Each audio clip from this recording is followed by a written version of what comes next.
Welcome to Sleep Audiobooks. If you would like our Better Sleep Quick Guide filled with proven techniques to improve sleep, sign up to our mailing list at sleepaudiobooks.com and we'll send the PDF as a thank you. Subscribing and leaving a comment helps this channel more than you know, so please feel free to offer suggestions for future audiobooks or to just say hi. Thank you for listening. We hope you have an excellent night's sleep. This is Sleep Audiobooks. The Green Girl by Jack Williamson. Chapter 1, May 4th, 1999. At high noon on May 4th, 1999, the sun went out. It had risen bright and clear. The summer sky had had an unwanted liquid brilliance. The climbing day star had shone all the morning with unusual intensity. But just at 10 o'clock, an intangible mist obscured the sky. A pale and deepening film stole over the crystal infinity of the heavens. The sky assumed a dull, almost copper tinge that developed into a ghastly scarlet pall. In 5 minutes, the sky changed from a soft and limpid blue to an intense, darkling scarlet. In the appalling suggestion of blood in the dusky crimson depths, there was a grim omen of the fate of Earth. I had got up at dawn for a plunge in the surf, and all the morning I had been wandering about in the bit of beach and the strip of virgin woodland behind it, content in the restful, soothing peace of that untouched bit of nature, rejoicing lazily in the vivid greenness of it, in the fresh odors of earth and plants and the whisper of the wind in the palms. I lounged on the crisp grass in the cooling shade, living in my sympathy with the life about me, watching the long, soft rollers of the green-blue Atlantic surging deliberately toward the crystal whiteness of the sunlit sandy beach. The soft cerulean skies were clear, save for the white wings of occasional airships that glanced in the bright sunshine. The morning had a singularly quiet and soothing beauty.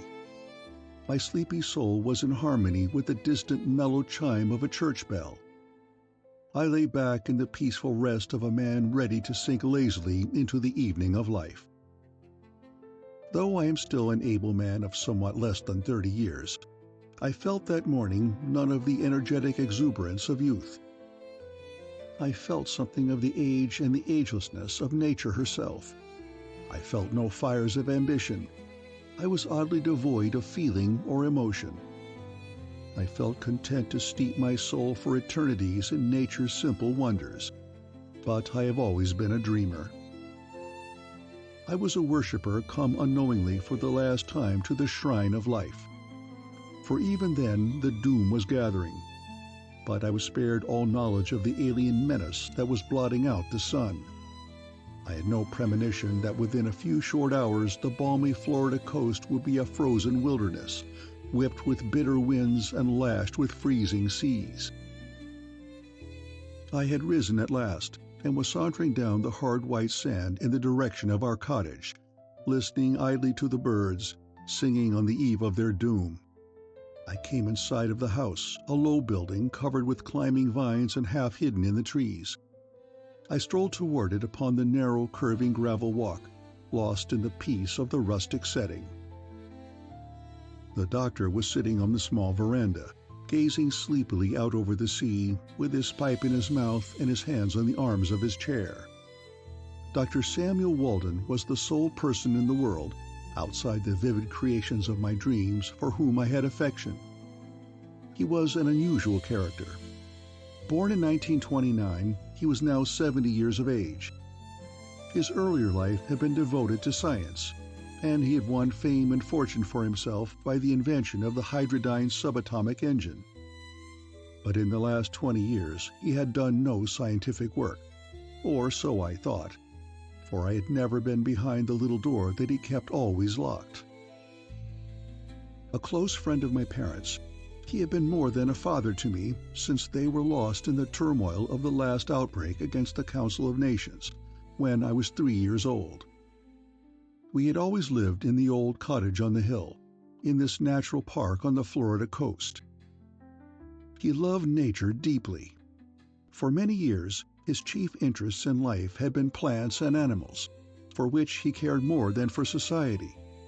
A flower, a dog, the sound of the surf, such things were the joys of his life.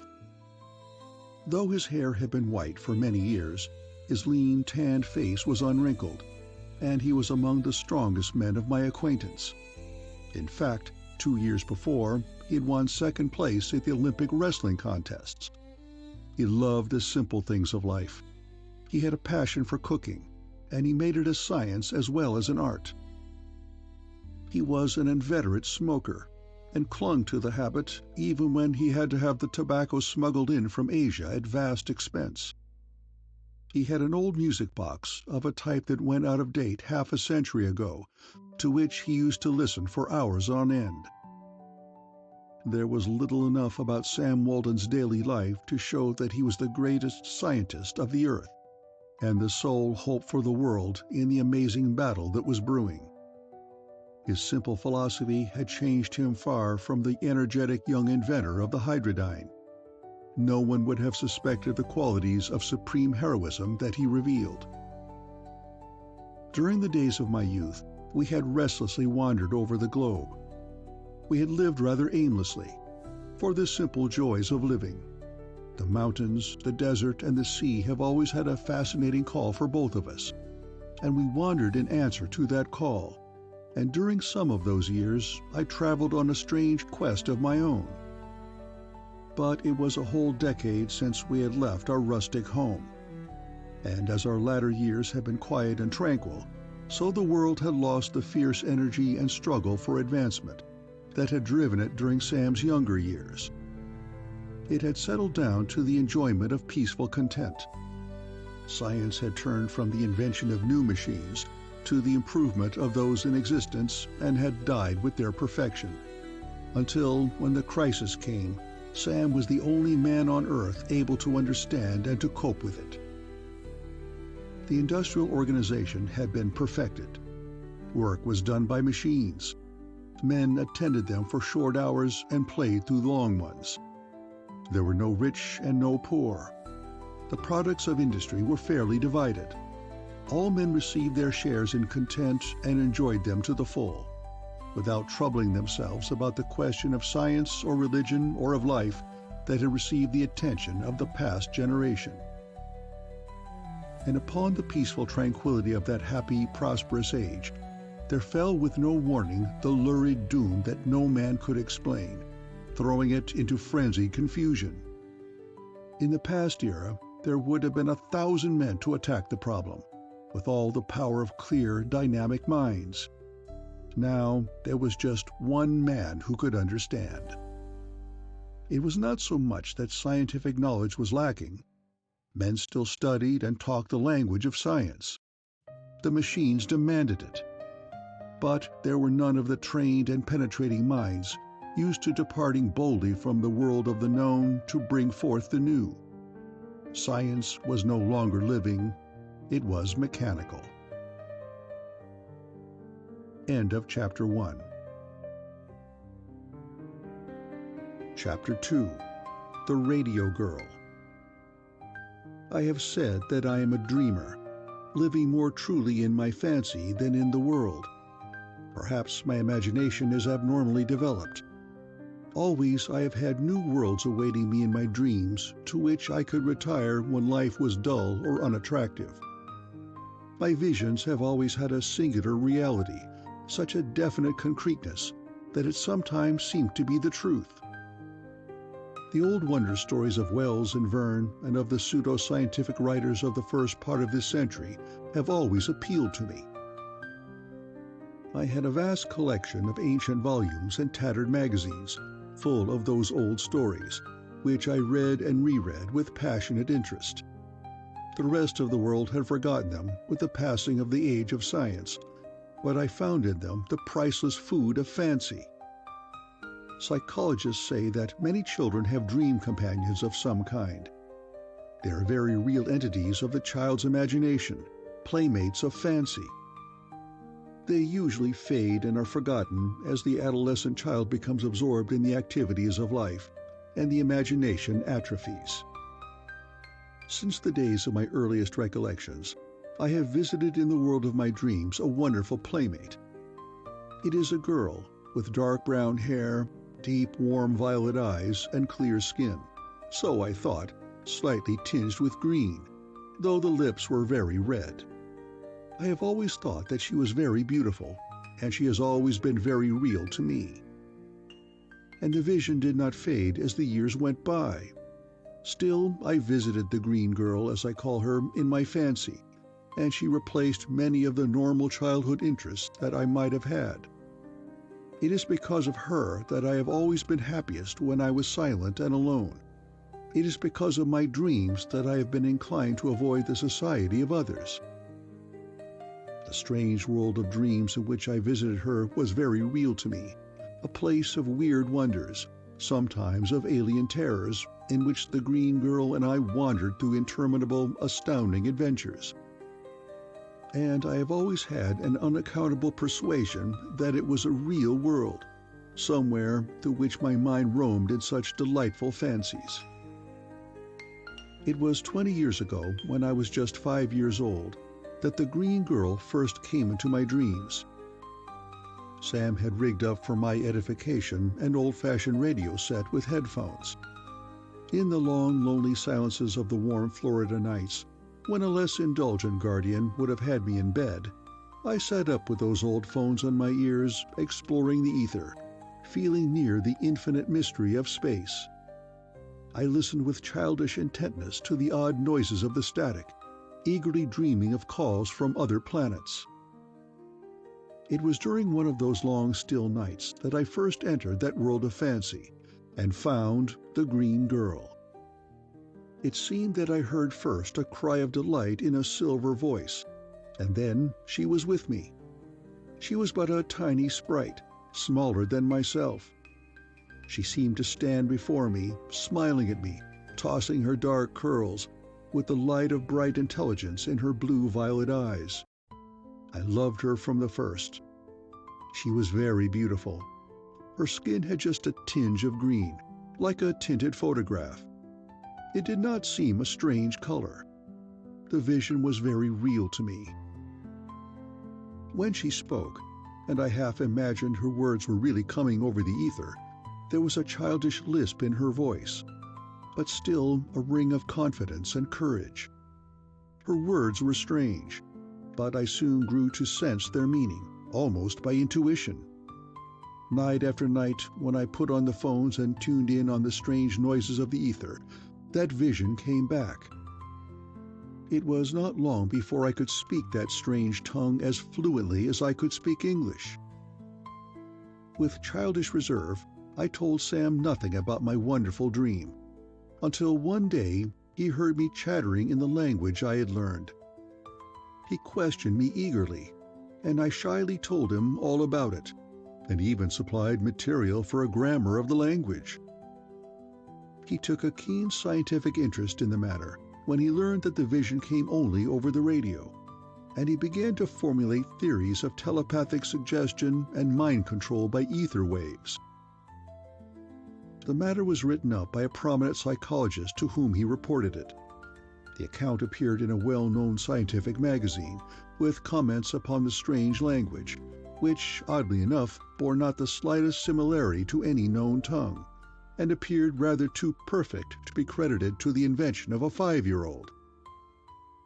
The writer mentioned Sam's ideas, that I had established telepathic contact with another planet, or perhaps with the far distant past or future.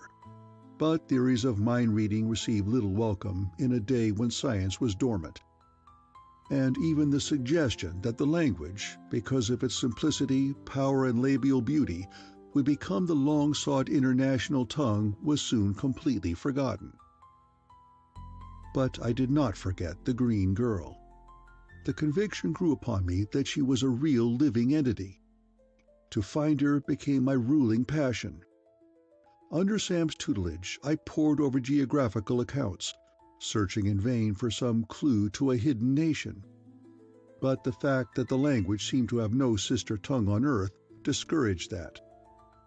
Between my 10th and 15th years, Sam and I restlessly scoured the globe in search of a clue, but a decade before we had given it up. I turned to dreams of interplanetary travel with a passionate desire to explore space and venture to other worlds in search of my dream girl. But the space flyer seemed as far in the future as it had done 100 years before. To please me, however, Sam helped design and construct a model of a machine we called the Omnimobile, because it should be able to travel in all elements.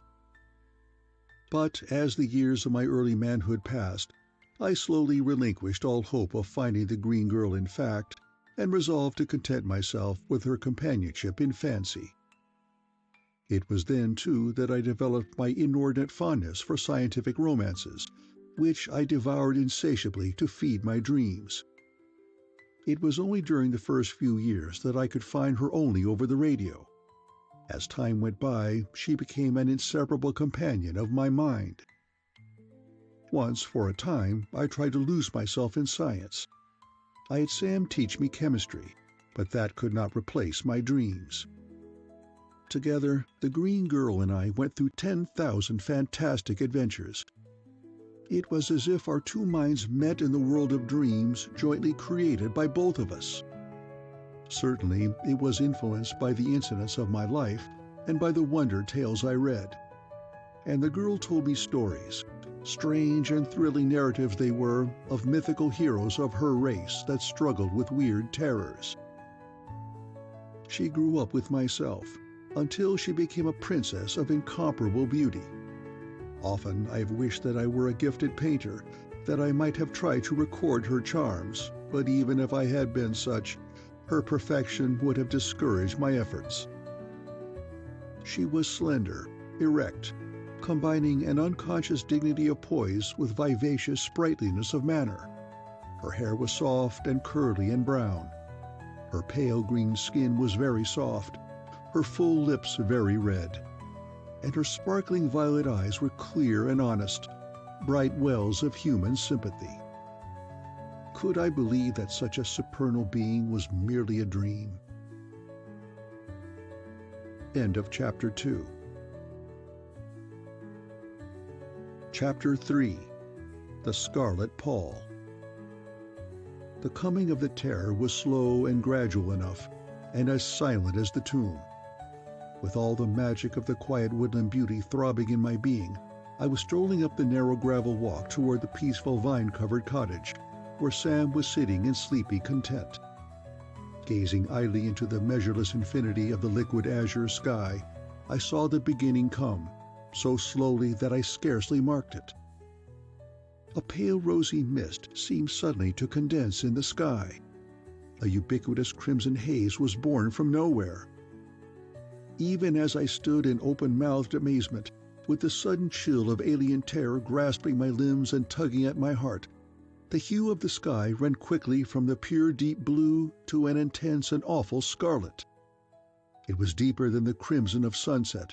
It had a terrible bloody intensity.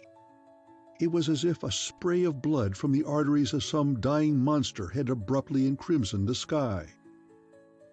A fearful blood-red twilight fell swiftly upon the tranquil beauty of the scene before me, painting it with hues of weird and gruesome horror. The once blue sea rolled in like a tide of blood, flashing a million gleams of awful crimson light, as the red sun was reflected on its waves. Familiar objects took on dreadful forms of wild foreboding in that suddenly ghastly gloom of red. And that was but the beginning. The unknown is always terrible, and if ever the earth was menaced with an unfamiliar threat, it was that scarlet pall. For a moment I was gripped fast by the surprise, and the chilling alien fear of it. Then my reason reasserted itself, and I hurried on toward the cottage, trying to convince myself that my dread was unfounded. I knew, of course, that red light penetrated clouds much better than other colors. I knew that the red light of a neon beacon is visible through miles of mist. I knew that the sun looks red on a murky day, because all but the red rays are absorbed by the atmosphere. I had an idea that a cloud had suddenly come between earth and sun, perhaps a haze of meteoric dust. But I failed to reassure myself. With a glance at the sun, which was gleaming at the zenith like a great red moon, I stepped upon the veranda, still feeling a slight weakness about the knees. Sam had risen to his feet. He stood gazing silently and blankly out to the eastern horizon, where the flaming intensity of the encrimsoned sky met the glancing brilliant beams from the darkened sea.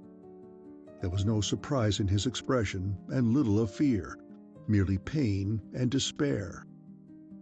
"What is it, Sam?" I asked quickly. He looked around slowly. "I don't know what it is, Mel, but it means the end of the Earth. I've known for years that it was coming, but I hoped it wouldn't be so soon." "You knew that this was coming? And you didn't tell anybody? Not even me?" "It would have done no good. What would be the benefit to mankind to know that it was doomed to die like rats in a trap? A few more years, and I might have been ready to save the Earth. As it is, there's just a chance, a bare chance." "But what does it mean? It's uncanny." He sat down again wearily. There were lines of age and care on his lean face that I had never seen before. But even in the dull red light, there was still energy and determination in it. "I've never told you, Mel, but ever since the radio brought you your dream of the green girl, I have been working, building delicate apparatus and exploring the ether. And I found a strange force at work, a force that is battling to control the ether. For 15 years I have known that it was working to freeze the Earth." "To freeze the Earth?" "It seems so. What it is a mystery, whose solution has resisted all my efforts. I can hardly conceive a reason for it. But I know that something is at work to cut us off from the sun. You know that light waves of different phases and the same frequency interfere with mutual extinction.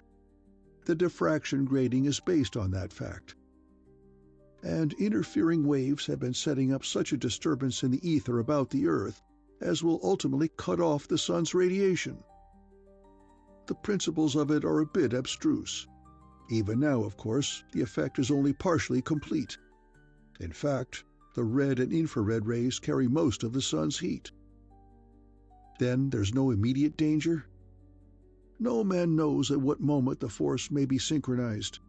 When it is, within a short time the temperature of the Earth will fall to absolute zero. And even as it is, life could not go on long under this red pall, for all life depends upon the actinic rays in the ultraviolet spectrum." "And you have kept a thing like this to yourself for years?" "It would have done the world no good to know that any day might be its last. I have spared no efforts to find means of averting the catastrophe, and it has been terrible to know. Every day that I have walked among our trees, or listened to the birds, or watched the wonder of the sea, I have known that in a day it might all be frozen death." "But you say there is a chance? There's something you can do to save the Earth?" "I've built a machine to broadcast vibrations to interfere with that other force. It will upset it, I hope, for perhaps a few days.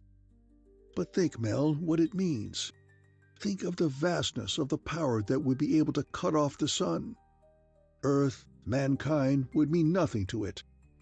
It would soon get around my interference. I must save my machine for the last emergency." End of Chapter 3. Chapter 4. The Amazing Night. The only difference between red and blue light is that the waves of the red are about twice as long as the others. There must have been a sort of screen in the ether that somehow intercepted all but a narrow band of frequencies in the red, the other wavelengths being either cancelled or converted into vibrations too long or too short to be perceptible. If there was such a screen, it was slowly altered, so that the lengths of the penetrating waves became shorter and shorter. In other words, the color of the sky slowly ran through all the colors of the spectrum toward the blue. The sun changed from a vast round blood ruby to a blazing yellow diamond, flooding the Earth with a sodium light. To an emerald, huge and supernally bright, coloring the sea and the sky with a dim and ghastly green radiance. The green melted into a cold and awful blue. The frozen sapphire slowly turned violet, and the violet sun grew soft and dim until it went out utterly. The heavens were black at midday. The sky was an empty, illimitable chasm of darkness. The night was almost tangible. It seemed to have an oppressive weight. It was blacker than any photographer's darkroom. Trees, cottage, sounding sea had vanished. It made no difference to close my eyes or to put my hand before them. A great dizziness came over me, and I groped blindly for the post of the veranda and clung to it helplessly when I found it. The sounds that came to me were oddly reassuring. The rustle of the wind in the palms, and the plaintive chirp of a few birds in the unseen trees, and the dull, ceaseless rumble of the waves. Then I heard a heavy sigh from Sam, and the scraping of his shoe on the floor. Then a match scratched, and a pitiful little yellow flame lit the veranda, showing Sam's lean, earnest face very clearly against the wall of night. "Thank God we can't see it burn," he muttered. "If they had exhausted the ether here, the jig would have been up with my electrical machinery." "They? Lord, do you think somebody?" He looked toward me, holding up the blazing splinter. "There is the possibility, even a probability, that we have to deal with a force directed by intelligence." "Who do you think?" "I didn't say human intelligence." "You mean Mars, or—" He grinned in the feeble light. "No, nothing out of your stories. The human imagination is limited by human experience. And there are plenty of things possible that human beings have never experienced." "What do you mean, Sam?"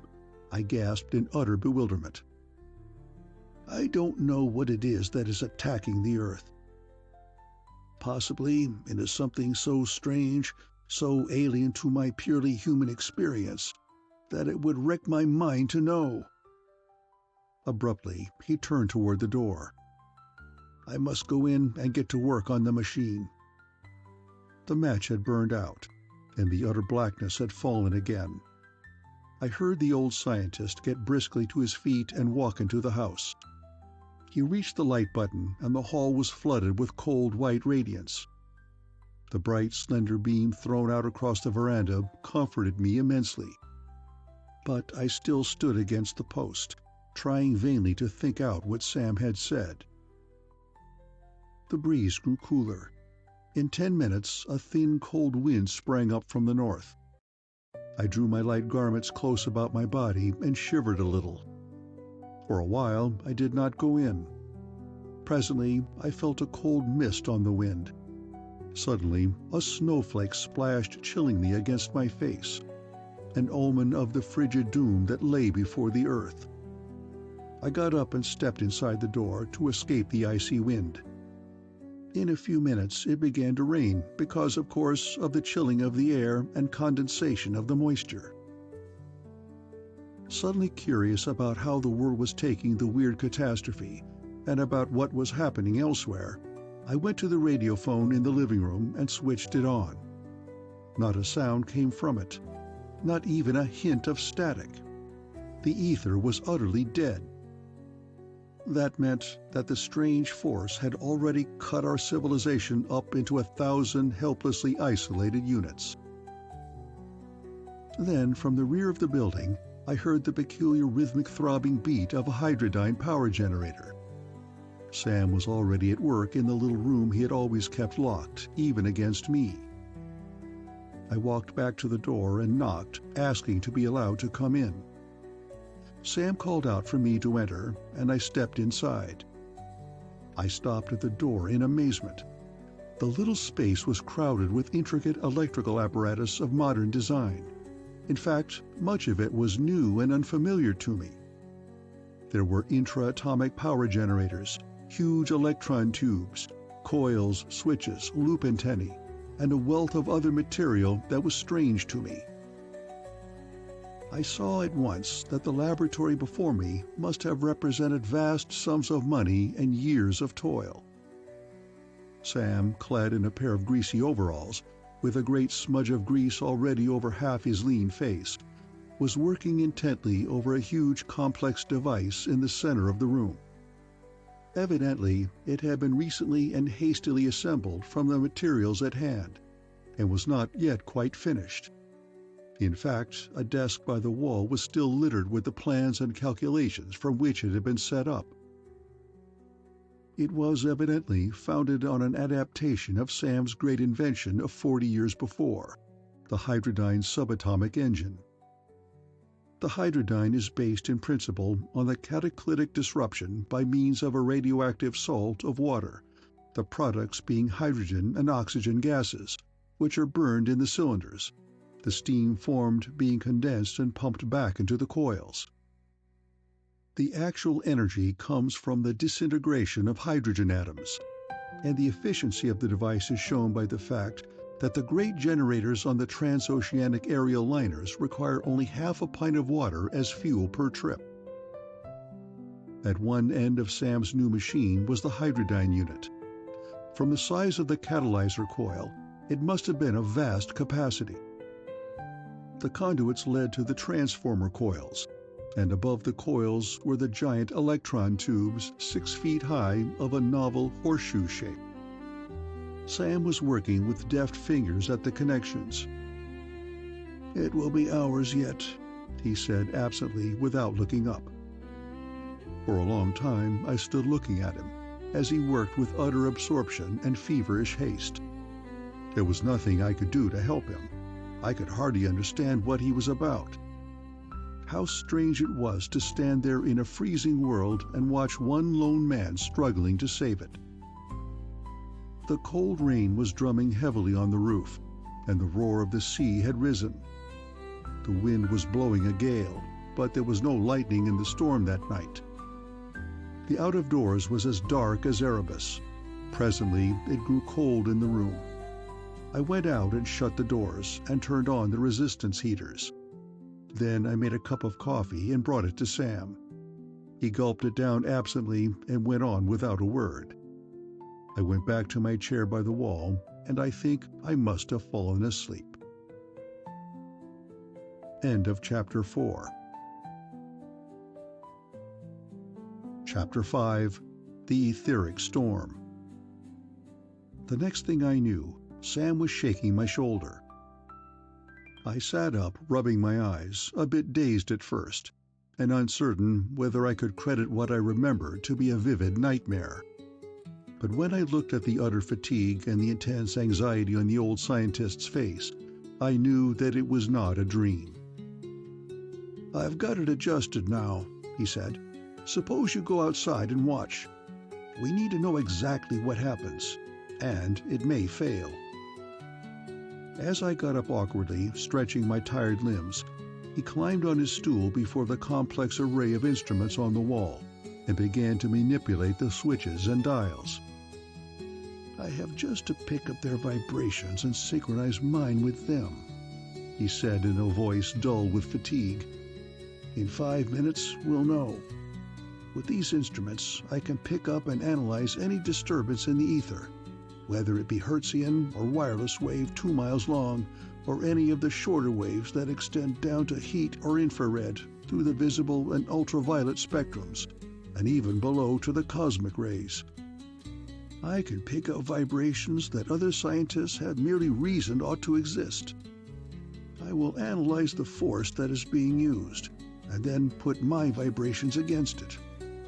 I hope to set up an effective interference, temporarily at least."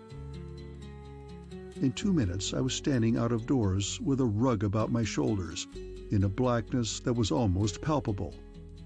The bitter wind still blew a little, but the rain had stopped. The ground was frozen, and a light fall of snow crunched underfoot. Drawing the rug close about me, I groped my shivering way to the front of the yard, thinking of the misery and death that the cold must already have brought to earth. realizing for the first time how dependent human welfare is on the whims of nature. For a few minutes I waited in the frozen darkness, and nothing happened.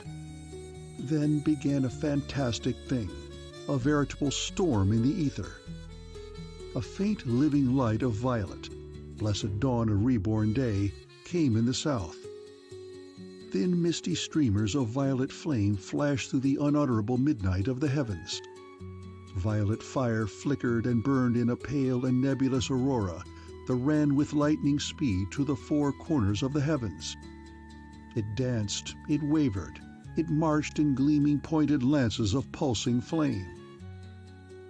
And then the violet became a ubiquitous, lucent background for a weirdly glorious and terrible play of bright, coruscating tongues of polychromatic fire. Suddenly, a great blade of vivid, flaming green cut through the flowing violet, flashed across the sky in amazing splendor, and burst into 100 blazing globes of brilliant emerald that rolled down misty tracks of flame to the horizon. A flickering, many-tongued sheet of amber was born in the east, spread over the violet haze throughout the heavens, and died into a pale saffron sheet that slowly changed and warmed to a rich glow of rosy mist. And from it grew a flickering wall of serpent tongues of orange and scarlet and blue that danced and spread and wove themselves into a curious crown of throbbing flame at the zenith. All that wild and astounding storm of flame was as still as the grave. The chill wind had died. The air was keen and quiet. The snow-covered earth lay vast about me, queerly lit by the changing colors in the sky. Even the sea was silent, but living in the wonder of reflected light.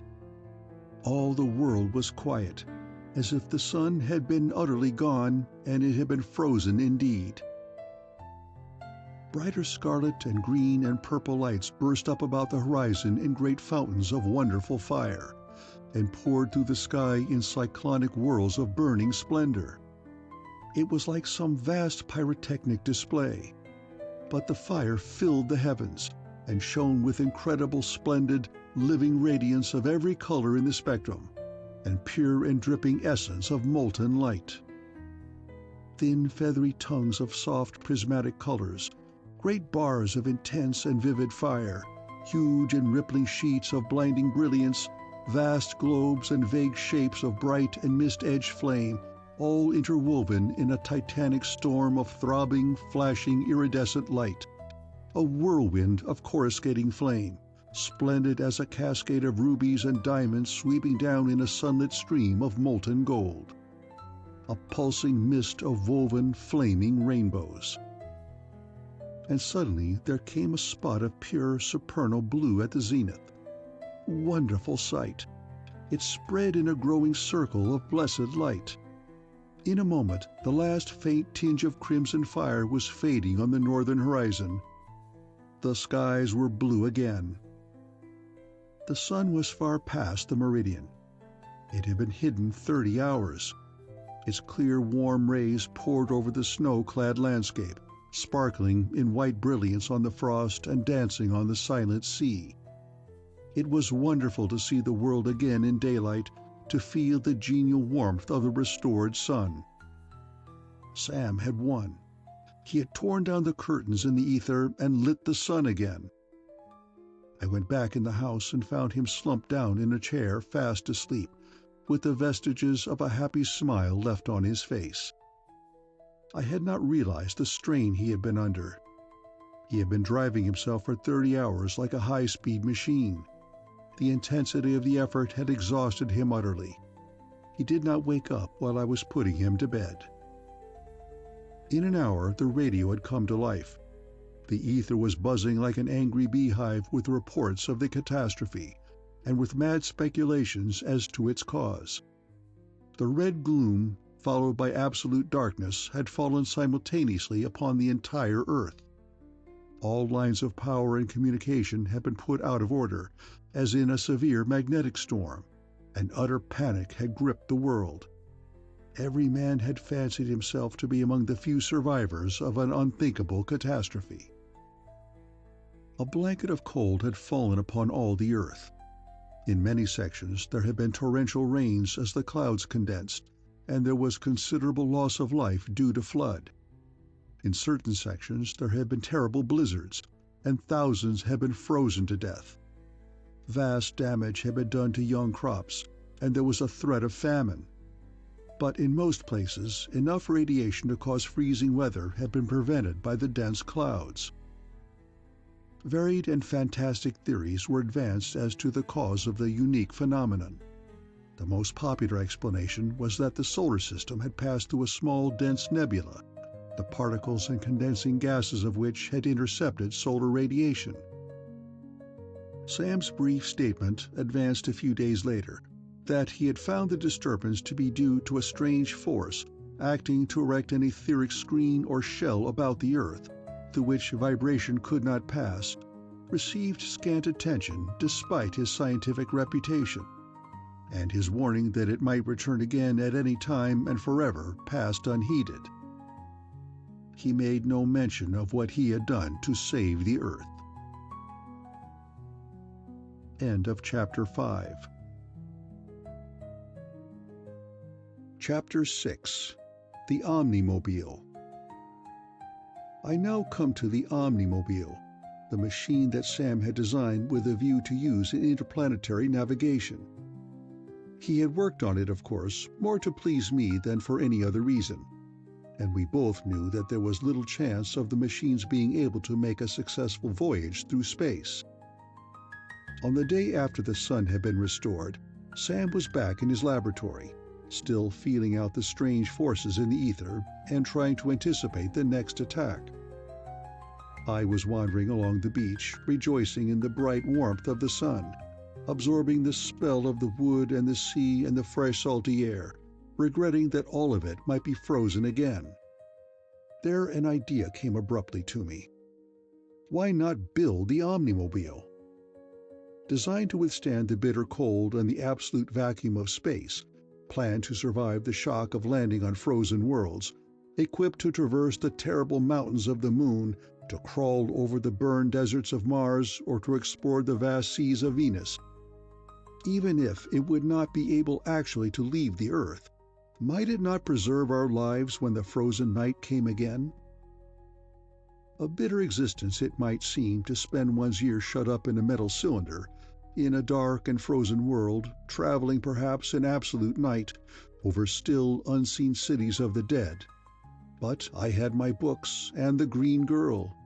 I could live on with that wonderful princess of my dreams and forget the doom of my kind. It seems selfish to think of it, but my love of the Green Girl was so great that I would have given my all for her, even to dream of her. When I reached the cottage, I spoke to Sam of my idea, and he agreed with an alacrity that surprised me. We tested the little model again, and he made revisions and alterations in the design. In a few days, we began construction on the beach 200 yards below the cottage. There was no lack of funds, and we pushed the work with all speed. We had 100 workmen on the spot, and shops all over the country were busy turning out the parts and instruments which were rushed to us by air. I superintended the work myself, since Sam still spent most of his time in the little laboratory working with that mysterious force. The Omnimobile, conceived and designed by Sam, would have been worthy of a Jules Verne's creative mind, and the great adventure into which it led us was far more weirdly amazing than any of those old wonder tales to which I had so passionately devoted myself. Without the Hydrodyne and a dozen other inventions of Sam's, the machine would have been impossible.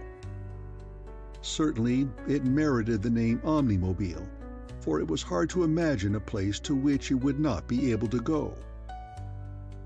The vessel was of a tapering cylindrical shape, 10 feet in central diameter and 45 feet long. The construction throughout was of the strongest modern alloys of aluminum and beryllium. The hull was ingeniously braced to enable it to withstand tremendous shocks or immense pressure. The ship carried an equipment of Hydrodyne generators totaling more than 500,000 horsepower, An absurdly large power plant, it seemed to me.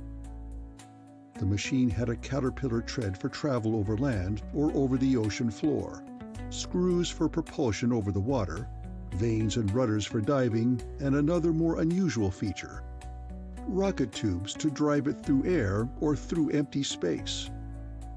They were of Sam's invention and of novel design. They were loaded with water and contained resistance coils through which a tremendous current could be sent from the generators, heating the special metal tubes to a temperature of some thousands of degrees, and converting the water into superheated steam at enormous pressure, which, escaping at the nozzles, would propel the ship by reaction.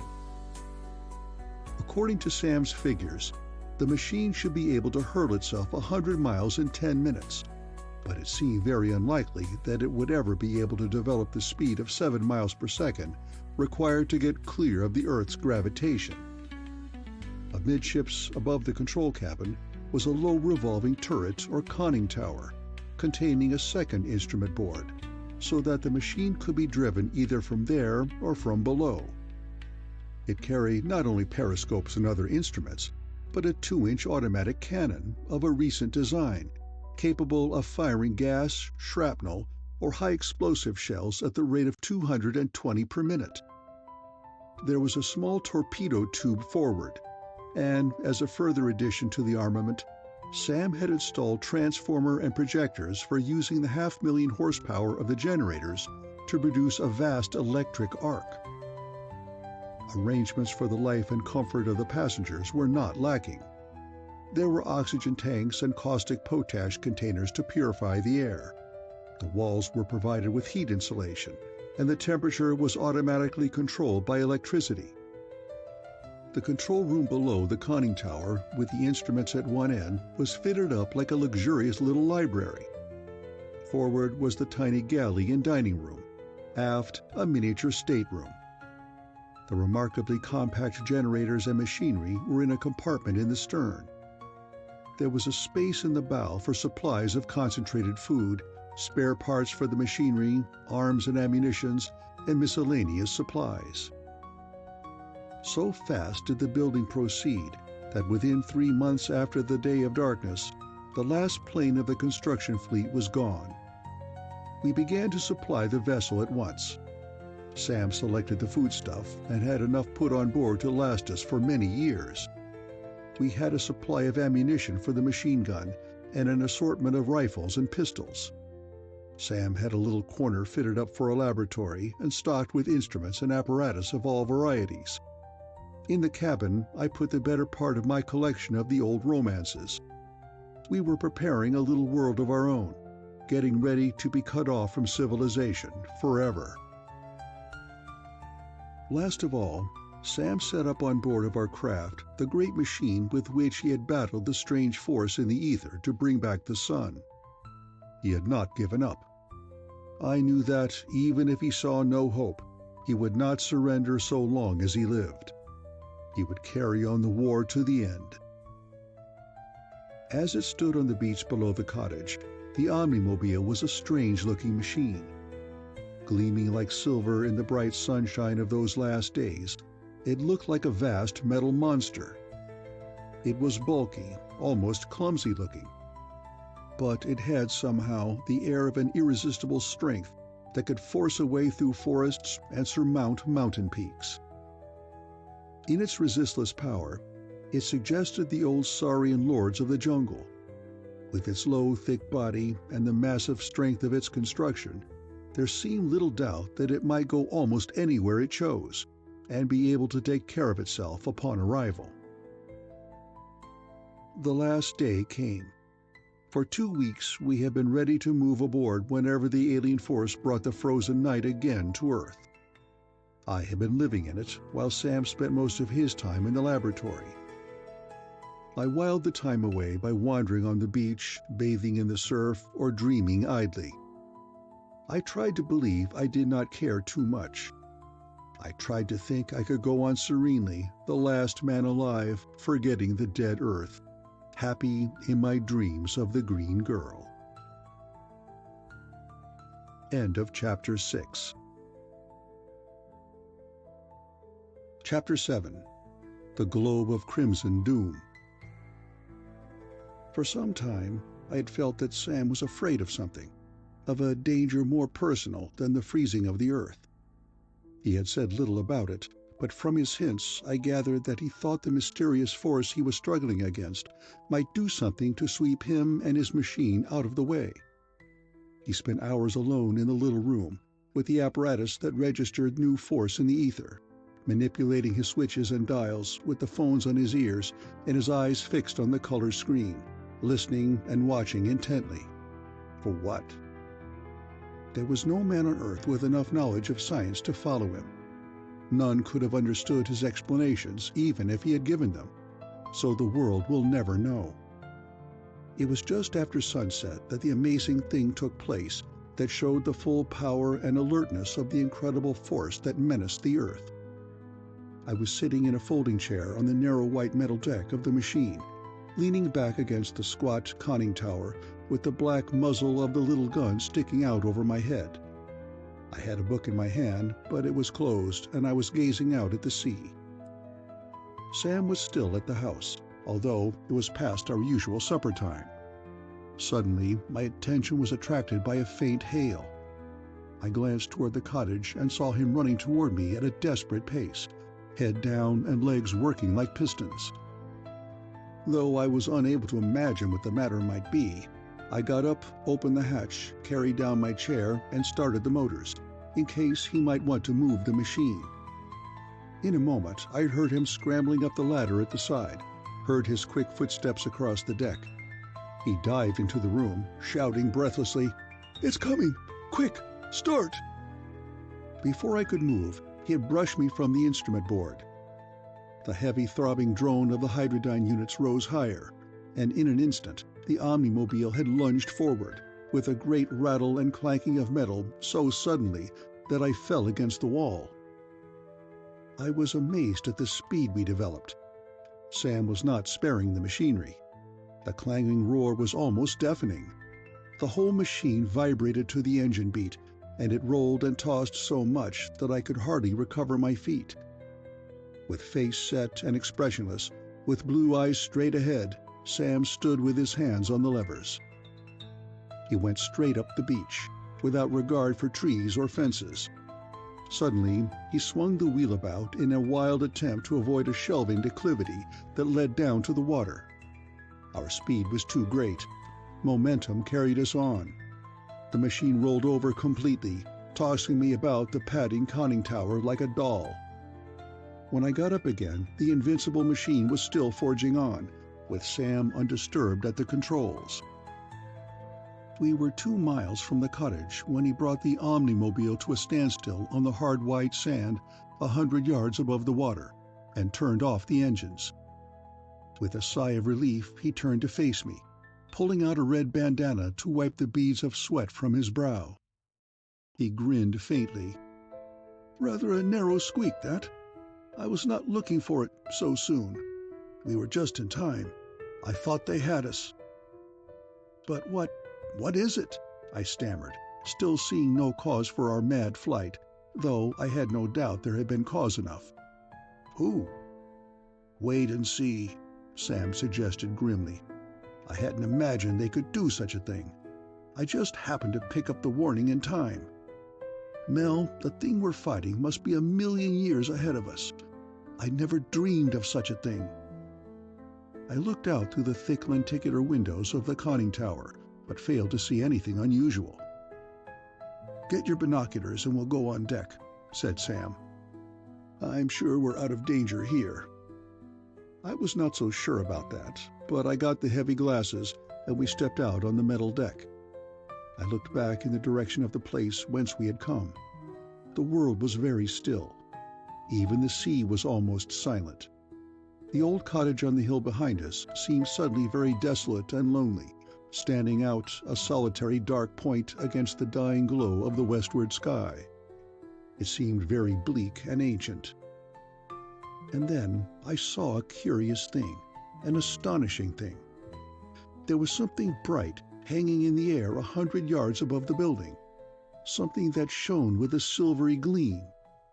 Steadily, it grew brighter against the dull, somber curtain of the darkening western sky.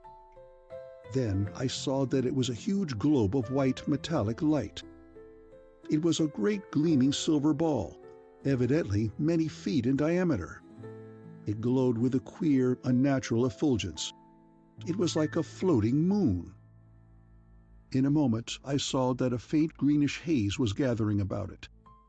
With astonishing swiftness, a veil of glowing green mist was drawn about the sphere of shining white.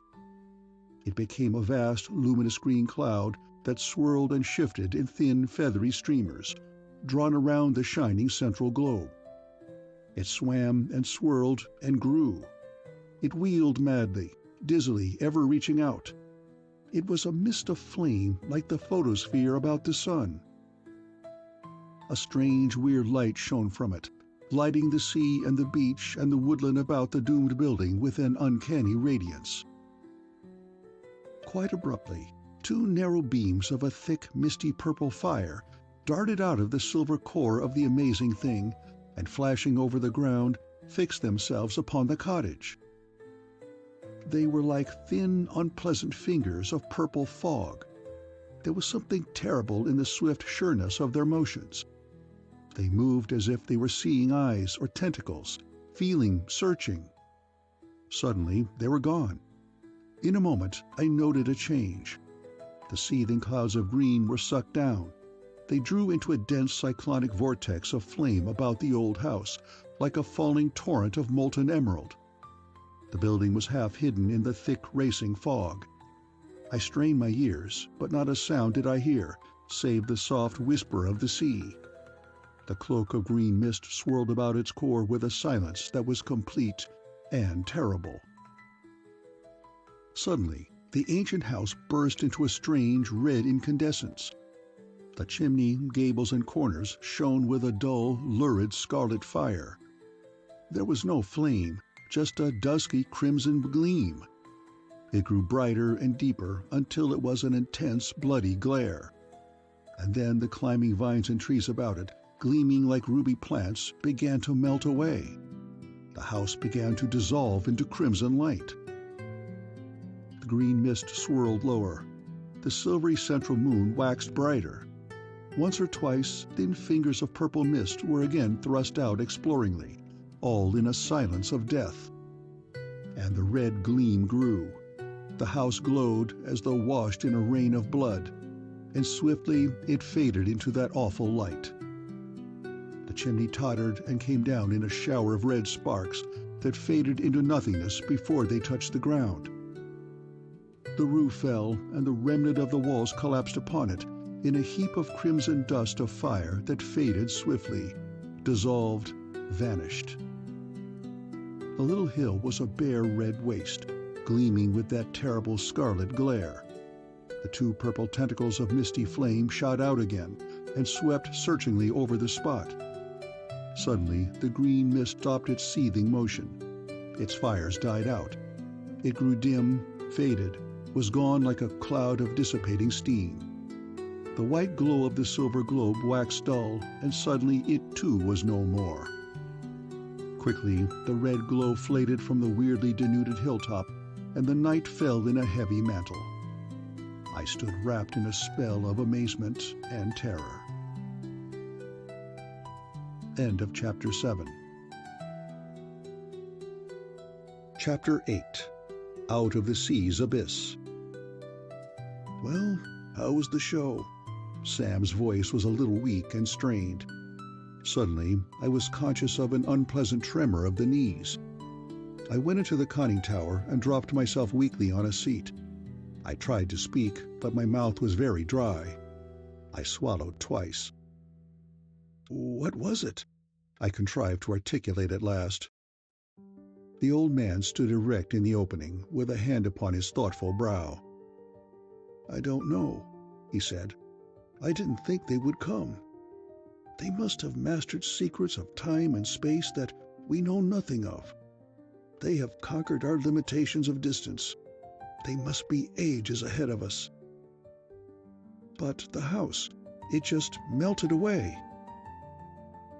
As for that, The emanations of the green cloud must have disrupted the atoms, allowing the electrons to fall together to make neutrons, formed of united protons and electrons, so small that they fell through the ground toward the center of the Earth. That is easy enough to understand. In fact, I could probably have developed a similar ray myself, as a result of my work on the hydrodyne. The strange thing is how they got here. The thing just seemed to appear and vanish. Possibly, we could see it only when it was lit with the radiation of the green. It may have just slipped up and away in the darkness, but it is more likely, judging from the etheric disturbance it created, that it did not come through our space at all, but moved by the distortion of hyperspace, came through the fourth dimension in effect. And they seem to know just where to strike. Yes, they must have found that by triangulation on my interference waves. I was doing the same trick for them when the apparatus warned me. You were what? I have been working a long time to get the direction of that mysterious force. And you succeeded. You remember the Mangar Deep? What? Oh yes, discovered in the South Pacific by Mangar and Kane about 1945. In 1946, I believe. The disturbance comes from there. It emanates from a point 10 miles below the level of the Pacific. What? Impossible. Do I make mistakes? Sam asked softly. No. But the discoverers reported only 6 miles of water, and anyhow, men couldn't live under there. The exact spot is somewhat south of their soundings. But Mel, don't assume that we have to deal with men. We may be dealing with entities that developed in the sea, even with creatures of the rocks below the sea. I tell you, it's outside the range of your old anthropomorphic fiction. I could say nothing more. I sat still with rather unpleasant thoughts. Intelligences that could reach casually from a point 10 miles below sea level to wipe out a building 10,000 miles away.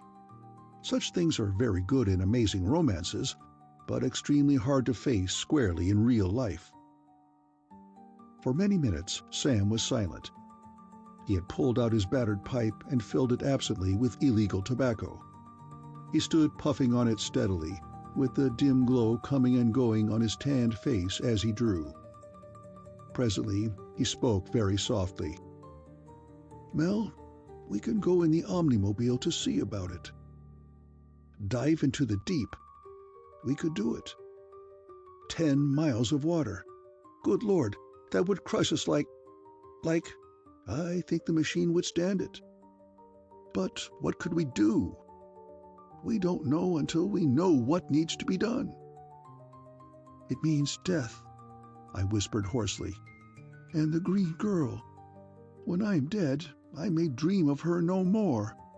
It may be that she lives only in my mind, and when I die... Sam said nothing. He merely waited, puffing away, with his pipe smoke drifting out into the night. In a moment I had considered, and realized my selfishness. I thrust out my hand, and he gripped it firmly. I knew you would see it, Mel, he cried with a glad ring in his voice. Whoever and whatever they are, they haven't got us yet. We're still kicking. We start for the Mangar Deep at sunrise in the morning. We climbed down into the machine and went together into the galley to fix supper.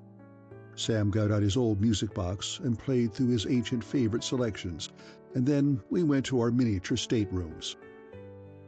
But I did not sleep soon that night. The green girl came to me in a fresh and vivid waking dream. She was, as ever, supremely, superbly beautiful, with dark curls, smiling red lips, and clear, sparkling violet eyes.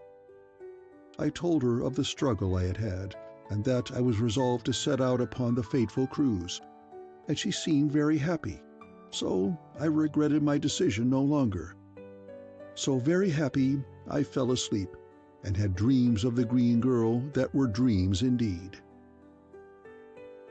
At dawn, I was awakened by the rattle of pots and pans in the galley. I sprang out of my bunk, took an icy shower, and ran into the dining room where Sam had breakfast ready. The stores had been well selected, and Sam was a prince among chefs. Whatever our fate, we would approach it feasting like kings. He seemed as cheerful and confident as myself. Now that the issue was determined, the uncertainty of action was removed, and we both felt oddly relieved. After we had eaten, we started the engines and drove the machine back to the hilltop where the cottage had been. We got out and examined the surface of the ground that had been acted upon by the strange red dissolution. The earth had evidently been eaten away to a depth of several feet, and the surface was left covered with a hard, greenish, vitrified crust, smooth and hard as glass. It was unpleasant to think what would have happened if Sam had failed to intercept the warning of the approach of that amazing machine, if it had been a machine. End of Chapter 8. Chapter 9. Into the Mangard Deep. We hurried back into the omnimobile, climbed into the conning tower, and started the engines again. Sam turned the bow toward the sea, and the great machine crawled slowly down to meet the lapping white waves. In a few moments they were slapping and splashing against her sides. On we drove, down the sloping sand. The green water rose about the windows. In a moment the periscope screen showed that we were entirely underwater. We crawled steadily over the bottom of the sea, deeper and deeper. All the wonders of the hidden sea life lay about us. Bright corals and strange shrubs, curious rocks, and beautiful dells between them, through which silvery fishes and stranger monsters of the deep were moving. It grew darker, and Sam turned on the powerful searchlights. We moved on down into stranger regions. But I must not take space for that, for we were hastening toward a world that was weirder by far. In half an hour we closed the valves, which had been left open to let the water flood the tanks, and started the pumps. We were lifted above the ocean floor.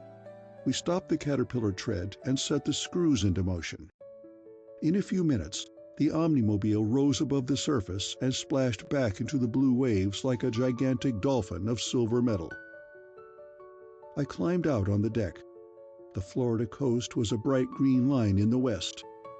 The serene blue vault of the heavens was illimitable above us, and the deeper blue expanse of waters lay about in a flat, measureless plain. The machine throbbed almost imperceptibly with the motors, and the prow sent out 2 white wings of water. The plates were wet and slippery with the spray. I thrilled to feel again the motion of a powerful craft beneath me, to smell the salty tang of the air, and to feel the tingle of the salt mist upon my skin. We were making a good 50 knots, and I had to brace myself against the cool, damp wind of our progress. Thanks to her gyro stabilizers, the vessel was perfectly steady. I stood there a long time, gripping the low rail, and lost in the wonders of sea and sky. I felt very much a part of all that splendid, sunlit world. I felt a deep, poignant regret at leaving it. But I found myself feeling, with a little surprise, that I could be willing enough to give up my life to save it. At last I went back into the conning tower. Sam stood alert at the controls, with an odd, exultant light in his eyes, and with a smile of joy and confidence on his lean face. With his hands on the levers, he turned to me and said, "The little old machine's a wonder, Mel. She runs on sea, land, or air. It's a great feeling to drive her. She'd go anywhere. You know, I wish we had time to make a trial for the moon." "There's no hurry about that," I assured him heartily. "The moon will keep." Presently, I took the controls. Sam fixed dinner and brought my meal in on a tray. Then he went to his stateroom. I enjoyed my spell at the controls. Indeed, as Sam had said, the handling of the machine gave one a strange sensation of power, of omnipotence almost. It was the same feeling of unconquerable, careless power that a god might have enjoyed. I was almost sorry when Sam came to relieve me in the evening and I had to go to my bunk. When I got up to take his place again, it was night. The generators were beating steadily, and the Omnimobile was plowing her way through heavy seas. The sky was black, and occasional brilliant flashes of lightning lit the sheets of falling rain that drummed on the metal deck. When he showed me our position, it was in the Pacific off Central America. I knew that he had used the rocket tubes to carry us over the isthmus. For 2 more days we kept the bow southwest, in the direction of the Mangar Deep. Sam and I alternated at the controls, and he took time to prepare our meals when he was off duty. The cabin was fixed up most comfortably, with bookcases, table, and upholstered divan.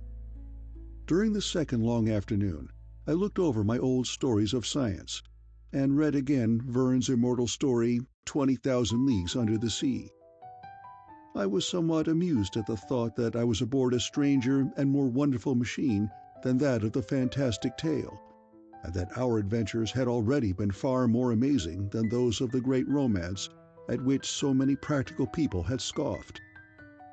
If I had known what was to come, well, I suppose I could not have composed myself enough to read at all.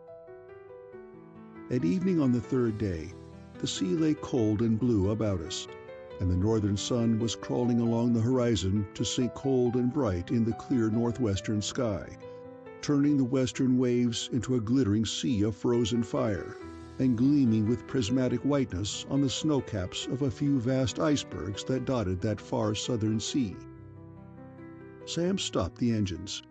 We floated in that wintry, lonely ocean, infinitely removed from the busy world of man, over the Mangar Deep, over the lair of the hidden menace. I stood on the gleaming wet metal deck, shivering slightly from the chill of the keen south wind, breathing deep of the fresh salty air and lost in the never-aging wonders of the sea and sky. I felt even a distant kinship with the blue, white-capped mountains of ice that lifted their massive frozen spires to meet the cold sunshine. How often, in the incredible adventure to come, was I to fear that I was never again to see the blue of the sky or to feel the ancient spell of a limitless surging sea. I took a last deep breath and went below.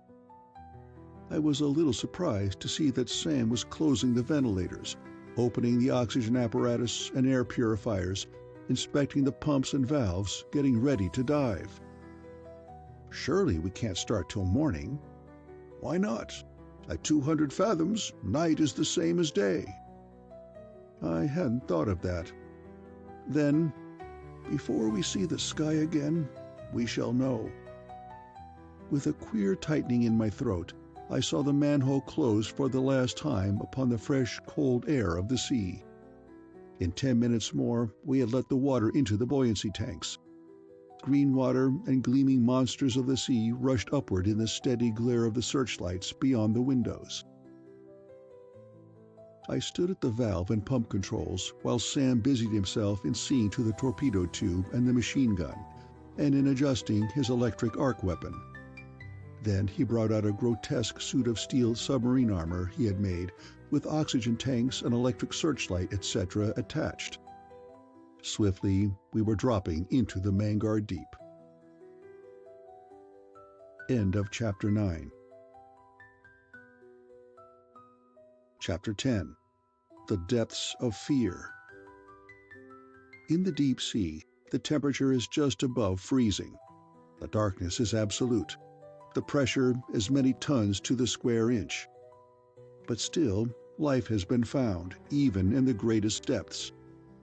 It is a strange life, to be sure, for the organisms must be developed to withstand the great pressure and to generate their own light. It is an odd truth of nature that there is some form of life adapted for each locality. There are mosses and reindeer of the frigid north, the cactus and lizards of the burning deserts, the blind creatures of the mammoth cave, the stranger things of the deepest seas. May it not be that there are entities living out in space or in the Earth's interior of which we may never know? Such were my thoughts as we dropped to meet the menace that had risen from under the sea. We sank swiftly, and steadily the manometer climbed. The water was dark but for the bright beams of the searchlights, and very cold, though with the insulation and the electric heaters, we felt no discomfort. The pressure on the plates must have been terrific beyond conception. It seemed impossible that metal, even our cleverly braced plates of the wonderful beryllium bronze, could withstand so much, when even the rocks of the ocean floor creep and bend beneath the water's weight. Thousands upon thousands of feet we sank, and still the sea was dark and cold. In our wild plunge downward, I caught fleeting glimpses of many of the weirdly grotesque creatures of the deep, flashing past in the gleam of our lights. At last, Sam had completed his preparations for the emergency that might arise when we reached our goal. He came into the conning tower. I looked at the manometer. In fact, I had been looking at it most of the time. Pressure, 4,000 pounds, I read. That means we are nearly 8,000 feet down. I wonder how much longer. Remember, Sam said softly, remember that we have to go 10 miles down, 50,000 feet. 50,000 feet. Every cubic foot of water weighs 65 pounds. 50,000 times 65 divided over 144 square inches, that is about 22,000 pounds to the square inch, 11 tons. Somewhat more, I fancy, say 23,800 pounds, Sam observed calmly. What's the difference? Nothing could live or move under such a weight. The thing we have come to investigate lives there, if it is a living thing at all. I said nothing more. Somehow, I did not feel inclined to conversation. I could think only of the terrific weight of water so near, pressing so mercilessly upon the thin plates, thinking only of how cruelly it would crush and tear us when it found its way in. I gazed at the little needle with a sort of fascination. It crept slowly around the dial, counting up the pounds of the irresistible pressure that surrounded us. The minutes dragged by. The little needle showed a depth of 15,000 feet, almost 3 miles, the height of a good mountain, and still it crept up. And yet we were not a third of the way. Suddenly, I heard a splintering crackle that grated roughly on my strained nerves. I looked down. The unconscious grip of my hand had splintered the top panel of the back of a chair by my side. Sam was looking at me, grinning. "I'm glad you didn't have your hand on me, Mel." I glanced back at the needle and shouted in surprised belief. "It has stopped!" Truly, the pointer stood still. As we watched it, it hung still a moment under my riveted gaze and then crept back. "It's a turning point. The pressure is getting less." "It couldn't be," Sam said, "unless we are rising." "No, see? The buoyancy tanks are still flooded." "The duplicate pressure gauge?" "It turned back with the other." "Look, yes, we are still sinking." He pointed to the windows. "See? The fish are still flashing upward in the light." In speechless wonder, we stood and watched. Still, we were evidently sinking. Still, the dark waters rushed up about us. And still, the needles crept back. Suddenly, Sam seized my shoulder in a hand of iron. "Look," he whispered hoarsely, pointing out through the heavy lenses. "Can't you see? A light, a red gleam beyond our searchlights." A switch clicked under the nervous fingers of his other hand, and our lights went out. In a moment, as soon as my eyes were accustomed to the darkness, I saw that he was right. The sea was not black.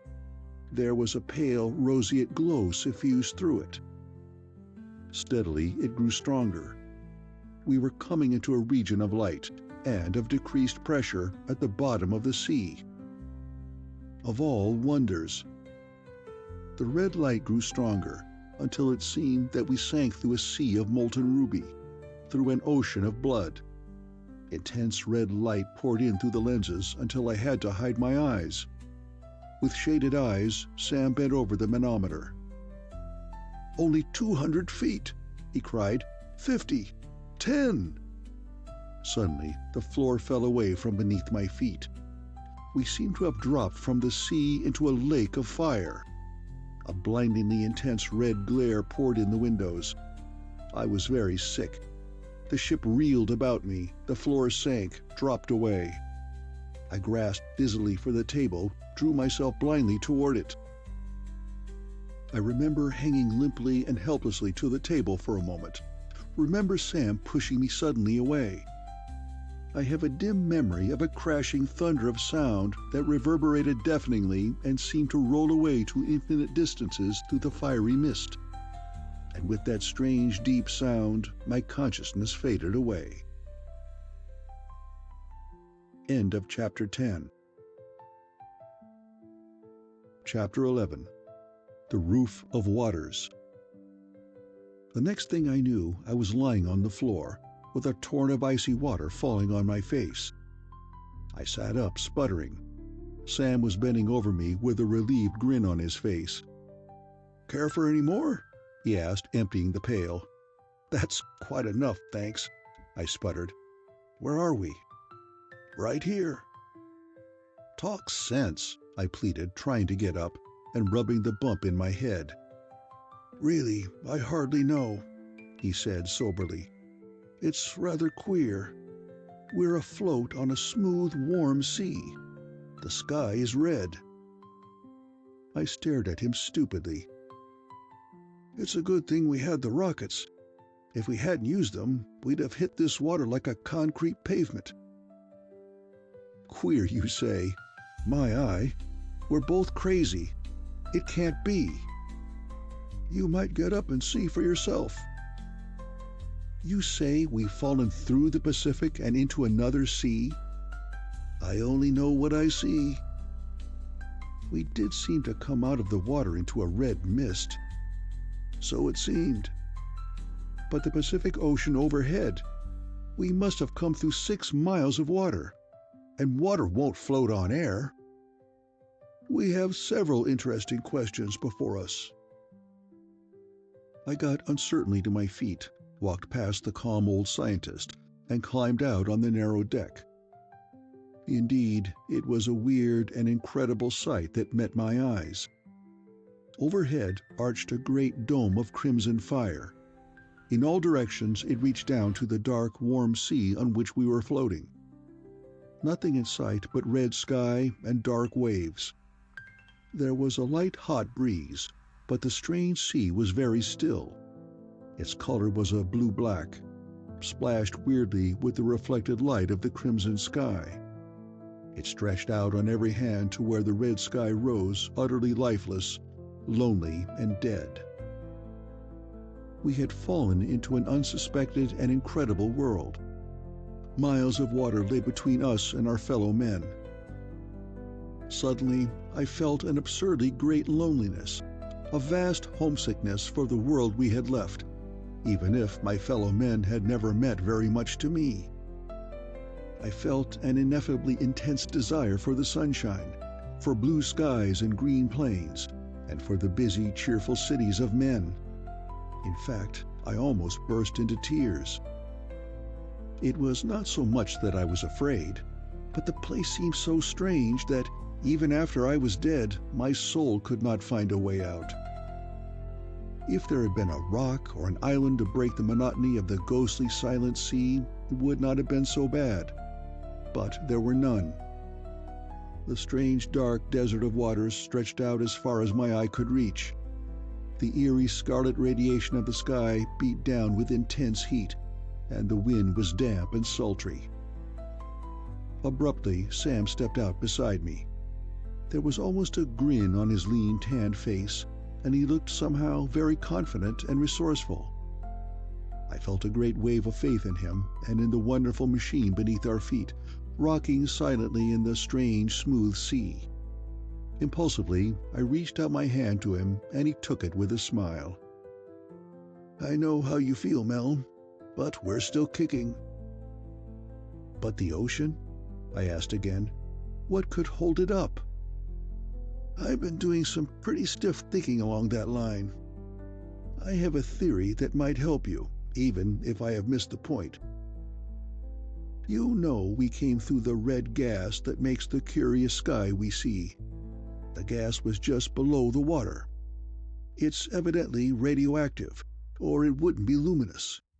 Its emanations might change the gravity of the water above. Negative gravity or levitation, something of the kind. You know that science has held for a long time that there is no reason, per se, to doubt the existence of substances that would repel instead of attracting one another. In fact, the mutual repulsion of the like poles of a magnet is, in a way, an illustration of that very thing. Even assuming the existence of substances of negative gravity, they would not be found on the surface of the Earth, for they would escape into space as fast as liberated. The phlogiston of the old alchemists, by the way, was supposed to be such a substance. But suppose the gravity of the water is negatived by the gas. Water, you know, has the property of becoming radioactive after it has been exposed to radium emanations, and it is logical enough for it to assume the qualities of the gas. The water next to the gas may support that above. But it looks as if the gas would bubble out, like air underwater, I said. That was the principal objection to the theory. But we know from our pressure readings that the water is not resting heavily on the gas.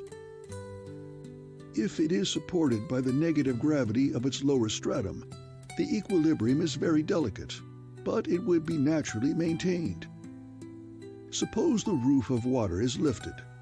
The gas and atmosphere below, being given more room, would expand. Consequently, the gas would be brought less intimately into contact with the water. The negativing effect would be reduced, and the balance would be restored.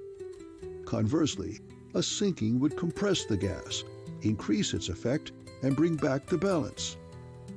Even if the water sank in one place and was lifted in another, the difference in the density of the gas at various altitudes would maintain the equilibrium. Yes, I believe I see. 1,000 thanks. It makes me feel a lot better to see how it could be, I said, admiring the wonderful readiness with which he had formulated his theory. But can you say how the gas came to be here, and how there happens to be breathable air beneath it? Both may have been manufactured by the intelligences we have come to investigate. More likely, however, the gas comes from the disintegration of the radium in the Earth, and has been rising out of fissures in the ocean floor and collecting here for ages. The oxygen of the air may have come from the decomposition of rocks. The Earth's crust is nearly 50% oxygen. This place may be as old as the sea. That alien power may have been growing up in here through all the ages that man has been developing outside. You think there may be living things here? No reason why not. In fact, this is the logical habitat for your green girl. Red and green are complementary colors. If there are people here, green would be the natural color for the protective pigmentation against this red light. End of Chapter 11. Chapter 12. The Second Sea. Leaving to me the visions and the flights of wild hope that his last words induced, Sam went below. In a few minutes he called me to eat. Suddenly I realized that I was very hungry. I looked at my watch. It was 8 o'clock. Why, is it just 2 hours since we left the surface? No, it's 14. Forgetting the intense red sky, the strange smooth sea, and the damp hot wind, I went below to meet Sam's wonderful biscuit, with fresh steak and fruit from the refrigerator. A very mild and colorless beginning for adventurers newly fallen into an unknown world, but a very sensible one.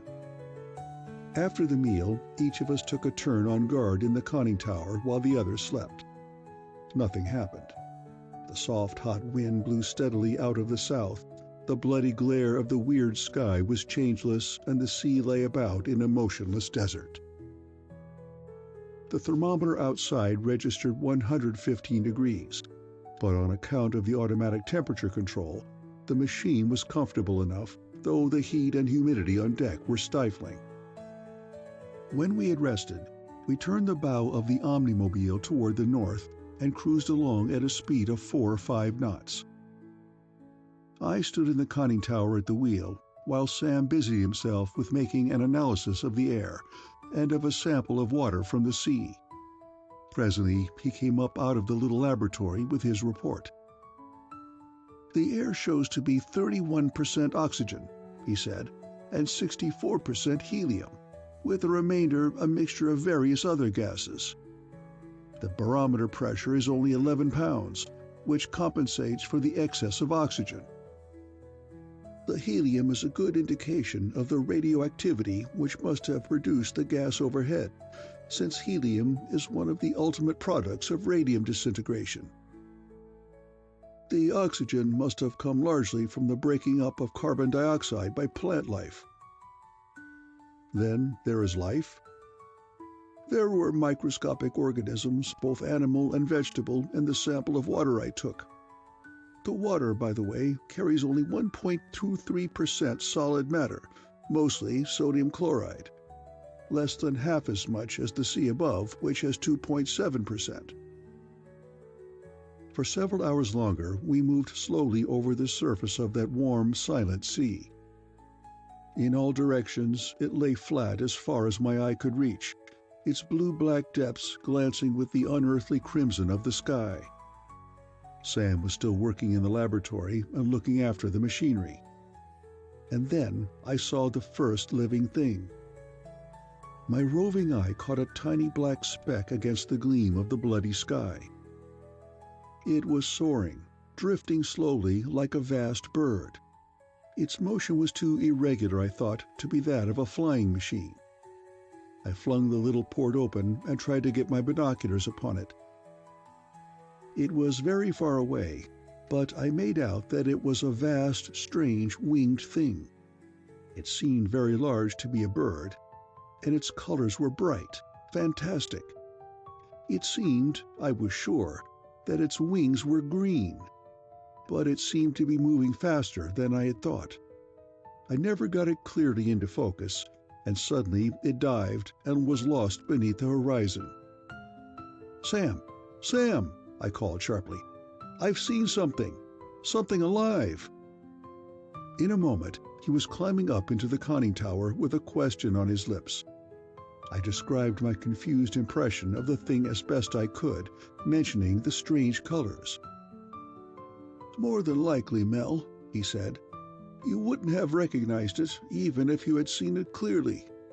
You could hardly expect to find life here like that we know. The chances are that evolution has taken a widely different course in here. Even the tiny things in the sea were strange to me. And in a world like this, of hot and endless day, we're likely to find jungles with great insects and huge reptiles, a fauna and flora corresponding to that of the Carboniferous era on the surface." "Then you think there is land here, trees, even men? You really think the Green Girl?" "That was just an idea about the green tan.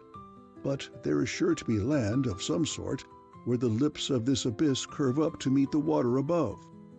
And there is no reason why there might not be life upon it, highly developed life at that.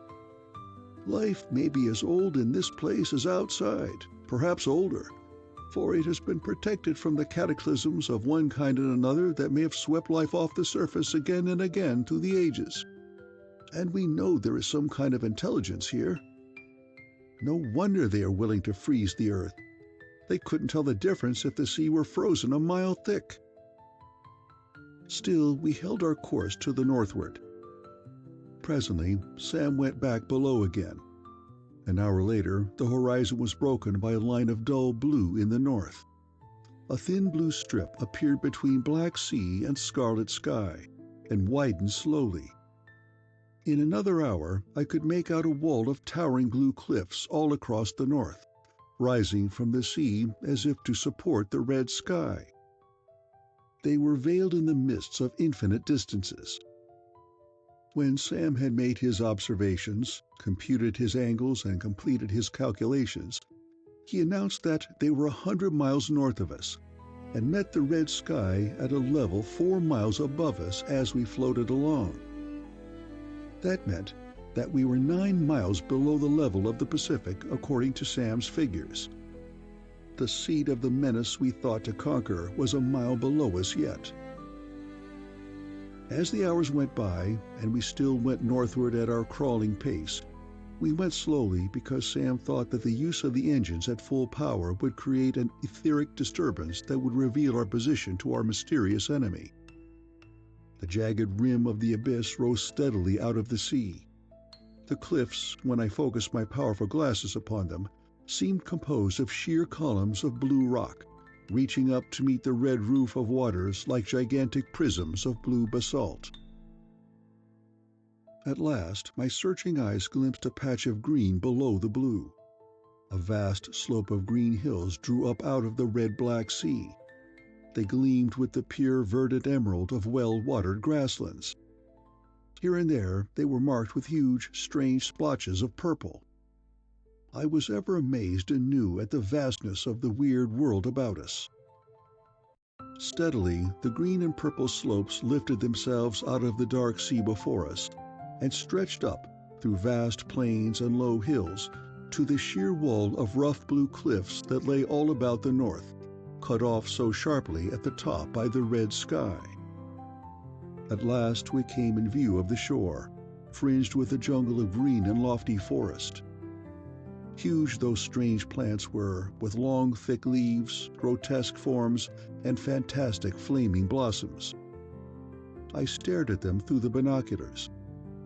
They were like nothing that is or has ever been above the sea, like nothing that I'd ever seen or imagined. They were strange wild trees of another earth. Their green was weirdly tinted with purple, or with queer metallic tints of silver and bronze.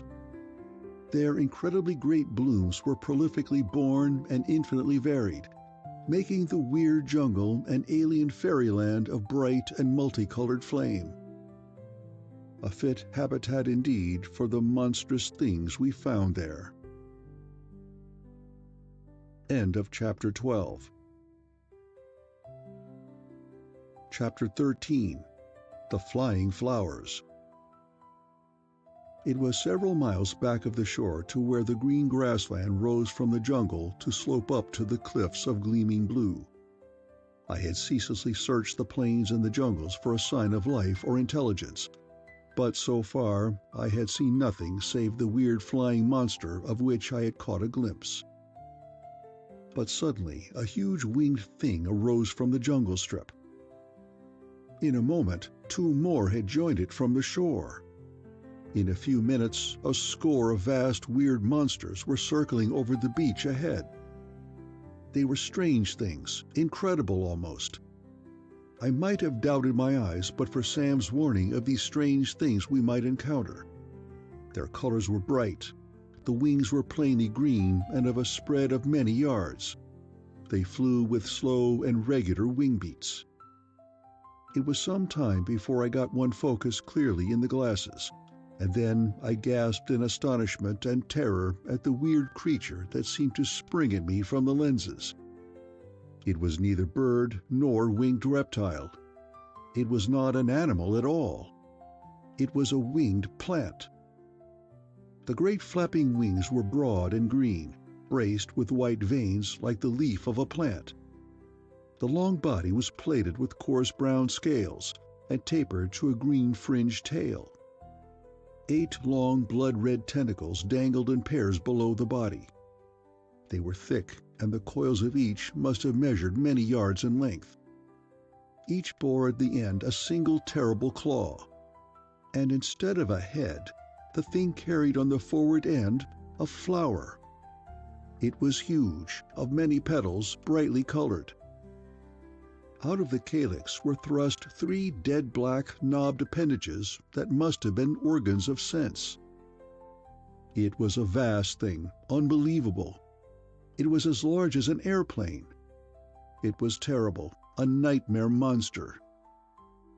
I could scarcely believe my sight, though after what Sam had said, I might have expected such a thing. I do not remember calling Sam. I was too much amazed. But suddenly he climbed up beside me and took the binoculars from my unconscious hand. With a fearful gaze, I watched him raise and focus the instrument, trying to read in his lean, tanned face the meaning of the astounding things. I saw keen interest reflected there, surprise, intense concentration, but nothing of the strange terror I felt. A sensation of immense relief came over me, and I made a half-hearted effort to smile as he lowered the glasses and looked at me grinning. "Don't let it get to you, Mel," he said. "I was expecting something of the sort, or more so. They are no more terrible than the old winged saurians, probably. At any rate, the Omnimobile can take care of herself. We're likely to meet something worse before we're through." "I hope not," I said piously. "But the things are plants." "Possibly. But the idea of animated plants is nothing new to science. The line of division between the plant and animal kingdoms is rather vague, and it seems that both developed from a common ancestor. Even today, there are living things that can be classified neither as plant nor animal. Take, for instance, Euglena viridis, the microscopic organism that colors green scum on freshwater ponds. It is a plant because it contains chlorophyll and utilizes sunlight in the manufacture of food from carbon dioxide, and it absorbs salts dissolved in the water. It is an animal because it can swim about very actively, and because it can absorb particles of food that it finds in the water. Carry the evolution of such a thing to the nth degree, and you have the flying things before us." Again, I had to admit that Sam had advanced a most plausible explanation for an amazing thing, but still, I prefer my plants fastened to the ground. It soon became evident that the monsters had discovered us. They approached and circled close above, green wings slowly beating the air, and the great blooms that were like heads seeming to flicker with varied colors. The thick red tentacles coiled below the great brown shark-like bodies, with terrible talons drawn back threateningly. "The things may be feeling unpleasant," Sam suggested. "It might be a good thing to fix 'em a hot welcome." That had already occurred to me.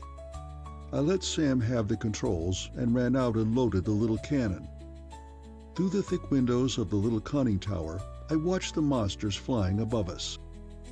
They followed as we kept up our deliberate advance toward the jungle-covered shore. Suddenly, one of them dived down upon us. The impact of its heavy, shark-like body shook the machine, and its great claws grated over the metal plates with an unpleasantly suggestive sound, as it strove vainly to rip them open. I felt some alarm. For sheer fighting power, I would match one of those flying plants against any animal that ever walked the earth. In wingspread, it was fully as long as the Omnimobile, though the machine was, of course, many times heavier. I slipped into gear the machinery that revolved the turret, and as soon as a portion of that rough, armored brown body was fairly before the gun, I let fire with an explosive shell. The whole machine rocked with the force of the explosion, and the side of that vast, scaly brown body was torn off. A viscid green fluid gushed out, dyeing the deck and tinting the water alongside. The terrible grasp of the thing relaxed, and it slipped off into the sea. The others were hovering low, but in a moment Sam had submerged the machine, and we made for the shore underwater. In 5 minutes we struck a soft, muddy bank. He shifted the caterpillar tread into gear. The machine waddled up the muddy slope through the fringe of strange plants and broke into the weird jungle. The unearthly radiance of the sky filtered through the jungle roof in a dull crimson light. In the vague, ominous twilight, huge and monstrous tree trunks rose all about us, as much like great fungoid growths as like normal trees. We pushed through thickets of weird purples and strange metallic hues, under vast masses of hanging green vines, all hung with gigantic, incredible blooms that were so bright they seemed to light the dusky forest with their vivid flames of crimson and yellow and blue. For perhaps 3 miles, the omnimobile smashed her deliberate way like a gigantic reptilian monster through that strip of weird, rotting jungle. Then we emerged on higher ground of a different vegetation. End of Chapter 13. Chapter 14. The Prey of the Plant. We stopped the machine on the first little eminence of the open space, to survey the vastly different and unfamiliar region that lay before us. It was an open park-like country. There were broad meadows and low hills covered with a fine turf of luxuriant green grass. There were scattering small groves and great solitary trees so profusely laden with vast purple blossoms that they seemed afire with purple flame. It was a strange landscape, and not without a certain unearthly beauty. The rich green plains and hills lay all about before us, scattered with clumps of brilliant purple woodland and stretching up to the great blue cliffs in the misty distance. A lurid, melancholy weirdness was given to the scene by the awful scarlet glare of the sky. Presently we rolled on again, across the broad level meadow and over a little stream, and through a copse of flaming purple trees. We had gone another mile when Sam, still at the controls, shouted above the beating of the engine and the clatter of the machinery. "Look, Mel! Get it! Shoot! North of us!" Still behind the gun, I looked out quickly. To the north was an open green field of several acres extent. Beyond, the scattering purple trees rose, dotting the green hills until at last they merged in the slope that reached up to the cliffs in the misty distance beneath the amazing sky. For a moment my eyes searched that strange scene in vain. And then I saw the huge green wings of one of the terrible flying plants, flapping deliberately above the brilliant purple trees 100 yards to our right. Sam was already swinging the machine about in that direction. Without waiting to see the cause of his frantic appeal, I trained the gun and depressed the firing pin. The little gun roared sharply, slid quickly back and forward again in its recoil cylinders, and the mechanism clicked smoothly as another shell was thrown into the breech. For a moment, my vision was obscured by the thick white cloud of smoke. Peering intently, I saw the unearthly monster flying more slowly, sinking. In a moment it was out of sight behind the purple trees. "Did you hit it?" Sam cried anxiously. "I think so, but why all the fuss about that one? There are plenty more back in the jungle." "Oh, didn't you see? It was carrying something." "Carrying something?" "Mel, one of those red tentacles was wrapped around a man." He had brought the lumbering machine about in the direction of the place where he had last seen the monster. We went at a reckless pace. The machine rocked and banged, and we were shaken up unmercifully when we crossed a dry watercourse. 2 or 3 of the trees went down before our undeviating and irresistible advance, filling the air with purple clouds of petals from the great bright flowers. Then I saw before us, 30 yards away, the great strange creature lying flat on the ground, with wings outspread. Beneath it, in the coils of one of the thick tentacles, I saw the gleam of a naked human body. The machine jerked to a halt, and I threw open the manhole and sprang out on the deck. In a moment, Sam was beside me. He had buckled on an automatic pistol of the latest design and the heaviest caliber. He handed me a duplicate weapon with ammunition belt and holster, with the warning, "We've got to expect the unexpected and must be quick on the draw."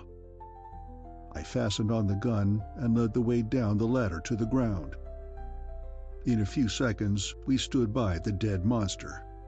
Seen at close range, it was an appalling thing indeed. It was very strange, and even the dead body of it showed cruel strength. The green wings were like tough green leather stretched over a metal frame, The body was armored with thick, rough brown scales. The tough scarlet skin of the tentacular limbs were smooth and rubber-like. Already, the weird flower at the forward end was withered and black. The ground about the thing was stained with a flood of green liquid from the terrible wound the shell had torn. I hurried around it. Only the shoulder and arm of the human prey were in sight. Yes, it was a human being, and the skin had the clear smoothness of youth. I bent closer and perceived, with an odd admixture of feelings that made my heart beat wildly and then pause until I reeled, that the skin had a soft greenish tan. I saw that the body, lying under the wing alone, had not been crushed by the fall of the monster. "We'll be able to tell what manner of mankind we have to deal with here," Sam said, though I scarcely heard him. "If our man was at all civilized, there ought to be ornaments or remnants of clothing.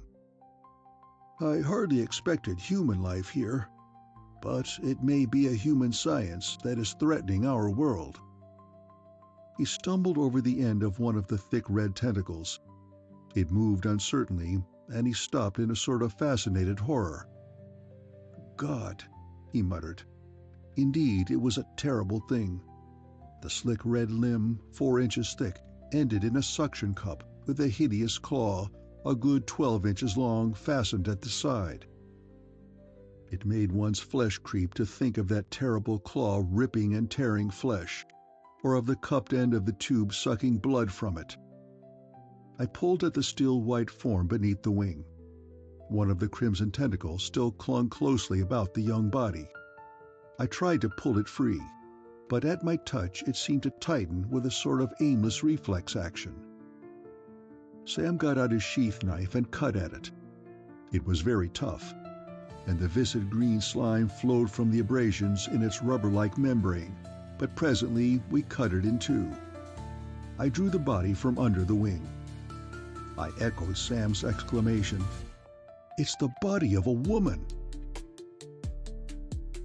End of Chapter 14. Chapter 15. The Green Girl. It was indeed the form of a woman, rather of a girl. The eyelids were closed and still. There was no breathing and no perceptible beating of the heart. But the body was very beautiful. The hair was soft and dark, the skin white with just a hint of the green coloration. The features were regular, classic, perfect. The lips were still very red.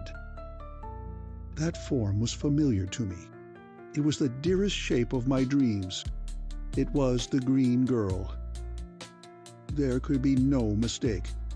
This was the flesh and blood reality of the delightful vision that had been the joy of my life. At last, my supreme wish was granted. I had found the Green Girl. But too late. She was so white and still. As Sam remarked, his words reaching me faintly through a gray haze of despair, she seemed to have belonged to a rather highly developed race of people. In fact, so far as physical perfection goes, she was without parallel. And physical and mental endowments usually go hand in hand. The wide white forehead betokened a keen intellect. Sam had expected to find ornaments on the body, but no such things as we did find. There was a thin band of metal about the waist. The twisted fragments of a strange metal object were upon the back, fastened to the white shoulders with metal clamps that gripped them cruelly. It was evident that something, recently torn away, had been fastened to the back of the girl. Sam brought a file from the machine. I helped aimlessly, mechanically, and we cut the metal frame off. As we worked over that white body, with its soft tints of green, I saw strange livid marks upon the back that stood out sharply from the warm hue of the skin. I had never seen anything like them. They were splotches of a dull violet color. They looked like burns or stains that must have been caused by the thing that had fastened to her body. "Radium burns?" I questioned Sam in apathetic curiosity. "No, something similar perhaps. Radium emanations whiten the hair, but the color of the skin is not affected except by inflammation. This is the effect of atomic radiation of a shorter wavelength, I think. My hands were oddly stained for months while I was making my initial experiments with the artificial generation of the cosmic ray, which led to the hydrodyne. I found the cause and developed an effective treatment. I imagine that burn is the chief cause of her coma. Coma? Then she isn't... My heart beat madly, and a mist came before my eyes. I think there is hope. She seems not to have been injured by the monster, or to have been seriously hurt by the fall. She is in a profoundly comatose state, due to the electronic burns, and also to physical exhaustion and the terrible hardships of which her appearance gives evidence. If you can save her... I fell on my knees and raised that delicate head in my arms. Let's get her to the machine. It's cooler in there. We'll do what we can. I picked up the silent body, still warm and limp, and carried it to the machine, up to the deck, and down into the cabin. I gently placed it on the divan and nervously urged Sam to haste. He deliberately began his work. He had included medical supplies in our equipment, and he was a doctor of considerable skill, whose special knowledge of the effects of etheric vibration was of greatest value here. I could do little except stand and watch him, or stride impatiently up and down the room. First, he quickly prepared a thick red liquid, with which he bathed the violet-colored burns. Then he made a hypodermic injection, and next administered a small quantity of some kind of gas, a mixture of nitrous oxide or laughing gas with something else that I did not recognize. In a few minutes, the beating of the heart had become normal, and the breathing was resumed. He had me cover the patient up, and it soon became evident that she had passed into a deep but natural sleep. I sat by the couch, feasting my sight on the reality of the vision that had been mine so long, in a fever of impatience for the time the beautiful sleeper might awake so that I could speak to her, yet fearful of making a sound that would disturb her. Sam had gone out to examine the dead monster more fully. In half an hour he came back in the cabin, carrying a queer writhing green thing in his hand. He held it up silently for me to see. With a sickening sensation, I perceived that it was a miniature replica of the great flying monster. It was no bigger than a dove. The madly fluttering wings were a bright rich green, very delicate and soft. The thin slender tentacles that clutched Sam's hand, or scratched harmlessly at it with undeveloped claws, were a pale rose color.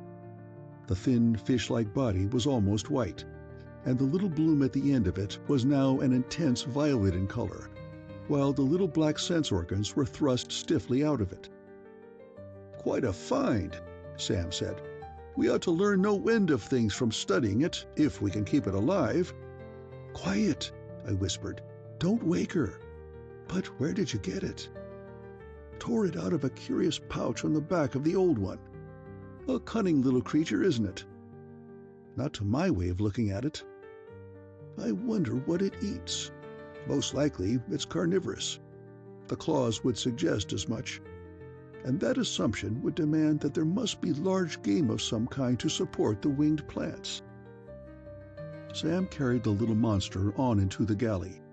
In half an hour, since he had not come out, I left the sleeping girl and went in to see him, fearing that he had been bitten or stung by the thing. I found him with the grotesque little creature perched contentedly on his finger, sucking with the thin pink tentacles at a wisp of cotton he had soaked in condensed milk. An odd thing I noticed about it. The little bloom on the end of the body, which had been purple a short time before, was now white, flushed only with a pale pink glow. "It's as friendly as a kitten," Sam said. "I'm going to name it Alexander. No reason why it should not develop into a young conqueror." "Keep it, and give me a pet rattlesnake." And it was well he did keep it. End of Chapter 15. Chapter 16. Zenora of Lothar. I went back to the beautiful sleeping girl and sat down again in my rapt contemplation of the quiet charm of her face. She was breathing quite normally, and the face bore a slight smile of pleasure. Suddenly she moved, and the eyelids were raised. Clear violet eyes looked straight into mine. They were those eyes that have haunted me always. "Melvin Dane," she breathed in a voice that was low and musical and wholly delicious. She knew me. She spoke my name. Truly, it was the green girl. She was aware of the meeting of our minds upon the ether. "My chieftain of dreams." From beneath the light covers, she reached a slender rounded arm, white with just a hint of green tan. I took her hand in my own, feeling a strange thrill at the touch. After a moment of hesitation, when I struggled fiercely with that thrill, relaxing to it briefly, I put her hand quickly to my lips and then released it. I did not feel capable of speech. For all the hours since we had found the girl, I had been undergoing a storm of emotions, alternate joy and despair. Now, when the green girl actually smiled upon me, I forgot all my old dreams of how I would cross oceans and voyage through space to take her in my arms. I sat still, with a curious lump in my throat, in incredulous joy, not daring even to surrender to the delicious thrill of her touch. She laughed softly and questioned, "From whence did you come, chieftain of my dreams? Or am I dreaming still?" "It's no dream," I began awkwardly, "though I can hardly feel that it isn't. I came from a land above the red sky. I have always dreamed of you, and now I find you real, living. What is your name? Do you have people?" "I am Zenora. My father was the last prince of the old city of Lothar. My people now are few." "You spoke my name. You already knew it?" "Yes, Melvin Dane. I have dreamed of you since I was a child. Even now, before I awoke, I had a curious dream of you. I thought you were coming to me through the sky in a ship of fire." The poor girl had raised herself on her elbow. Now she lay back on the pillows again, as if she were very weak. "So you have known me always too?" "Since one day when I was a child. The old lost city was my playground, and even when I was very small, I wandered alone through the great palaces of old Lothar, dreaming of the ancient time when her warriors were great. One day I found a strange machine in a ruined tower room. Curious sounds came out of it when I put it to my ears. And then came the vision of you, of the white prince of my dreams. Day after day I slipped back to dream of you. But even when I could go back no longer, you still came to me in dreams. But now they are dreams no longer. You are mine," I exulted. I thought there was something wistful in her smile, a hint of sadness in her sparkling violet eyes. "Yes," she breathed, "even for a little time it is real. A little time before the end." She rose a little, resting on her elbow. I took her hand again. How slender and small it was. She still smiled, a little wanly. "Don't speak of the end," I said, unconsciously lapsing into the strange tongue in which I had so often conversed with her. "I have found you. You are safe. The flying thing is dead." For a moment, there was frank admiration in her violet eyes that went oddly to my head. "You killed it. You are like the great warriors of old." "Hardly," I demurred with painful honesty. "I did nothing except push down a little pin." "But the Lunac, the flying thing, is not what I fear. It had taken me from a fate that was far worse. It was carrying me from the power of the Lord of Flame."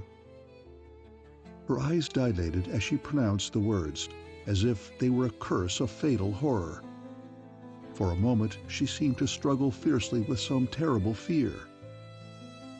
She sank back, rigid and unconscious, to the couch. I sprang to her and lifted her in my arms. I started to call Sam, but in a moment her body relaxed, and her breathing had resumed, though she did not open her eyes. Still, I felt no haste to put her down. I brought her a little closer to my heart, and my lips were very close indeed to hers when suddenly her violet eyes opened wide. I almost dropped her in my speechless confusion, and I felt myself turning red. Embarrassed more than I care to say, I hurriedly departed for the galley. I found Sam whistling cheerfully and busy making apple pies for dinner. I have known several men who called themselves scientists, but Sam is the only one of them who had mastered the science of cooking. He used to say that if he were going to be hanged, he would want to cook and eat his dinner first. "What did you do with the little reptile plant?" I asked. "Oh, Alexander's gone to bed," he said lightly, pointing to a ventilated cardboard box on the shelves. "But how are you coming on with your specimen?" he questioned with a grin. "Zenora seems, recovering very well. Perhaps you had better see her. She might think that I—" As Sam, with an understanding nod, walked toward the cabin door, I climbed out on deck to think about it all. The great trees still whispered a little in the hot south wind, which was laden with the unfamiliar fragrance of the great purple flowers. The rich green grass moved in long waves before it.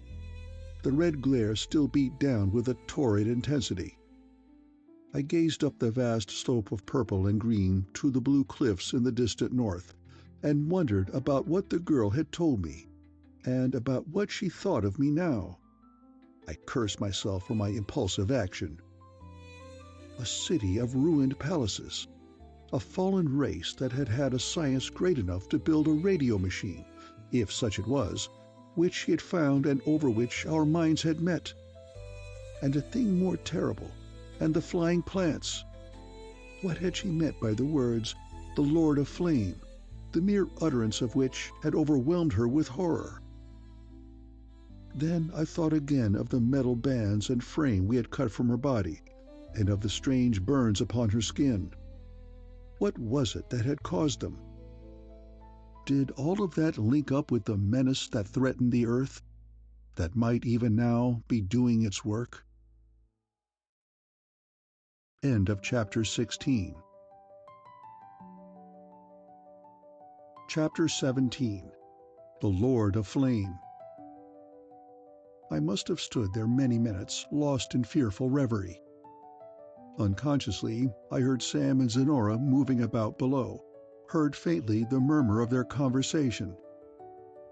At last, my grim forebodings of the horror that was to come were interrupted by Sam's cheerful hail, and I went below. I came upon Zenora in the cabin. She was arrayed in a fresh suit of my white flannels that Sam had laid out for her, and evidently she had been under the shower, for drops of water still gleamed on her dark hair. She looked freshly, incredibly beautiful, dressed even as she was.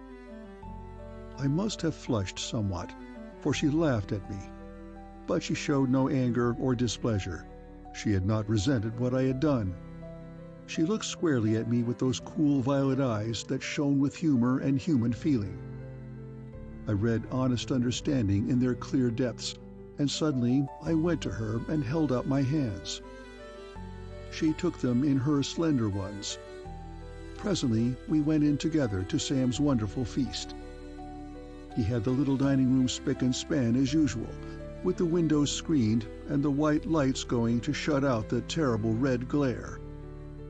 It was very cool in the soft breezes from the fans, and we three sat down in comfort to the delicacies he had prepared. Sam still remembered what I had taught him so many years ago of Zenora's language, so that he was able to converse in it. "It'll be some revelation to the old deadheads at the Academy if we ever get back and publish our account," he said. "They have never admitted telepathy, just because the phenomenon of thought transference depends upon such delicate attunement of minds that it cannot be reproduced at will. Of course, we don't know just how much the radio had to do with it in your case. Undoubtedly, it served as a carrying wave, at first at least. But anyhow, it would be some bombshell to toss among my old associates." "Who cares what they think about it?" I said. "We found her. That's all that matters." Zenora sat down eagerly. I found joy in watching her eat. She manipulated her unfamiliar fork with instinctive culture, and seemed to like Sam's viands immensely. And she ate with the restrained eagerness of one who has not touched food for some time. What misfortunes had the brave girl been through? Presently, when she was somewhat satisfied, Sam began questioning her in an effort to find out something of the strange world about us. "Where do your people live?" he began. "Once Lothar was an empire that girdled the Central Sea. But many lifetimes ago, the evil power of Mutron arose, and our people were conquered by the slaves of the Lord of Flame. Now there are but a handful of my race, living in the forests by the northern cliffs. And even they are taken to serve the Lord of Flame." "The Lord of Flame? What is that?" Sam cried in amazement. "It is a dreadful thing, a serpent of green fire that dwells in the violet mists of the chasm of Zath," she said hastily. "But let us not speak of it. No man speaks of the Lord of Flame, for it hears. Stay. Oh, horror! Do you not feel it?" And indeed, at her words, I felt a strange and alien thrill, as if the revealing searchlight of some dreadful power had been suddenly thrown upon me, as if some strange wind of fear had blown upon my soul. I shivered involuntarily and crouched closer to the others, trying to drive the horror from my mind. "God," Sam breathed hoarsely, "what can we be up against?" In a moment the girl went hurriedly on, as though to change our thoughts to other things. "Many sleeps ago, I was taken by the men of Mutron and put in the power of Zath.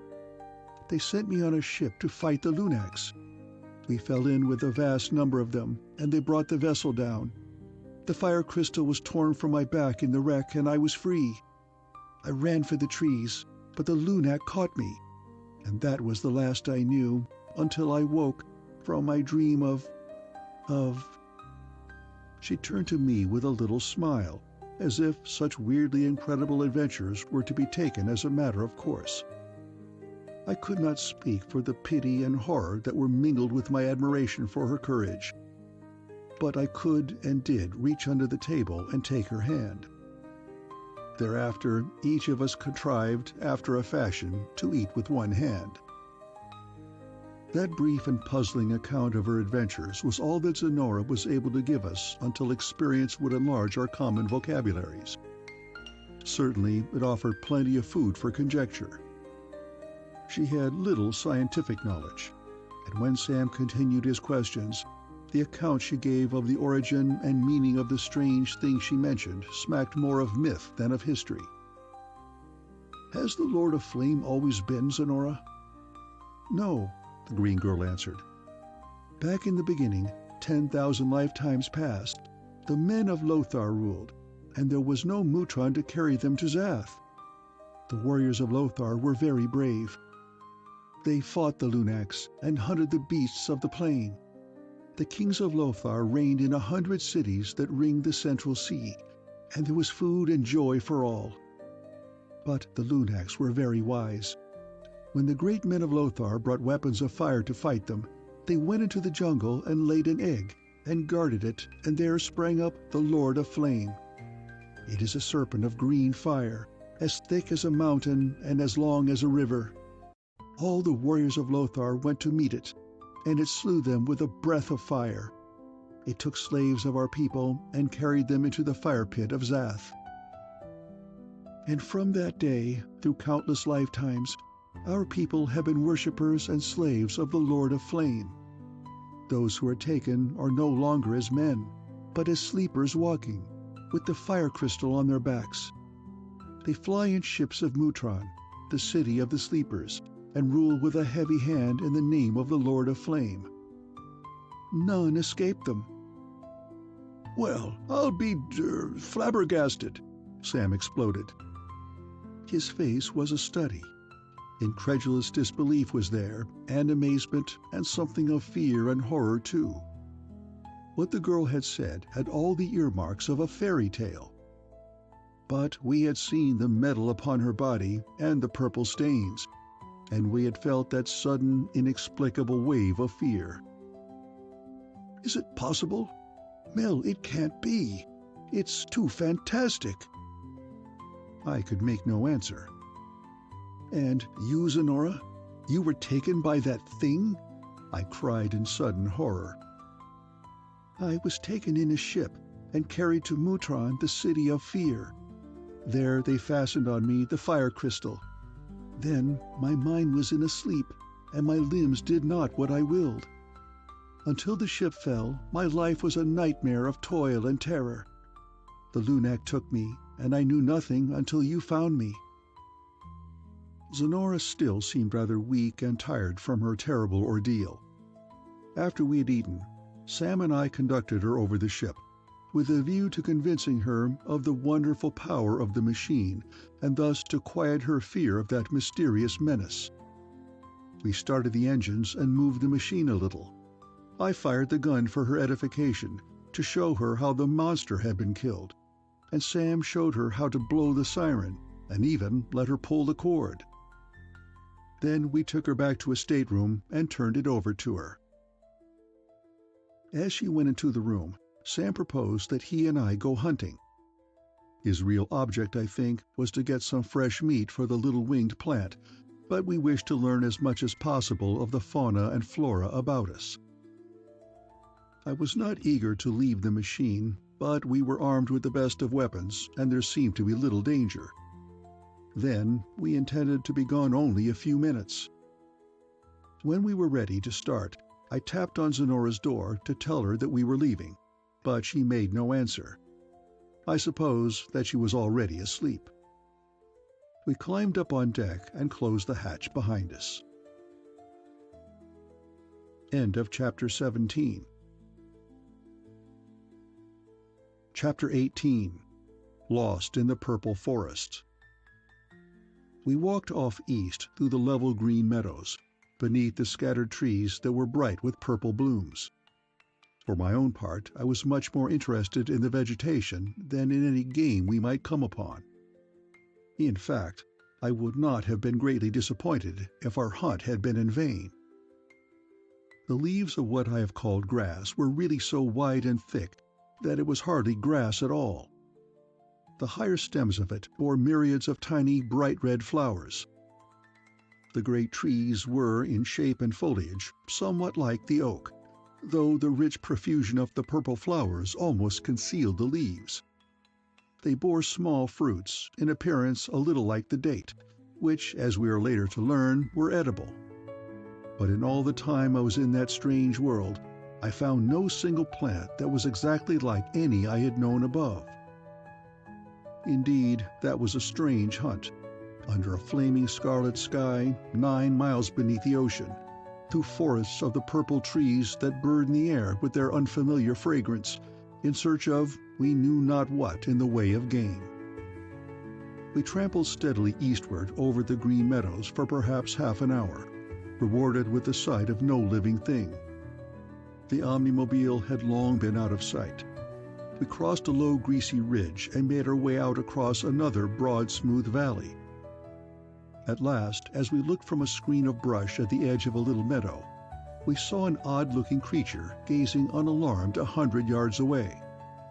It was somewhat larger than a hog, with gray, hairless skin and long white tusks or horns. It had an oddly heavy, barrel-like body. It must have winded us, for it threw up its head with a peculiar squeal, tossing its great tusks. Sam and I both fired. We have never agreed which of us hit it, but it slumped over on the green vegetation. We hurried up to it. It was quite dead. It had great claws and somewhat resembled a sloth, although it was exactly like nothing that I had ever seen. Sam took out his knife and skillfully removed half of the skin, wrapping up a piece of meat in it.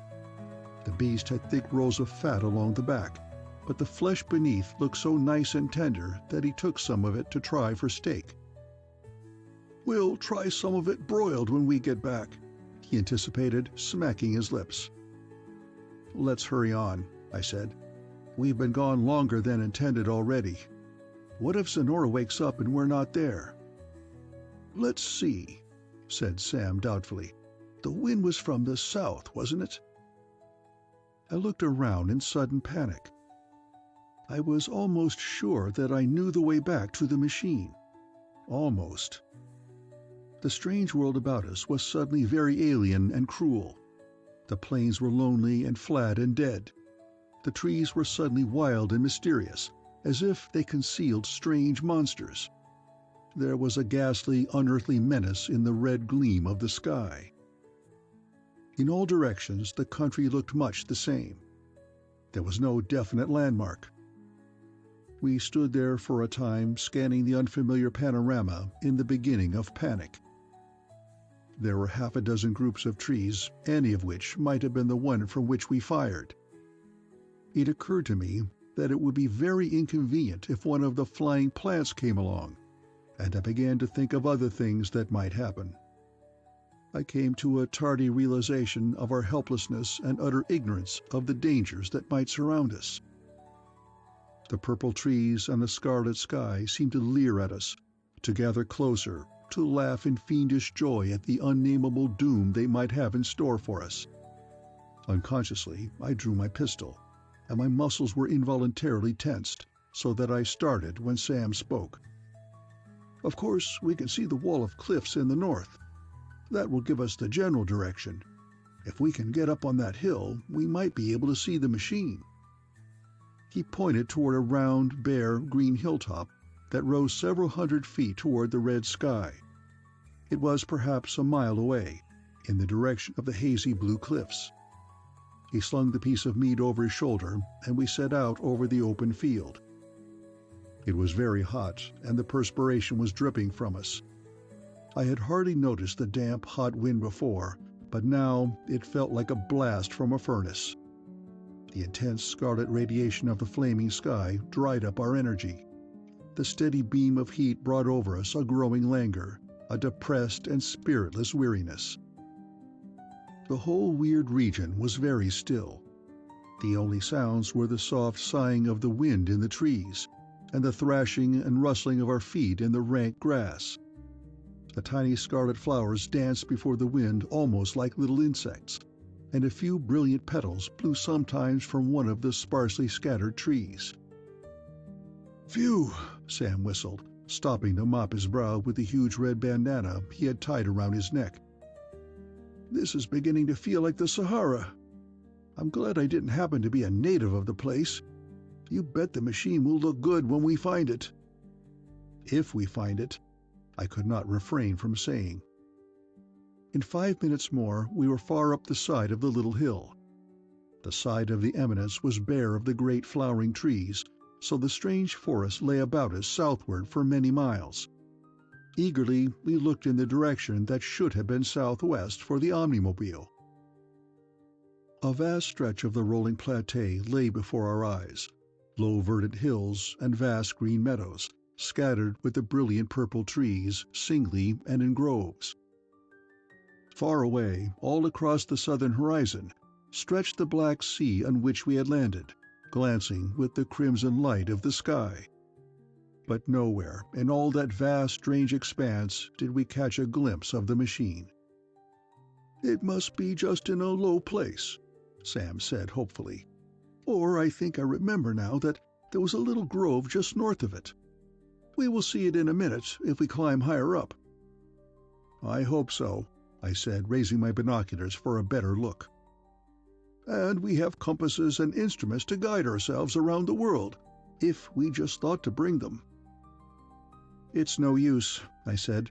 "Let's go on to the top." End of Chapter 18. Chapter 19. The Hill of Horror. We climbed up the last few yards to the summit and gazed across toward the dim blue cliffs that rimmed this world on the north. We stood on a great divide. A vast valley lay before us, stretching away until it was veiled with a faint rosy haze.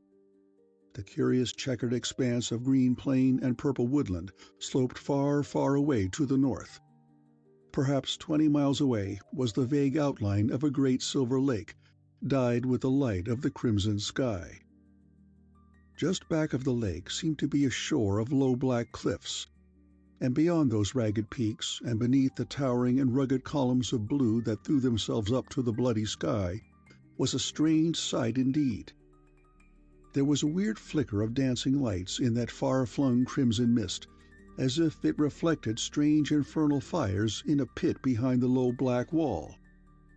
There were faint and moving gleams of violet, of pale violet flames that changed and rose and fell. Vague tongues of violet fire wove themselves throughout that distant rose-colored mist with a writhing, rhythmic motion. They formed curious shapes of flame that faded strangely and came again. But my description is futile. The important thing was not what we saw, but what we felt. A curiously unpleasant sensation of helplessness and of strange horror came over me. I felt as if I were stealing a forbidden glimpse of an ancient and incredible hell. Fear swept over me, alien, inconceivable terror, like a keen and bitter wind that numbed my brain. I felt the horror of a sentient force, utterly inhuman, devoid of all human knowledge or understanding, as cold and remote as the frozen night of space.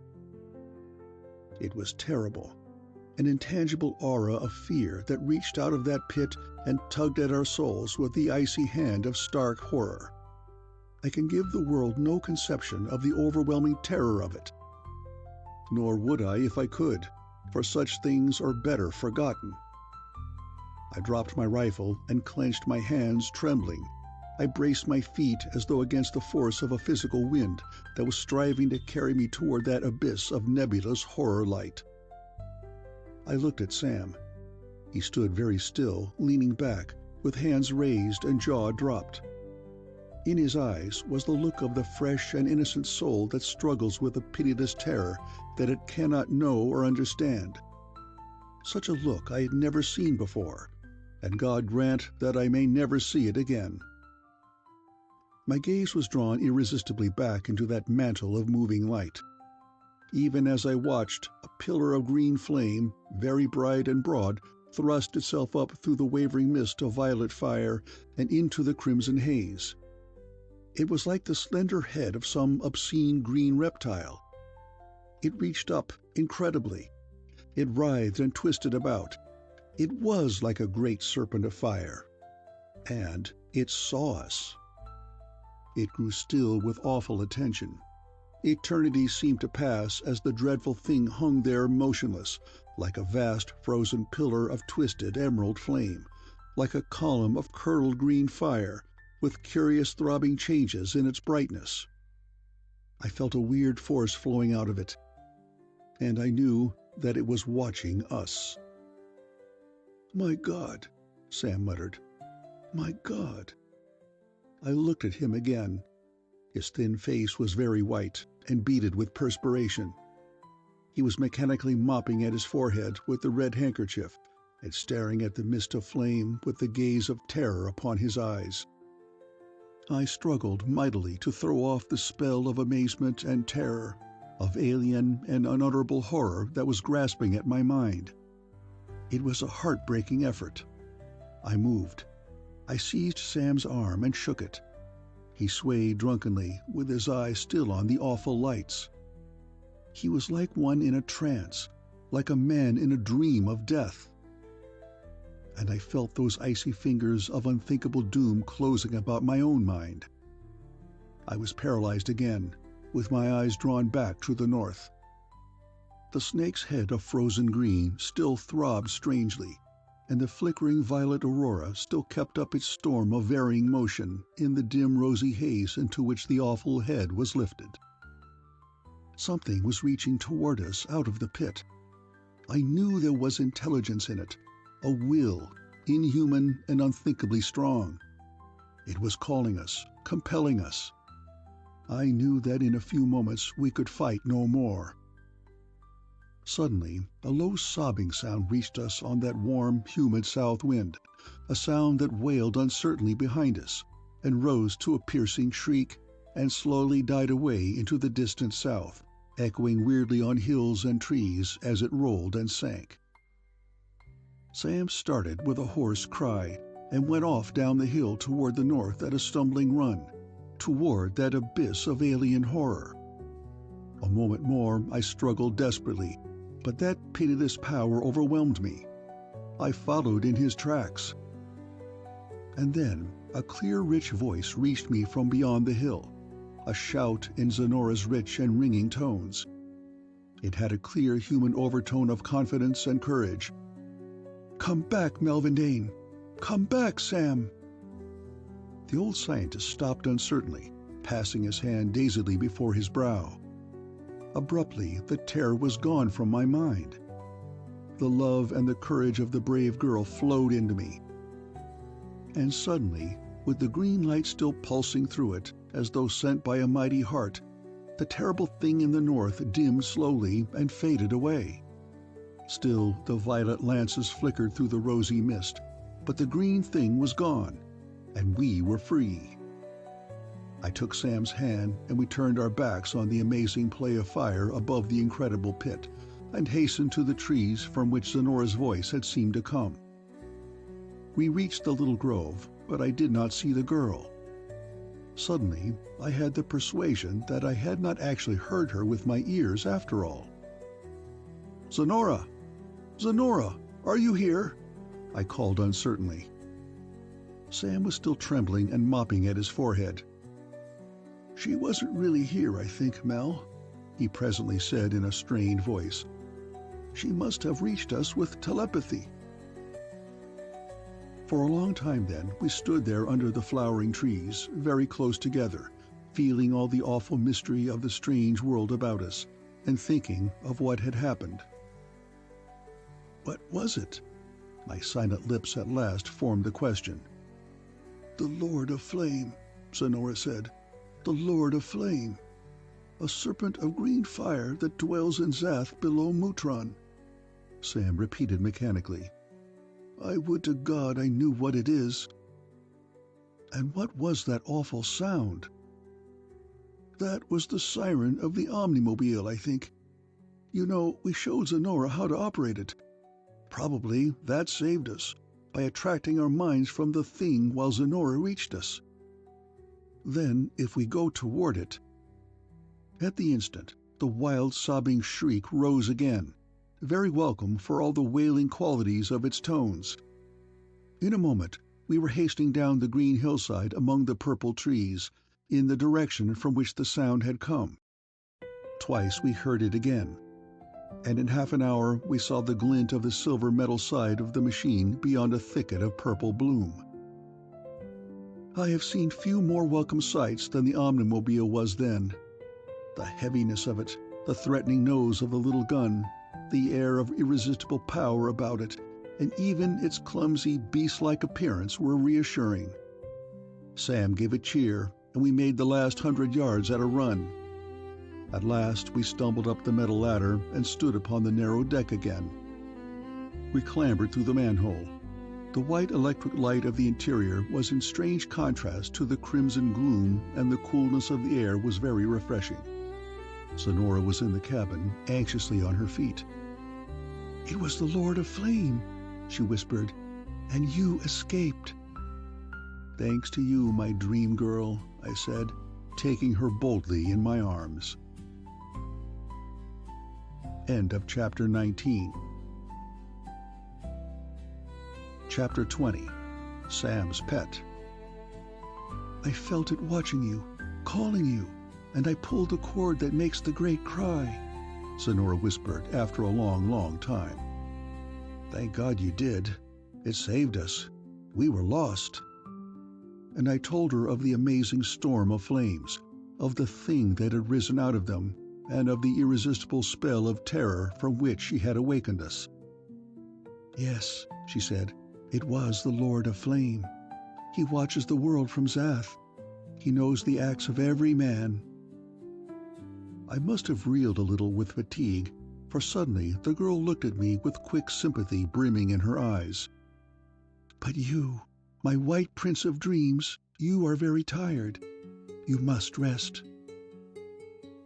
Abruptly, I realized that I was tired, dead with fatigue, with an unutterable weariness not only of body but of mind, for the horror had exhausted my emotions. I heard Sam splashing water under the shower. I followed him into the bathroom and then went to my bunk in the stern, for I had given Zenora my stateroom. I was leaden with weariness, but peacefully secure in the protection of the heavy metal walls of the Omnimobile. I have very little idea how long I slept, for we had let our watches run down.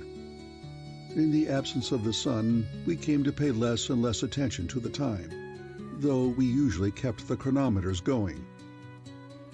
When I woke, I felt greatly refreshed, with my terrorized despair almost gone.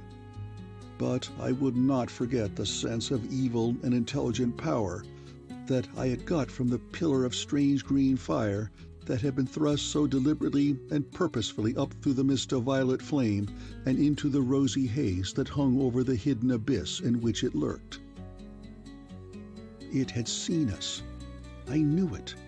And I knew that even if its incredible power seemed withdrawn, it was still not far away. I heard Sam speak, heard Zenora laugh. Evidently, they were in the little galley, for I heard the clatter of cooking utensils. I dressed and went in. How beautiful the girl was. Her red lips were brilliant against the light green tan of her skin. Her dark hair fell over her shoulders in a rich cascade, and her violet eyes were sparkling with life. She came to me quickly and took my hand. No words passed between us, for our minds were too near together to need many words. It was enough for me to see the sympathy and love in her eyes, and it seemed again, when our hands met, that a subtle current flowed back and forth between us, setting our minds alight, making our hearts beat faster, raising us together into a higher ethereal plane and fusing our beings into one. In a moment, Sam, with a kind smile of understanding on his face, called us to the table. The steak from the thing we had killed was a great success, and the table was loaded with the good things with which the larder of the machine was stocked. The girl ate heartily, as did Sam and I, and we talked and laughed a good deal. Even if the small number of our common experiences limited the topics of conversation, we had a merry enough time of it, and somehow that happy meal gave us greater courage to meet the strange menace that rose before us. After we had eaten, and all had helped wash the dishes, all in the same gay spirit, Sam got out the box in which he had put the little creature he had named Alexander. I had quite forgotten all about the diminutive winged plant. With mingled curiosity and repulsion, I watched him unfasten the box. I had not yet recovered from my instinctive horror at sight of the flying plants. Zenora seemed to share my antipathy toward them. But Sam has always seemed to care as much for wildlife as for men, and he seemed to consider the little creature as natural a pet as a dog. However, of course, his real reason for keeping it was for scientific observation. The thing fluttered about in the box when he picked it up, and as soon as the lid was raised, it flew out and lit on his hand. Already it seemed bigger and stronger than it had been a day before. The pale yellow of the little fish-like body was darkening. The wings seemed a darker green and stronger. The blood color of the slender tentacles along the sides of the body was growing deeper and deeper. The weird little monster clung to his finger with 3 of its tentacles, holding the thin, petal-like membranes about its head extended, and moving its black, knobbed organs restlessly. At first, the color of the flower-like tissues was almost white, but when I made a sudden motion, they quickly darkened to a deep violet, and the little creature crouched down in Sam's hand as if it were alarmed. Sam smiled down at it with real understanding in his face. He uncovered on the table a dish containing a great chunk of the raw, bloody meat of the thing we had killed. The queer, flower-like head twisted about, and the black, stalked organs moved like eyes. Abruptly, the membrane changed color again, from the violet of its fright to a deep red. Sam held his hand over the meat, and the slender tentacles disengaged themselves and writhed down over the plate like tiny red snakes. They began to suck the juices out of the meat, and as the thing filled itself, the strange flower slowly faded in color until it was a pale pink. Observing my instinctive horror of the thing, Sam said, "That's the way it was meant to eat, Mel. Nothing unnatural about it. Our table manners might not seem very elegant to an angel." "I guess you're right, but that thing just gets on my nerves." When he went to put the little creature back in the box, it clung to his finger as if reluctant to go, and strange bright patterns of color flashed over the thin membrane. It seems fantastic enough, but even then I was sure that the little thing possessed intelligence, and that it was beginning to feel affection for Sam. The next time he took it out, it seemed larger and stronger, and hungrier. We stayed there for what must have been 10 days, though we kept no accurate account of time. It grew rather astonishingly, and always its odd appearance of intelligence was greater. It seemed to feel a real affection for Sam. He whistled ancient tunes to it sometimes, and it seemed to listen in great delight. And for long hours he would sit with the thing in his lap and talk to it. He declared that it was getting so that it could understand. Bright colors crawled on the membranous fringe, and it seemed to listen to him with great intentness. End of Chapter 20. Chapter 21. Back to the Haunted Hill. On the morning, if one may speak of morning in that world of eternal day, after we had slept off the fatigue of our visit to the hill where we had seen the lights of terror, Sam took me aside for a short talk. "Mel," he said, "we can't forget what we've come here for. My generator is still keeping up the interference in the ether, but sooner or later the force we have come to fight, and it must be that Lord of Flame of Zenora's and the thing we saw from the hill, will break down the interference, and then the Earth will freeze. What can we do against that? And Zenora, Sam, I can't leave her. She's worth more to me than the Earth. There's plenty of room in here for us to live our lives out. I've been thinking about it, and I can't go." He nodded sympathetically. "I know, Mel. She means a lot to you. But perhaps we will win and save our lives too." "Not a chance," I said bitterly. "Not against that thing we saw. It means death, or worse. But I suppose we have to go on and do our best." The old man was beaming. He patted me on the shoulder. "I knew you would be with me when you had time to think," he said. "Now, when the life of the world is at issue, we can't consider ourselves." "What do you think we can do?" "What can't we do? We have the Omnimobile. We have machines and tools. We have knowledge and our hands. We can go anywhere and do anything. But the first thing is to study, to find out what we have to deal with and how to fight it." "I suppose so." "Mel, we must go back to that hill." No, not there. It was only a miracle and Zenora that saved us before." "I've some theories. We'll be better prepared next time." A sudden thought struck me. Say, couldn't we pay a flying visit to our own world again and tell what we found? Then the world would still have a chance, when we are gone. 500,000 Americans with tanks and heavy artillery will look mighty good down here, and it would just take a day or two to go." "No," Sam said. "The world would hardly believe it all, even if we carried out what evidence we could. And nothing could be done in time.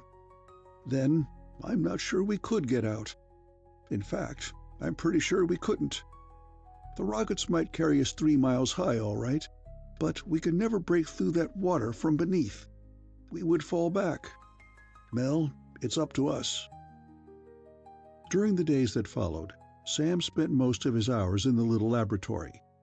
He spent much time on those great machines that controlled his forces in the ether. And he invented and developed another device that was more nearly within my understanding. "You know, Mel," he said one day, "I think I can rig up something to protect us from that fear that came so near getting us. Ever since you made your telepathic contact with the green girl, I have had the idea that the brain sets up disturbances in the ether. We know that the action of the nervous system is electrical in nature, and all electrical discharges set up ether waves. It happened that you and she had great minds, created in perfect synchronism, so that each was sensitive to the vibrations of the other. Hypnotism is best explained by such electric theories. Now, I am convinced that the Lord of Flame is a brain. Whether in a human body or not, I cannot attempt to say. It creates such powerful etheric disturbances that it was able to affect us at a distance. If that is the case, it ought to be a fairly simple matter to provide insulation against its vibrations. You know that induction or electric action cannot penetrate a conducting cage. I ought to be able to fix a conducting helmet that will prevent the induction of neuronic currents in our brains." A short time after, he showed me 3 helmets, as he called them. They were little more than bags of wire gauze to be put over our heads. He demonstrated that an electroscope draped with one of them remained entirely unaffected by charges brought near it, but it seemed a ridiculously inadequate protection against that terror. We went hunting several times for the benefit of the little plant. After the first few days, Sam let it go along, hanging on his coat. It was growing very fast and developing remarkable characteristics. It showed surprising intelligence. Sam seemed to have a real affection for it, and it in turn seemed to love him. I never ceased to feel the strangeness of those expeditions over the rolling green grasslands, among the sparsely scattered flowering trees, in the hot, damp air and the intense red light. We shot 2 more animals like the first, and 3 others of a smaller variety, which somewhat resembled large rabbits. Very shortly after Sam had perfected his electroscreen helmets, he planned another expedition to the hill where we had so nearly met incredible disaster. We carried a telescope, electrometers, spectroscope, and a few pieces of Sam's recently developed and highly complicated apparatus, which he had neglected to name, for detecting and analyzing etheric waves. Zenora insisted on going with us, and there seemed no reason for leaving her behind, since Sam had perfect confidence in the efficacy of his new helmets, and since the girl herself was an excellent woodsman and could undertake to keep us from getting lost. We had a long, hot march of it across the green plateau among the purple trees, with the fierce beams of the crimson sky pouring down upon us. Burdened with the heavy instruments, we were worn out when we reached the summit. I had suggested that we come in the machine, but Sam wanted to keep it out of the sight of the weird enemy we fought. Once more we gazed across the vast valley of purple and green, to the mists of ruby light over that abyss beyond the distant lake, in which the violet beam still danced and pulsed. And hardly did we have our apparatus set up, when we saw that unearthly, serpent-like beam of green fire writhe up out of the veil of mystery into the rosy haze. We had on the insulating shields, and I felt nothing of the inexplicable horror of the former occasion, though, of course, the whole adventure was certainly terrible enough. But now that strange thing of green seemed distant and devoid of menace. By way of experiment, I ventured to raise my helmet. The terror caught me like a cold and rushing torrent that swept me almost off my feet. I was glad enough to get the wire gauze fastened back about my head again. "It is the Lord of Flame," Sonora cried, "looking over toward the city of my people, to see who will be taken to become his slaves. This is a wonderful thing, Barsoni Sam, that lets us not feel its power." Barsoni being a word that means great man in the tongue of Lothar. For many minutes the amazing shape of twisting green radiance hung in the air. Sam was busy with his apparatus, squinting at the thing through telescope and spectroscope, and reading his other devices. At last, the awful throbbing thing faded away and died into nothingness. Only the violet lances were left in the mist. "Many of my theories were substantiated," Sam informed me, almost jubilant. "And I got a lot of new data. It is rather odd, but the light from that thing shows the helium lines as luminous bands, not as the dark lines that might be expected to rise from the absorption of the helium in this atmosphere. I can hardly understand it." He said nothing more, but was sunk deep in thought as we quickly gathered the instruments and hastened silently down the hill. I felt that he had won a notable victory in the invention of the thought-insulating helmets. We arrived at the machine again without accident. End of Chapter 21. Chapter 22. The Silver Sphere.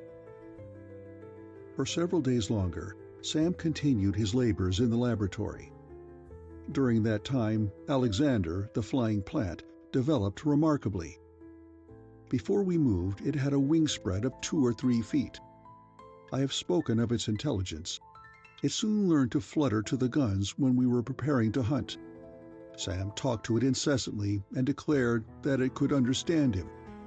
He said it could even make its thoughts known by the varying patterns of colors on its fringe of brilliant membrane. Presently, he had it trained to dry dishes and to do other similar tasks in the galley. Of course, the thing never learned to speak. In fact, it was devoid of vocal organs and incapable of making a sound, though its hearing seemed to be good enough. It appeared to communicate its emotions and thoughts by means of changes of color in the tissue-like membrane that I have termed a flower. And from a strictly scientific point of view, communication by light or sight is quite as logical as communication by sound. Sam examined the black, rod-like organs projecting from the flower on the thing, and said that each of them bore thousands of tiny eyes, like the compound eyes of an insect. After we had been in the vicinity for perhaps 2 weeks by upper world time, we started the Omnimobile's great motors again and moved northward. I had not told Zenora about my talk with Sam. Our minds were too closely attuned to require much conversation.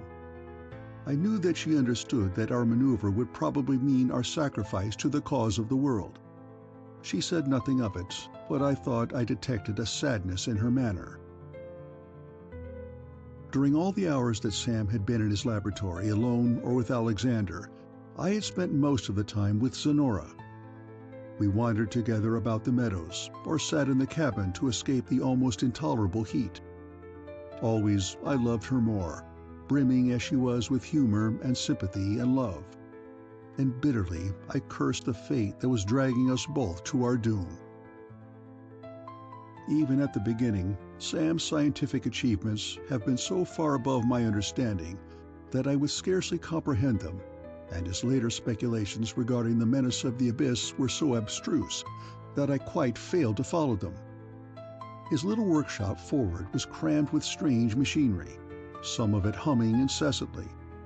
Indeed, his apparatus was still keeping up the interference that prevented the freezing of the earth. Sam had been signally unsuccessful in getting any scientific information from Zenora, for the simple reason that she had none to impart.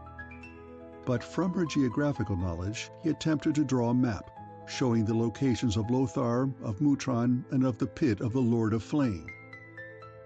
It seemed that there was a strip a score of miles in width between the farther blue walls of the abyss and the great lake we had seen. The pit of Zath seemed to be a great crater lying in that strip. On the brink of the crater, Zenora located her City of the Sleepers, or Mutron. The domain of the last city of Lothar, where she had spent her childhood, lay along the cliffs far to the west of there. Our boldest plan of action would have been to hurl the machine by means of the rocket tubes into the abyss in a direct attack on the Lord of Flame. But Sam, for reasons he did not divulge, doubted the success of such a maneuver. He wished to keep up his researches, and possibly to visit the city of Lothar. his apparatus told him that hidden forces were again stirring in the ether. For 10 hours we moved toward the north, making a long detour to westward to keep within a valley and always trying to take advantage of such cover as was offered by the purple trees. The country was, for the most part, rolling in green, with the great flowering trees dotting the hills and plains but sparsely. The blazing radiation of the eternal crimson day was undiminished, but the temperature fell slightly with increased altitude. Zenora and I were together at the cabin control board, driving the machine, and Sam was in the conning tower with a little gun, ready for emergencies. When we had been moving for some 10 hours, we mounted a low, bare hill, and saw in the little green valley before us a thicker forest of the bright purple trees, offering good cover for the machine. We crossed the summit, and I had increased the speed to 10 miles per hour in haste to reach the trees, in spite of Sam's fear that the operation of the motors at anything like full capacity would create a disturbance in the ether that our hidden enemies would pick up. Suddenly, I saw strange things skimming along over the bright forest before us, in our direction. It looked like a bright silver globe, many feet in diameter. It floated a few 100 feet above the trees, drifting smoothly along like a bright metal balloon in a very swift wind. There was no visible propulsive mechanism. I shouted a warning to Sam through the speaking tube to stand by his little gun.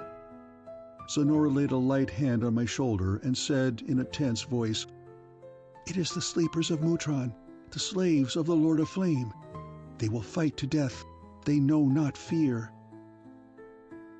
As the silver sphere drifted swiftly and silently down upon us, as though borne by an invisible wind, twice I caught a glimpse of a slender ray of purple flame that darted out of it and moved searchingly over the bare greensward below.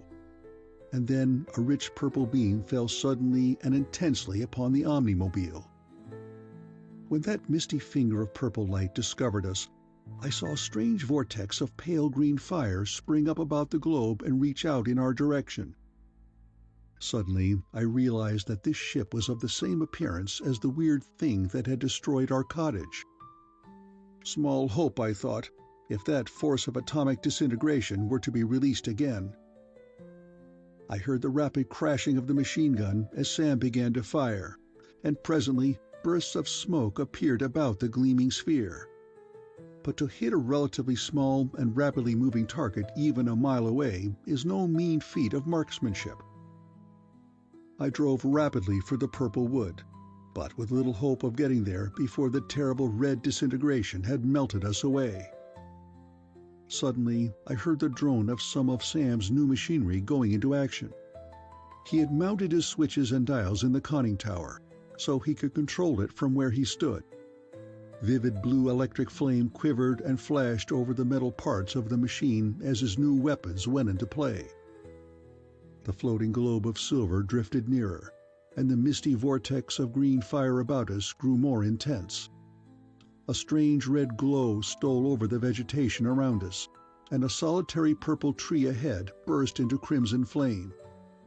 Then the sparkling fingers of purple fire reached out at us again from the sphere. I wondered vaguely why the strange force was not acting upon us. I did not know until it was all over that Sam's vacuum tubes had set up a repulsive screen in the ether, protecting us from the electronic vortex. Abruptly, an intensely bright, blinding tongue of white flame leapt toward the silver thing from the great platinum electrode on the nose of the omnimobile. Sam had turned loose his electric arc. The flame struck the globe, impinging upon it like a jet of fire, converting it into a ball of supernal light. Then it fell. It plunged toward the forest in a gleaming curve. The green vortex of the disintegrator ray was gone, and the purple fingers shone no longer. The incandescent shell crashed out of sight beyond the purple trees. End of Chapter 22. Chapter 23. The Green Slaves. Sam snapped off the arc as the silver ship fell, and the drumming of the generator stopped. For a little time, the world was very still. Sonora stood tense and silent beside me. As I turned toward her, I caught the slight perfume of her dark hair. Indeed, the green girl was a beautiful being. The white flannel she wore failed to conceal the delectable curves of her slight and boyish figure. Her rich red lips were parted slightly in the unconscious intensity of her outward gaze. Abruptly, she became conscious of my look and turned to face me with a quick smile on her face. There was a radiant, joyous light in her eyes. The soft green tint of her skin was obscured by the rich, warm flush of her excitement, and she smiled with gladness. Impulsively, she reached her slender hand out to take mine. "You have won, Melvin Dane," her soft voice said. "The ship of Mutron has fallen. We shall not be slaves of the Lord of Flame. We shall not die the violent death in the pit of Zath." "I hope not, my Zenora," I said. "I hope," and I stopped in a little confusion. I was not really embarrassed, but I could not go on. Really, talking to a princess like Zenora is quite a different thing from making protestations of love to a being of one's dreams. "What is it that you hope?" she said quickly with an impish smile. Sam saved me by coming in from the turret, begrimed with the smoke of the little cannon. He was a wonderful man. He was still strong, erect, and confident, despite the load of toil and hardship our adventure was putting upon his 70 years. His white hair was tousled, and he was cheerfully loading up his ancient pipe as calmly as if he were in his own kitchen in Florida. "Looks like the Ark did it for him all right," he said briskly. "Suppose we get over and take a look. We might pick up something new." "Very well," I assented, and turned to start the motors. I could not resist a grin at Zenora, who was still regarding me with a speculative smile. She laughed back at me, then was suddenly serious. "Be careful. The sleepers of Mutron. They might be alive in the wreck. As long as they breathe, the Lord of Flame rules them." I started the generators, and the omnimobile rolled heavily down across the green slope and through the fringe of flaming purple trees. In a few minutes, we came upon the wreck of the silver car, a great tangle of twisted wreckage, half used by the electricity and bent and torn by the fall. It lay in the little open space with a great tree splintered and smoking under it, and the ground about empurpled with fallen petals. The twisted metal plates gleamed brightly in the light of the scarlet sky. I stopped the omnimobile and we got out and approached the wrecked machine. There was a vast mass of the debris. The globe must have been 40 feet in diameter. We spent several minutes in gazing at it from different angles, and then Sam and I climbed into the tangle of bent white plates and massive twisted girders. The machinery had been too completely destroyed for us to be sure just how it worked. But Sam thought that the shell had carried tanks of water, the gravity of which had been negatived by the emanations from tanks of the same luminous gas which supported the roof of waters lifting the ship.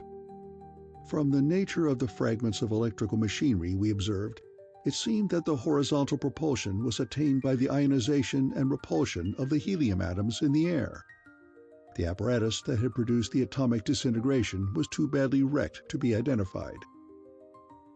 Presently I came upon the body of a man, caught between two twisted bars and cut half in two.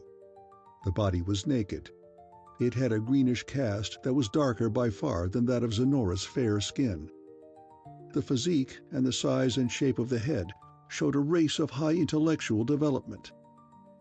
The dead man had a metal frame clamped upon his back. It was twisted and broken, and whatever had been fastened upon his body had been torn away in the crash.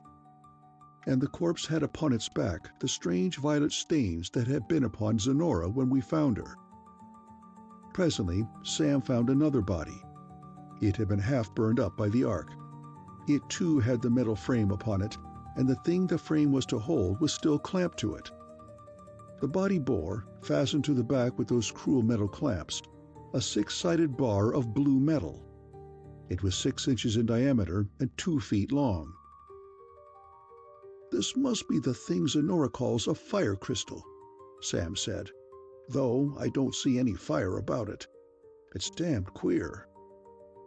"Do you suppose there's machinery in the bar that generates forces or currents that move the man about like a puppet?" "Might be. I don't know. The metal thing may be a receiver for the occult force set up in the ether by the Lord of Flame. Hypnotism by radio, perhaps, or something of the kind. Anyhow, as you said, it's damned queer, like everything else we found here, excepting Zenora. Suppose we take the thing along and open it up when we have time." He produced a pair of pliers, and we twisted the odd blue bar out of its frame and carried it to the machine. It was oddly light to be metal, though it must have been an irksome burden to the one on which it was fastened. We got aboard again and moved for the cover of the purple wood, for we did not know how soon relief would come for the fallen ship.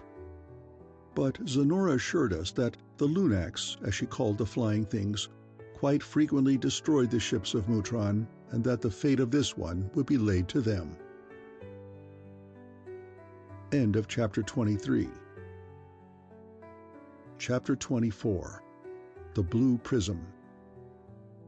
For perhaps 30 miles we drove the great machine through the brilliant forest, southward down a broad valley. At last we stopped in a little grove of tall flowering trees, close by the cool crystal stream. Beyond the grove was a little patch of green clearing, with the great purple trees closing in all about it. It was a peaceful spot, weirdly beautiful, and it seemed secure enough. The unceasing wind was not so hot beneath the great trees, and they shielded us from the burning crimson glare of the sky. The Omnimobile seemed safely hidden beneath the masses of purple bloom, and whenever we were tired or thought ourselves in danger, we could retire to the quiet security of its cool interior, behind the thick metal walls. Frankly, I hoped that our stay there would be a long one. I tried to forget the menace that hung over the earth. Our life there was simple, and for my part, I was supremely happy. Or not quite supremely, for I could not quite still my conscience. I was pretty well resigned to fate, however. With such a girl as Zenora, a man might be supremely happy anywhere. We tramped together about the grove, gathered the tiny, bright red flowers in the green meadows, and bathed in the cool, dark pools, where the river flowed beneath the purple trees. Sometimes she sang to me the folk songs of her people, monuments of the high estate that Lothar had once enjoyed. What would it matter to me if the eternal death came again and forever to the upper earth? What would it matter if the earth did freeze? I forgot in the idyllic happiness of Zenora's companionship, or tried to forget. If the roof of water would change to ice, it would only be more secure. The maiden and I could live out our lives in this strange land without regard to the fate of the world. One of her matchless smiles, or a note of her golden laughter, was worth more than all the earth. Meanwhile, Sam was immersed in his laboratory work, in the examination of the prism of blue metal, and in his curious pet. The plant creature still grew with remarkable speed, and always showed most remarkable intelligence.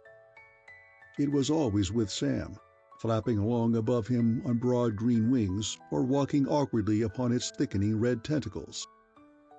Sam gazed at the flickering colors of the membranes about the head, with the light of strange understanding in his eyes, making strange gestures with his hands. Just to what extent they could communicate, I never knew. It always went with him when he went to hunt for its meat. It was a voracious eater, requiring a kill a day. The great sloth-like animals were plentiful and sluggish. It was not difficult to stalk them. As soon as it was strong enough, the plant creature learned to carry Sam's rifle. Its extraordinary intelligence, or imitative instinct, is shown by the fact that one day it fired the gun itself, when it was flying with the weapon and saw one of the sloths on the run. It showed a very real affection for Sam. Once, when they were out together, it saved his life.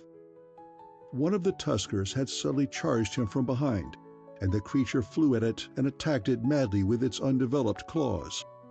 At the cost of considerable minor injury to itself, it held the beast off until Sam could get in a shot. It always showed an odd delight at his caresses, and it seemed to take a peculiar joy in the music of his old phonograph. As I have said, it grew very quickly. At the time we stopped in the wood, it was somewhat smaller than a hawk. Perhaps 2 months later, time was rather meaningless to us during that one happy period of our adventures in that world of unending day. The creature had grown so large that once, in an apparently playful mood, it was able to lift Sam and fly with him on a circuit of 100 yards, bringing him back to the machine and setting him down very softly.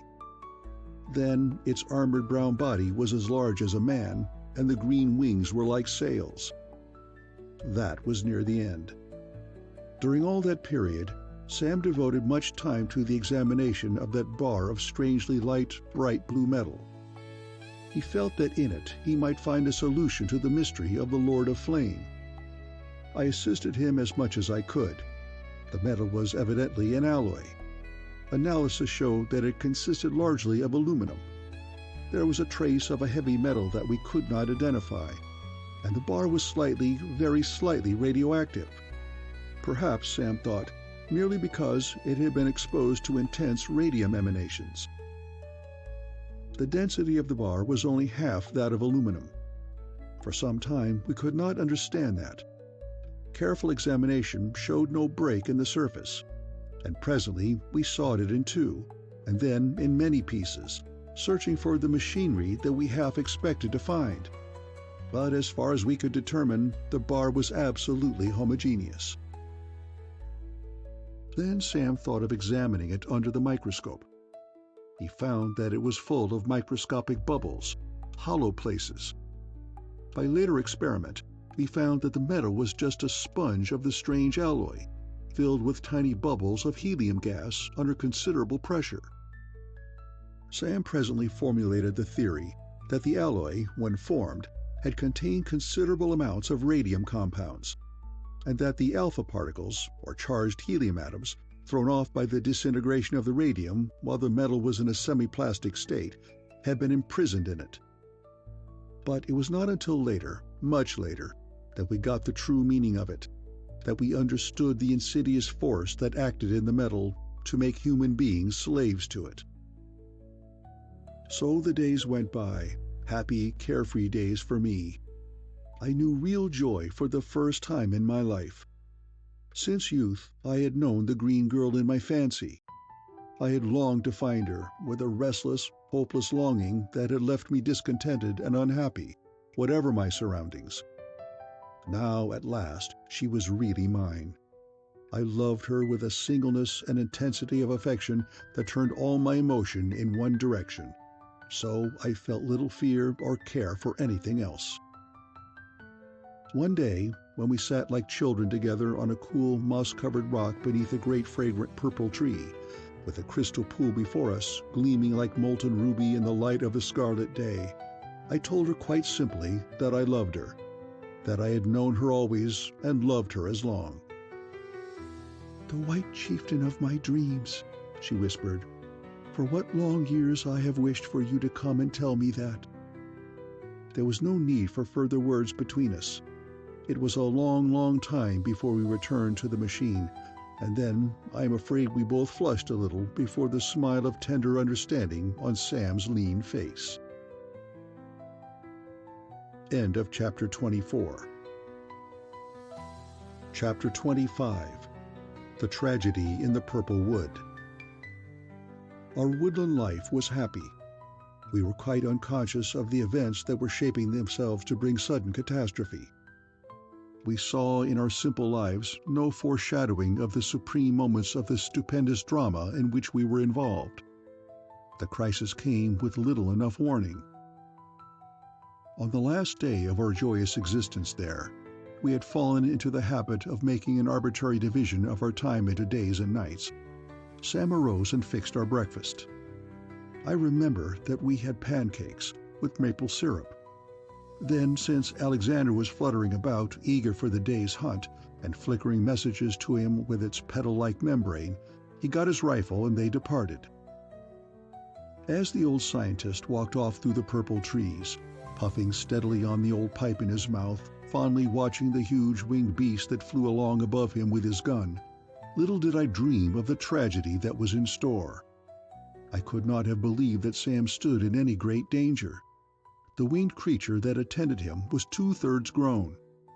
It would have been more than a match for a couple of lions. Certainly, it was no feeble bodyguard.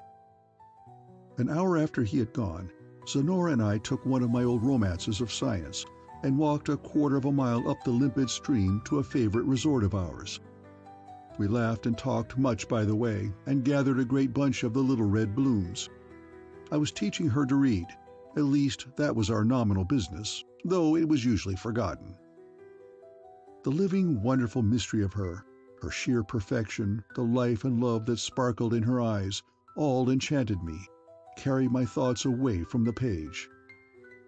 We sat together on our mossy stone seat, reading a little and laughing and talking much, until we forgot all except each other. When I looked at my watch, I found that we had been there many hours. We got up and started back to the machine, speculating lightheartedly on what Sam would have ready for dinner. We shouted carefree greetings as we approached the machine and received no reply. We got to the deck and descended to the cabin in vague alarm, but saw no sign of the old scientist. We hoped that he had only been delayed. I blew the siren several times and listened to hear a signal from his gun. But when the echoes of the blast had died away from the silent purple wood, all was still again. We heard no answering shot.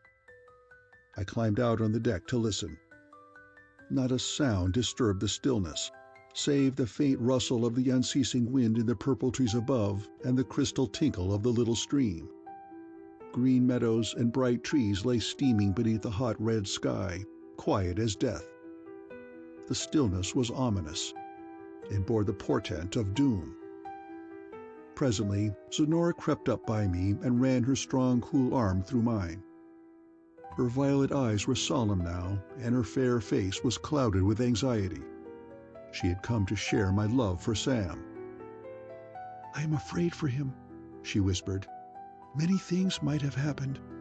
The beast he hunted may have charged and killed him, or a ship of Mutron may have found him. The ships of the Lord of Flame travel even to the waters of the lower sea to do battle with the Lunax. And there is another danger of the wood that is never seen. The hunters of Lothar never venture far from the city." Her words were not particularly encouraging, and I made ready to go to look for Sam at once. I carried a heavy rifle, my pistol, and an emergency medicine kit. Sonora insisted on going along, and I could do nothing but assent. I did not wish to leave her alone, as she herself was no mean woodsman. In fact, when it came to the matter of following the trail over the low green plants, she proved far better expert than myself. We left at once. The trail led us east for a mile, parallel to the stream, in the cover of the purple trees. Then it turned north across an open meadow, and there Sonora picked up the spoor of one of the great sloths, which Sam had stalked.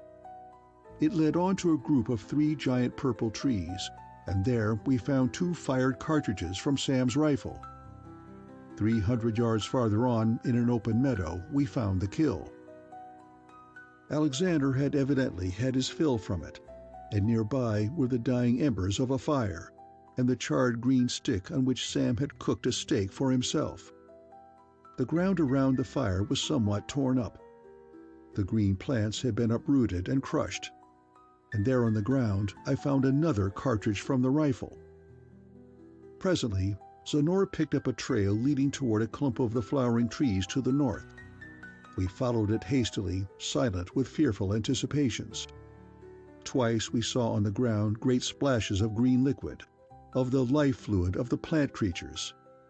Had Sam's pet been fighting for him in the air as he fled? Then we came to the pitiful end of the trail. The ground was frightfully torn up, as if great bodies had struggled there.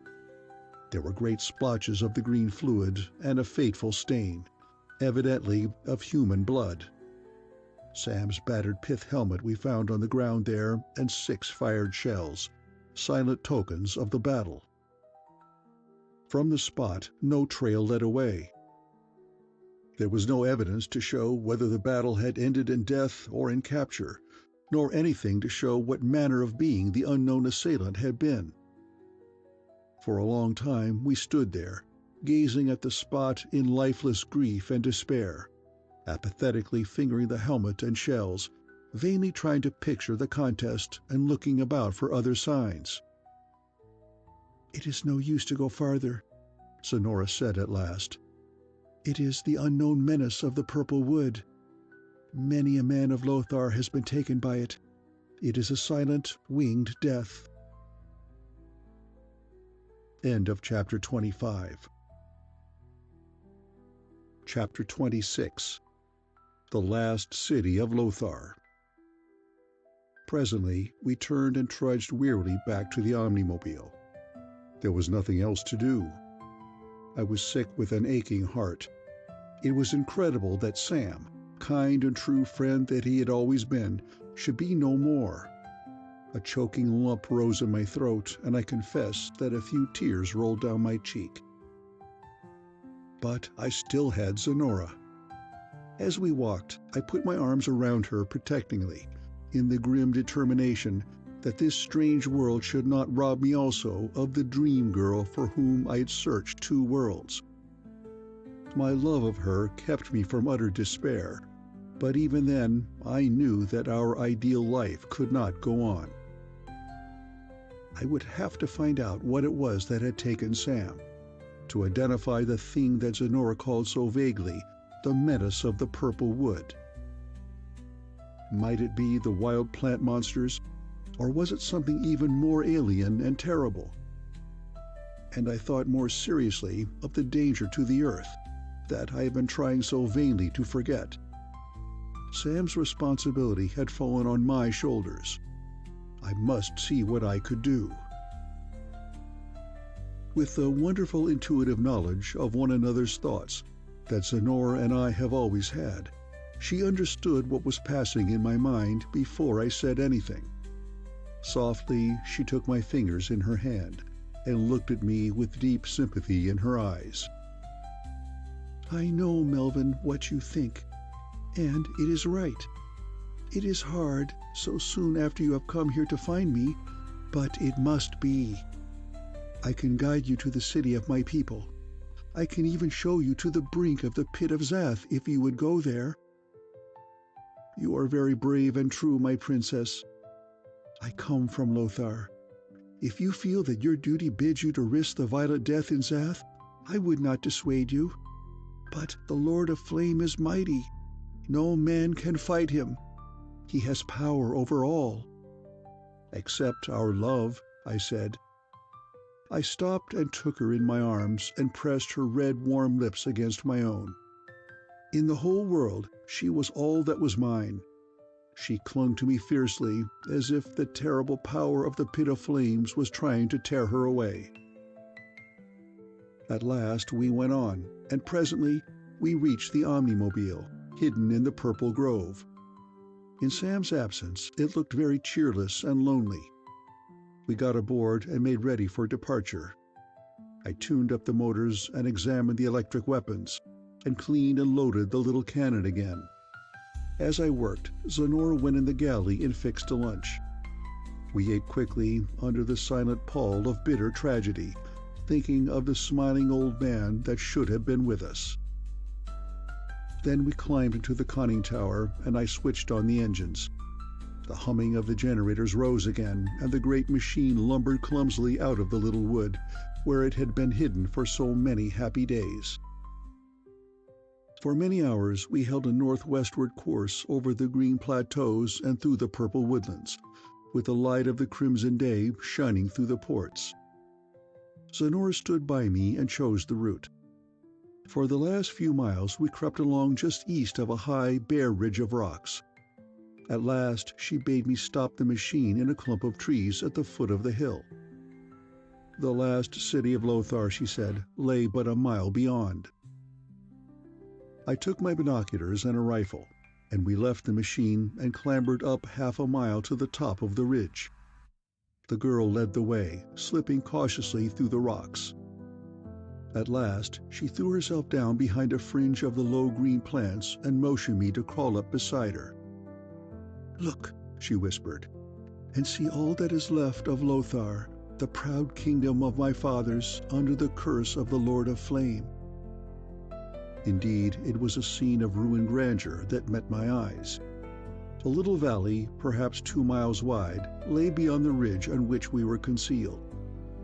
On the low hill beyond, standing out against the crimson sky, was a massive ruined wall.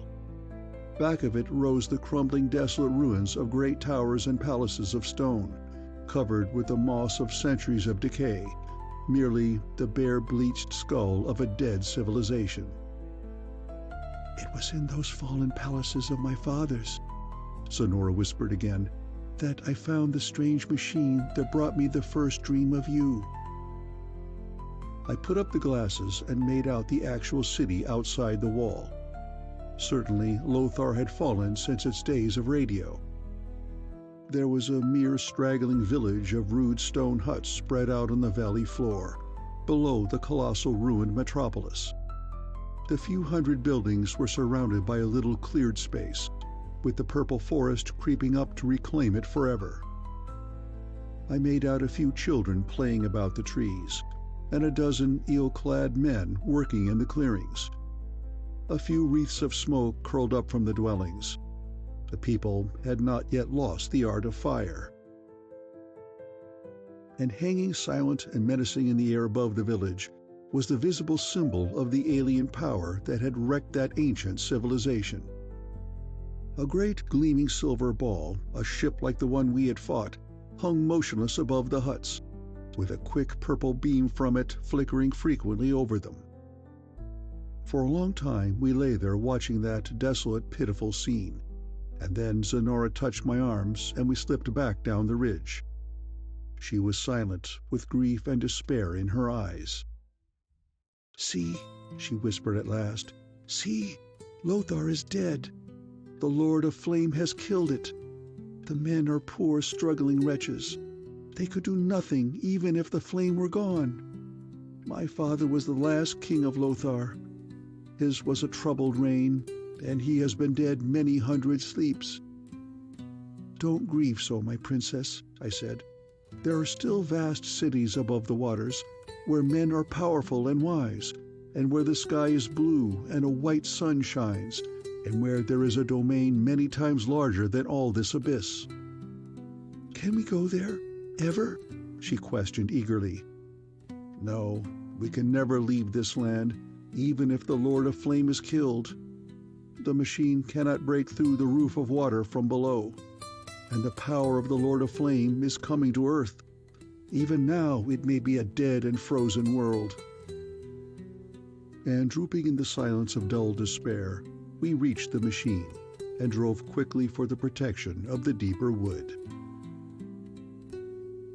End of Chapter 26. Chapter 27. Mutron of the Sleepers. For half a dozen hours we lumbered eastward through the forest. We wallowed through swamps and rolled over broad green meadows alight with the crimson day, and broke through jungles bright with purple bloom. At last we emerged on a narrow upland with a great lake below it. The black sheet of water, tinged with the red light of the sky, stretched away for many miles to the eastward. Along its northern shore we could see the low cliffs that divided it from the pit of Zath. We stopped the machine and looked for a long time across the black lake to the north, and over the low cliffs to the ruby mist beyond, alive with the dancing violet lights. Then I turned to the rare girl beside me, who was watching me with tears brimming in her violet eyes. The utter grief, the black despair on her face half broke my resolution. I felt doubtful, weak, utterly miserable, with pain stabbing at my heart like a thin steel blade. "It is right. You must go," she whispered bravely. I took her in my arms again. How wonderful and true she was, struggling so bravely to hold back her tears, more precious than ever in the final parting. A single hour of the heaven of that embrace, embittered by the knowledge that it would soon be ended. Then quickly, lest my resolution fail, I made ready for departure. I stretched up a tent in a little grove above the lake, and stocked it with a liberal assortment of supplies from our storeroom. I gave Zenora an automatic and a case of ammunition and showed her how to use the weapon. Here she was to stay, in the vain hope that I might return a victor from the mad attack on the Lord of Flame. For I had determined to enter the abyss. I knew that was what Sam would have me do, rather than lose time in an attempt to learn his fate. Zenora was eager to cast her lot with mine, but I would not hear of it. A choking lump was in my throat as I staggered aboard the omnimobile and closed the manhole with a trembling hand. I gave a final heartbreaking glance to the splendid girl, majestic and erect even in her pain, standing desolate and alone by the tent. Then I turned on the generators and drove north along the lake shore. I had the rude map that Sam had drawn from Zenora's knowledge. It showed the pit of the Lord of Flame to be just north of the lake, separated from it only by a surprisingly narrow wall of cliffs, which, the girl said, had been a highway of her father's, though it was now covered with jungle. And the city of Mutron was shown north of me, on the brink of the pit of Zath. Steadily, I drove northward in a daze of fevered pain. It seems an eternity when I look back upon it, but it could not have been many hours. Automatically, I kept in the shelter of the purple trees. At last, I emerged on the edge of a great plateau, covered with the green vegetation many miles across. On the south and west, from whence I had come, it was surrounded by purple trees, by the thick purple wood in which I had halted. On the north, the great cliffs towered up to the sharp-edged scarlet roof 4 miles above. It was strange to see the blue walls cut off so abruptly by the red. The sky was like a red lake seen inverted in a mirror. Those blue cliffs were hardly a dozen miles away now. I had to bend back my head to see the sharp line where the roof cut them off. On the east side of the plateau, there was nothing. Beyond lay the pit of Zath, with the faint ruby mist above it, filled as always with the wavering reflections of violet flames. And a half-dozen miles before me, on the brink of that pit, stood Mutron, the city of the sleepers. A strange scene it was. A city of silver metal, domes and towers and pyramids of argent whiteness, vast incredible machines, huge and oddly wrought structures, titanic cubes and cylinders and cones, all of gleaming silver. The city shone with a cold light. It was as weird, as unearthly as a dead city of the moon. It had the silent, ghostly gleam of moonlight. It was wrapped in mystery, clad in frozen fear. And the city was not idle. Those vast, amazing machines were moving. Silver globe ships were drifting in silent haste above it, and ever and anon one of them dropped over the rim into the pit of Zath, or one floated unexpectedly up out of that abyss. As I stood there in the omnimobile, in the shadow of the last of the purple trees, my heart grew sick again with doubt. What indeed could I, with my puny machine, do against the great science that city of mystery represented? The men of one once mighty empire were now slaves to it. What hope was there for me? Was not the human race, like the bison or the dodo, about to fall before a superior power? But there would be no turning back. I saw to it that all the machinery was in order and returned to the conning tower. Before me was the instrument board that controlled the electric arc and the rocket tubes, as well as the machinery. I started the hydrodyne generators at their full capacity and then threw the switch. As the 500,000 horsepower went through the resistance coils, jets of superheated steam roared out of the nozzles, condensing in white rushing clouds. The terrific force of the jets uprooted the purple trees, and the machine vibrated to the mighty blast. I was hurled into the air. With a speed that swiftly increased to many hundreds of miles per hour, I hurtled the broad plain, and over the ghostly white city of silver, and into the abyss. The plateau ended abruptly, as if cut off with a knife. The crater fell sheer away from me, stretching to the vast blue cliffs in the north, and to the line of living purple and green that marked the beginning of the eastward forests. Only a thin green line separated the abyss from the lake on the south, which, in the reflected light of the scarlet sky, horribly suggested a sea of blood, ready to flow into the pit. Undoubtedly, the crater was of volcanic origin. I could not determine its depth, nor the state of its floor. It was filled with the thick crimson mist. The wavering tongues of violet fire still flickered through it, throbbing strangely, like the reflection of fires below, hinting unpleasantly of alien life. As the rich green plain vanished beneath me, and I sped high over that busy, strange white city and into the haze of the abyss, an odd feeling of the wildness and the unfamiliar terror of the place stole over me again. I was very thankful for the invention of Sam's, for the thin helmet of wire gauze above my head. Suddenly, a great twisting bar of green fire writhed up like a serpent's head from the nest of flames. It swung and coiled and twisted through the rosy mists with a slow, deliberate motion, like an incredible reptile of flame, raising its head, looking, searching.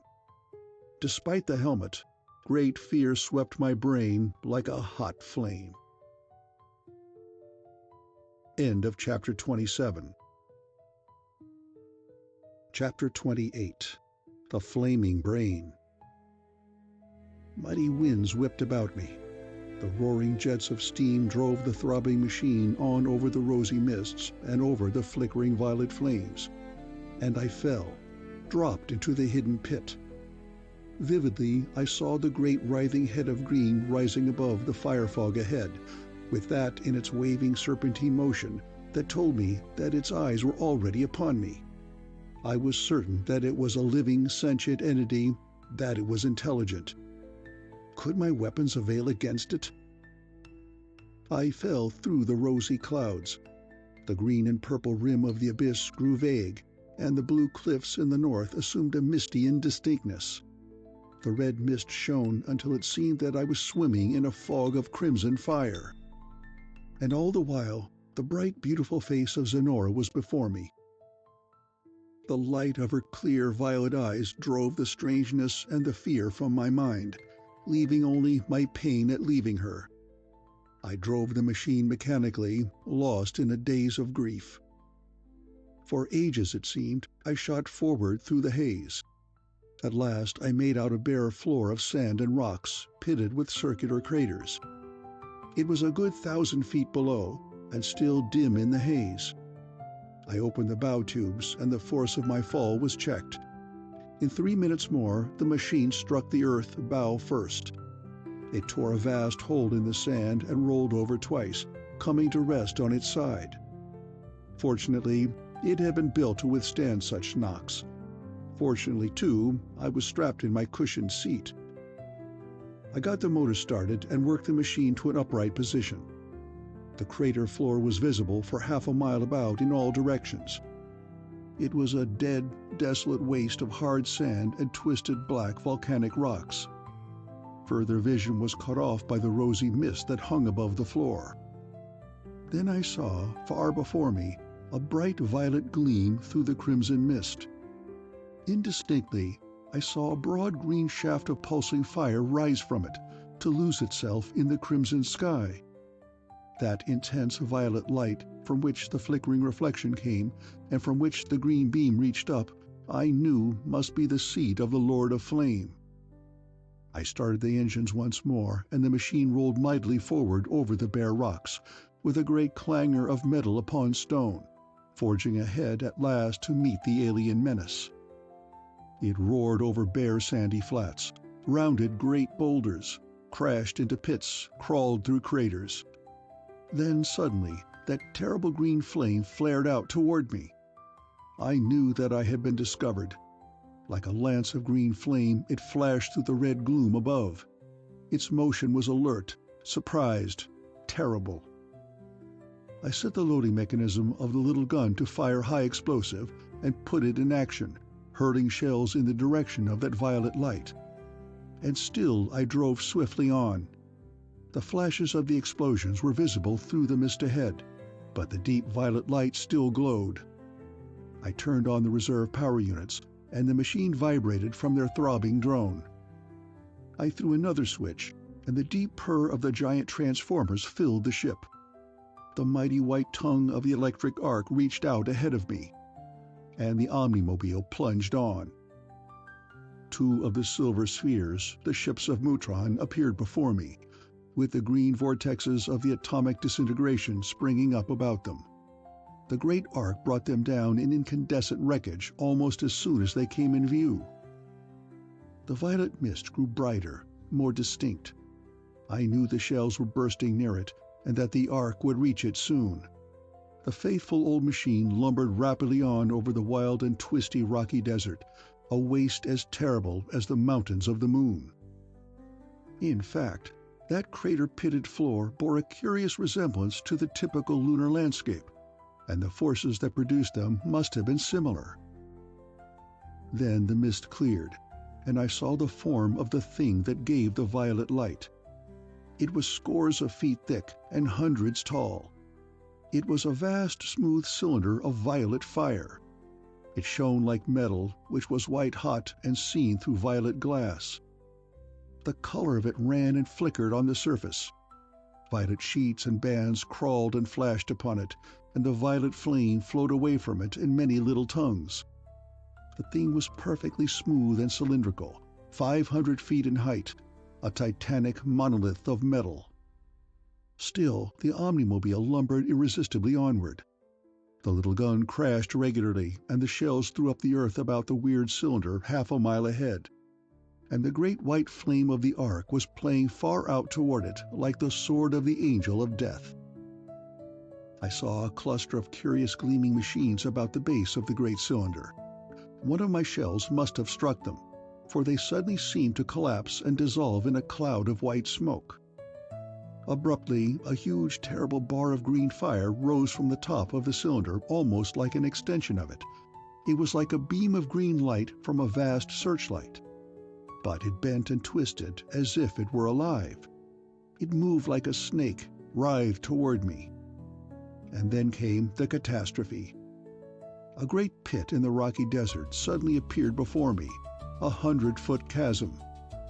I made a wild attempt to swing the machine around it, but busy with the arc, the generators, and the gun, I had seen it too late.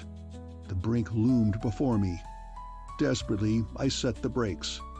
The machine paused jerkily, hesitated, then leapt over the rim. For a breathless second, it fell down the sheer crater wall. I had no time to use the rockets. It crashed heavily upon the rocks. I was torn from my seat and flung cruelly against the side of the conning tower. My helmet was knocked off, and on the instant, a red storm of fear broke about me. It beat down on my brain like a rain of horror. It throbbed with an archaic rhythm, stirring strange emotions that overruled my reason and volition. Terror swept about me like a fierce wind from a hot desert of death, picking up my soul and sweeping it away to a fate unnameable. I struggled with it terribly, with all my will, but it beat down my feeble barriers like a resistless tide. It burned away my will like a hot flame in my brain. That horror came over me in a vast, overwhelming wave. It seized my body. My hand moved unwillingly and cut off the current of the great arc. And then my body was struggling to its feet, opening the manhole and clambering out of the machine. But still the thing did not have me. I was still an independent entity that sat apart and watched. I knew that I had succumbed to the hypnotic control of the alien power that dwelt in that vast metal cylinder. I was another of the slaves of the Lord of Flame, the sleepers of Mutron. End of Chapter 28. Chapter 29. Zenora's sacrifice. I was moved out of the machine like an automaton by the terrible force that controlled me. My body was no longer my own. It was swept along as if by a mighty wind. That force of horror roared and throbbed in my brain. Red flames of fear flickered before my eyes. I was sick and faint with terror. But my body did not collapse. It was relentlessly moved by that terrible force from the violet cylinder. I was utterly helpless. I felt the hopeless horror of one chained before a loathsome monster. Suddenly, I wished fiercely for death, for only death could bring me freedom from the horror that swept in a throbbing torrent through my brain. But even death was beyond my reach, for my hands were not my own. For a moment, that power left me standing on the side of the overturned machine. The omnimobile lay on the sandy floor of the crater, which may have been 100 feet in depth and as many yards across. Against the red sky, above the black cliffs of the pit's farther rim, towered the violet metal cylinder, the flaming metal brain whose hypnotic control ruled my body. For a moment I was left standing there, and then my body was springing down and running across the rock-strewn sand toward the cliffs. It ran like a machine, beyond my control. In vain I tried even to stumble and fall. In a few moments it reached the rim. It clambered wildly up. I know that in my normal self I could never have surmounted that sheer wall, but the telepathic force from the flaming brain seemed to give my limbs superhuman strength. Soon I was at the top, with bleeding hands and tattered clothing. And my body ran on toward the violet monostyle. It was 200 yards away, a titanic smooth upright cylinder of metal, the polished surface crawling and flowing with violet flame, with the great, incredible serpent-like beam of green rising from the top. It was astounding, in the strangeness of its aspect, and in its inexplicable suggestion of alien intelligence. But how could there be intelligence in metal? And then I saw the men about it. 2 of the vast silver spheres were stopped on the ground below the cylinder, oddly dwarfed by its vast height. And about them were men. They were the green slaves, the sleepers of Mutron. Their bodies were naked but for tattered scraps of cloth. Fastened upon their backs by their cruel metal clamps, they bore the strange prisms. But those bars of metal were not blue like the one we had taken from the dead man. They shone with the same mysterious violet radiance as the titanic monostyle. They were parts of it, akin to it. The men moved like sleepers, or like machines, as I felt that I was moving, as if their wills were dead. They toiled in tireless haste, without confusion. Many were carrying burdens, and it seemed that some were polishing the surface of the cylinder, or applying some luminous substance to it. Near the ground they were quite plainly visible, clinging to its surface like flies, and toiling furiously. Higher up on the colossal cylinder they were but dancing black specks within the violet flame. The ground about was pitted with shell holes from my bombardment, and at one side I saw the twisted wreck of the great machine I had struck. It is possible that I had hit the great cylinder itself, but it might have received the fire of the biggest gun in Christendom with little injury. In 2 minutes more I had been drawn to within 50 yards of that vast, shining column of metal. Then the force of fear that had seized my body permitted it to stop, and I stood still. That awful twisting beam of green flame reached out of the top of the thing and bent down over me. It touched me. I felt tiny whip-like fingers of it feeling, exploring my body. The green radiance grew denser about me. It enshrouded me in a fog of green light, so painfully intense, blinding, and terrible that I tried to shut my eyes against it, but that horror held them open. And that green fire came into my body and into my brain. It was eager, insistent, questioning, and so horrible that my being rocked with pain. It questioned, it commanded. It sought to know of me, and of my companions, of the omnimobile, and of the world we had left above. I struggled against it, fiercely, terribly, until I felt my limbs chilling with the sweat of the conflict. But it won. It took my mind as it had taken my body. It beat about my brain like a vast storm. It penetrated my being in a flood of green fire. My brain reeled, was swept by an avalanche of awful power. I sank at last into merciful oblivion that was the counterpart of the death I had so desired. At last, when I was vaguely conscious again, I had a curious feeling of mental exhaustion. I felt as if I had undergone a fearful ordeal. I felt as if I had toiled as I slept, as if I had answered many questions put to me by that power. It seemed as if the green light had swept the contents from my brain, had searched all my knowledge. As I woke, bodily sensation returned, and I felt someone lifting me gently from the bare earth upon which I lay. My limbs were cold and stiff, but the awful force that had controlled them was, for the moment, relaxed. I opened my eyes and cried out, first in incredulous joy, and then in utter despair. Zenora, the green girl, was lifting my head. There was anxiety and care in her violet eyes, and unutterable fatigue was shown in her body. She had followed me into the pit to give her life with mine. Oh, Zenora, my dream girl, why did you come? There was no need for you to give your life. I protested in bitter despair as she raised me in her arms and held me against her breath. I felt you battle with the Lord of Flame. I felt it conquer you. So I left the camp to come. And how in all wonders did you get into this pit, and so soon? My chieftain, it is not so soon.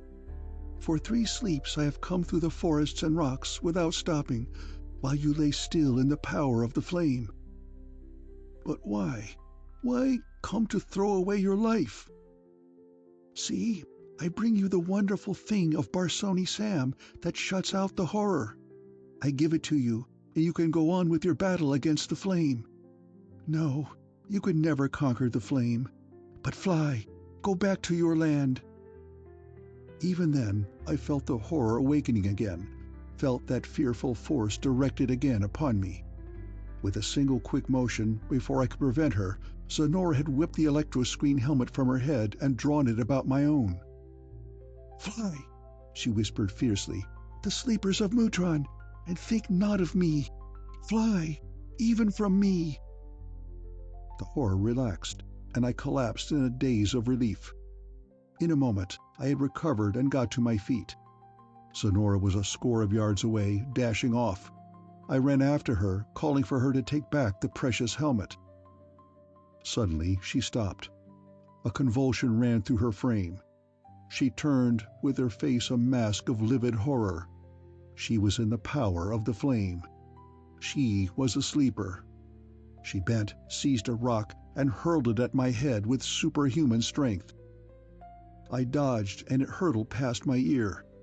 She sprang at me like an animal, drawing the hunting knife I had left her. I turned and ran wildly as a score of the sleepers came running. I passed close by that violet metal monostyle, and it seemed that its crawling violet fires reached out for me. I ran desperately toward the east.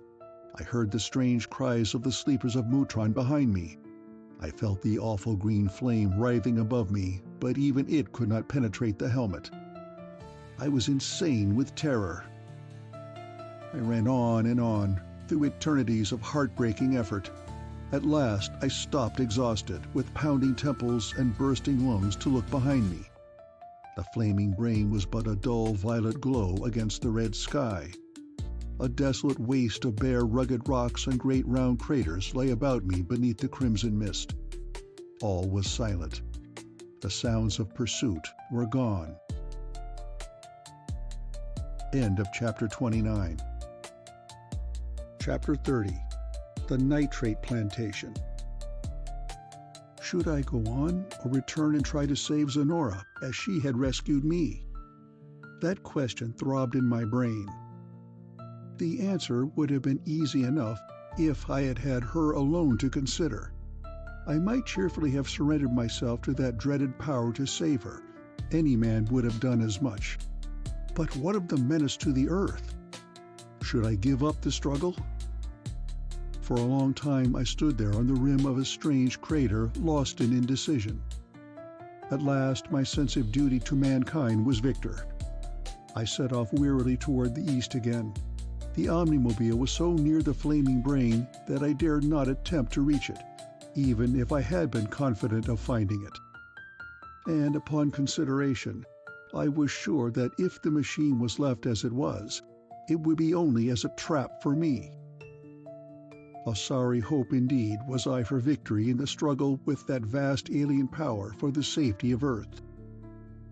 A man alone, ragged, without even a pocket-knife, lost in the wilderness of a strange world and possessing only a modicum of scientific knowledge.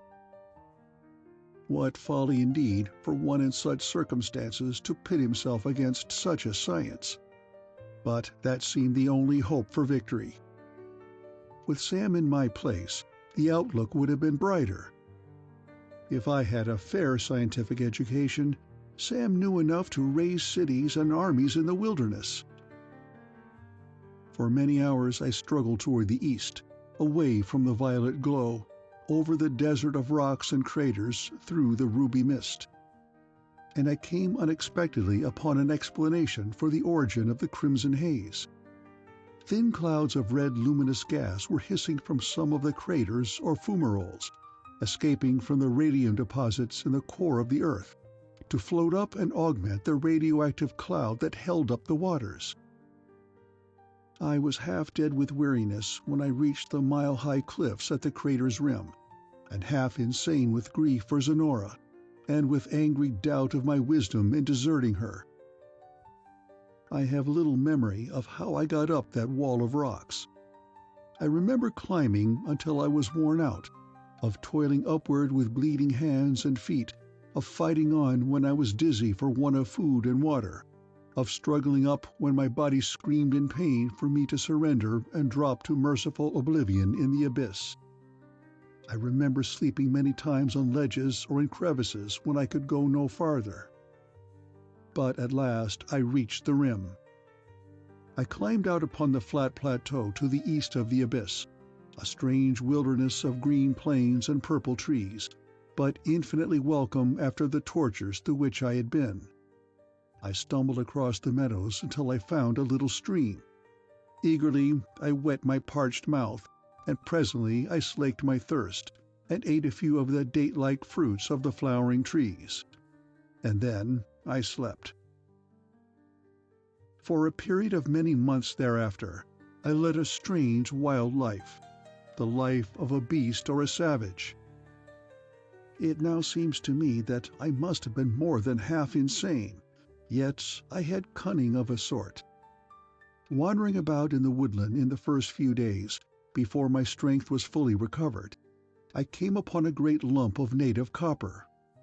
With hammer and anvil of stone I set out to shape some tools of it. First I made a knife, and then a broad blade for a wooden spear. With those weapons I soon had stalked and killed one of the great fat sloths. After several weary efforts, I achieved a fire by friction, and feasted upon roasted meat. Many were the mad and impossible schemes that my fevered brain formed for making an attack on the flaming brain of metal, only to reject each upon consideration. As I had hurtled through the air above the pit in my ill-starred attack in the omnimobile, I had been much impressed by the narrowness of the bridge of cliffs between the great lake and the abyss. Now it occurred to me that I might dig a canal, and let the waters of the lake in to flood the Lord of Flame. With that in mind, I made an expedition to the isthmus, armed with copper pick and spade. I found that my eyes had curiously deceived me from the air. The land bridge was a wall of rock, nowhere less than 100 feet high and 400 thick, covered with a rank growth of jungle. Along it, even as Zenora had said, was a ruined road. Here and there a crumbling stone monument rose from the jungle like a bleached skull of the dead civilization. There was no hope of digging a canal. 100 men in 10 years might have been able to cut a tunnel through that wall of stone with modern tools and explosives. Nitroglycerin. That started me on a new line of thought. I had once made chemistry a hobby. It was not impossible. For Sam, it would have been child's play. But alas, there was no help from my old friend. I set to work at once. For many months I labored. The task was a tremendous one. The first necessity was an adequate supply of nitrates. I was not fortunate enough to discover a natural deposit, as heroes of fiction usually are. So I set out to make a nitrate plantation, such as is used for the manufacture of nitrates in a primitive way. I dug a great shallow pit, lined it with waterproof clay, and filled it with alternate layers of wood ashes obtained by burning the purple trees, and everything I could pick up in the way of nitrogenous animal and vegetable refuse. At last it was filled and wet down with water from my clay bed. I had nothing to do but wait until the nitrogen products of decomposition had united themselves with the potassium bases in the wood ashes. Then I fell to the mining of iron pyrites, and to the building of a furnace in which I could burn my pottery apparatus. After many disheartening failures, I was able to set up apparatus that I thought would suffice for the manufacture of my acids. I burned rude jars glazed with sand in which to carry and store my reagents and explosives. My memory of all that time is a dim dream of terror. Many times for long hours I stood on the brink, gazing into the flickering mist, thinking of Zenora and half determined to give it all up and to seek her. But always I went back to my mad task, toiling in a daze of grief and despair. Before I did anything more in the way of manufacture, I paid another visit to the isthmus, and selected the site for the mine which was to tear an opening in it. I found a deep crevice in the rocks, and spent many weeks in clearing and enlarging it, until I had ready a chamber deep in the heart of the barrier, below the level of the lake. During all that time I lived upon the little fruits and upon the flesh of the sloths I killed. I carefully saved the fat from the latter, saponified it with alkalis leached from wood ashes, and removed the soap by salting down with evaporated brine from a salt spring. I collected and stored the glycerin until I had many gallons. At last, judging that my nitrate plantation had had time to serve its purpose, I dug it up, leached the product, and crystallized the saltpeter by evaporation in earthen pots. The yield was satisfactory in quantity and fair in quality, but it had cost fearful effort. Then I set about the manufacture of sulfuric acid by roasting the iron pyrites with nitrate in my crude apparatus, collecting the acid in wet pottery condensers. That took many days, and the next step was making nitric acid by boiling saltpeter in sulfuric acid and condensing the fumes. At last, when I had the three necessary chemicals, glycerin and nitric and sulfuric acids, I set out to transport them separately to my mine, to avoid the hazard of the transportation of the finished product. That again was a heartbreaking task, for I had materials enough to make several hundred quarts of nitroglycerin, and the distance was half a dozen miles. But ragged, ill-kept savage that I was, I had collected on the cliffs above my shaft the materials for the manufacture of a good quantity of high explosive. For one in my position, it had been a considerable achievement. End of Chapter 30. Chapter 31. The Mine on the Brink. At last, in haste and fear and trembling, I began the task of mixing my chemicals, dumping them into vats of water cooled by evaporation, under a rude shed to cut off the fierce heat of the red sky. Even with all my precautions to prevent a premature explosion, the hazard was fearful. I washed the nitroglycerin, and carried it in earthen jars down into the heart of the cliffs. I meant to die in the final explosion, but I was afraid the stuff would go off before it was in place. But finally, I got the last of the rough jars into position. Then I closed the mouth of the chamber with rocks and rubbish, to be sure that the full force of the explosion would be exerted upon the cliff. I lit the fuse I had prepared, a tall candle of the sloth's fat, which, burning low, would ignite a powder train, and that would set off a charge of gunpowder I had placed by the jars of nitroglycerin. I knew that, if my terrible months of toil had not been in vain, a few hours more would see a raging torrent of water rushing into the pit. At last I judged my task completed. I walked a few yards north to the rim. I stood on the brink of that sheer precipice and gazed down into the rosy mist, alight as always with the wavering, reflected fires of the metal brain. I made no attempt to get beyond the range of the explosion. Hope was dead. Life meant no more to me. I was ready to be swept into the abyss on the crest of the wave that, if my plans went well, would drown the flaming brain. For a long time I stood there waiting, lost in dreams of Zenora. I had no doubt that she was dead. My regret was bitter. I stormed vainly and passionately at fate. If my reason had been tottering, now it was almost gone. I wept and cursed and then laughed loud and bitterly.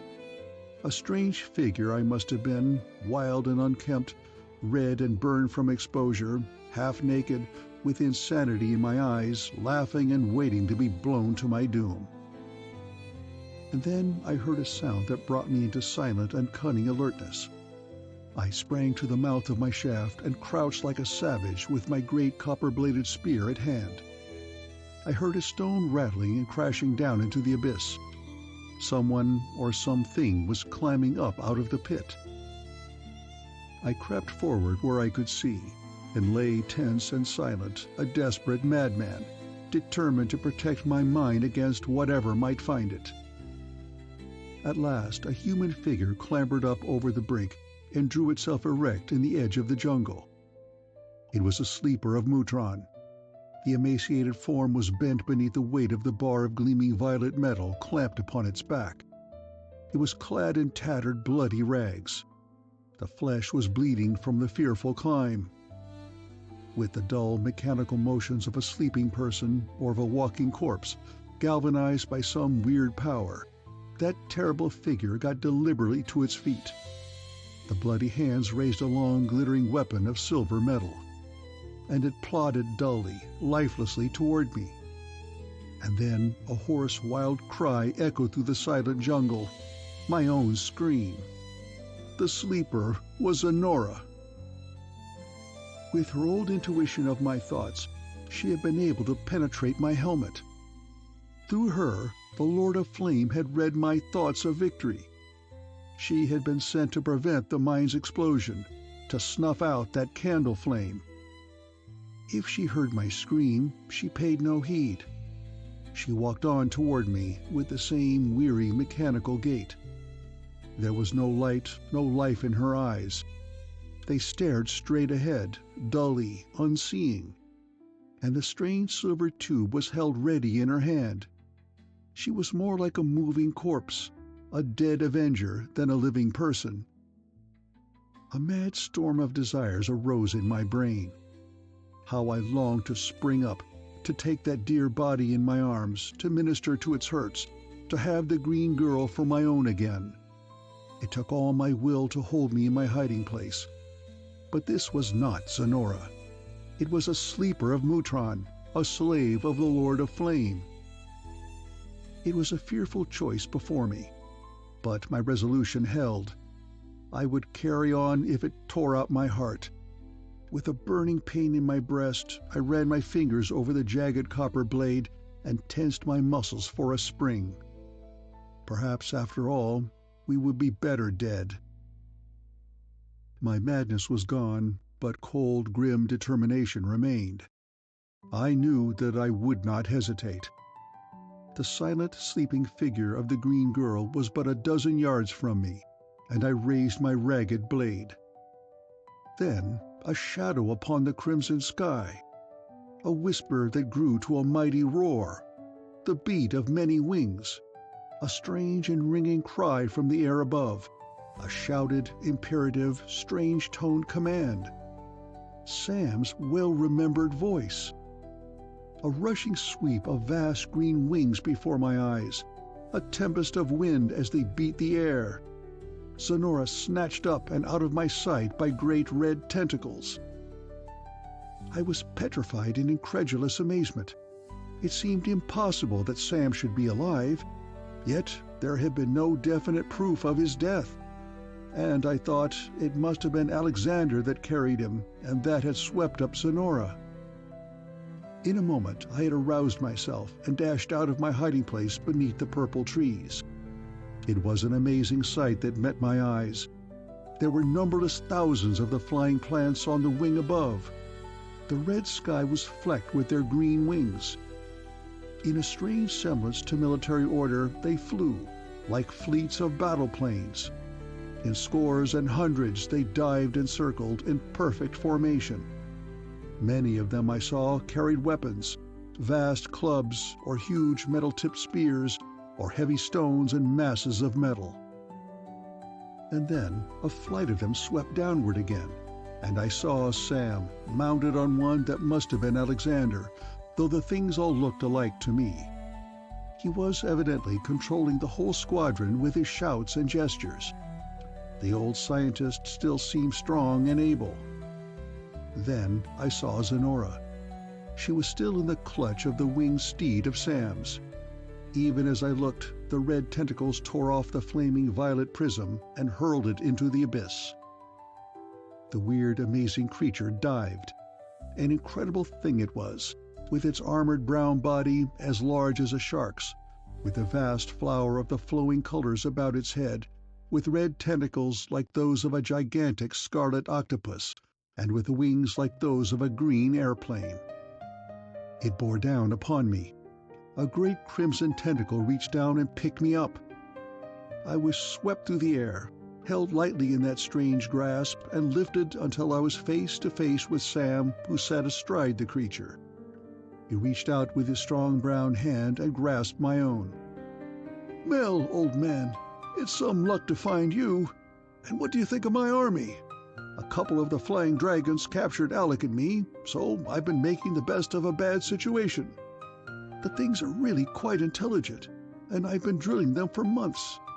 They're hereditary enemies of the alien civilization anyhow. There's going to be some fight when we meet the silver ships." Exultant, joyous triumph rang in his tones. He had not noticed my strange condition. At last I was sufficiently recovered to speak. "I've got a ton of nitroglycerin in that rock," I stammered. "The lake will be running in the pit in an hour or so." My voice had a curious rusty sound. "Nitroglycerin? You've been making it and planting a mine. No wonder you look like a ghost. And how comes Sonora to have that damned metal bar on her?" Abruptly, I broke down into uncontrollable tears of relief and joy.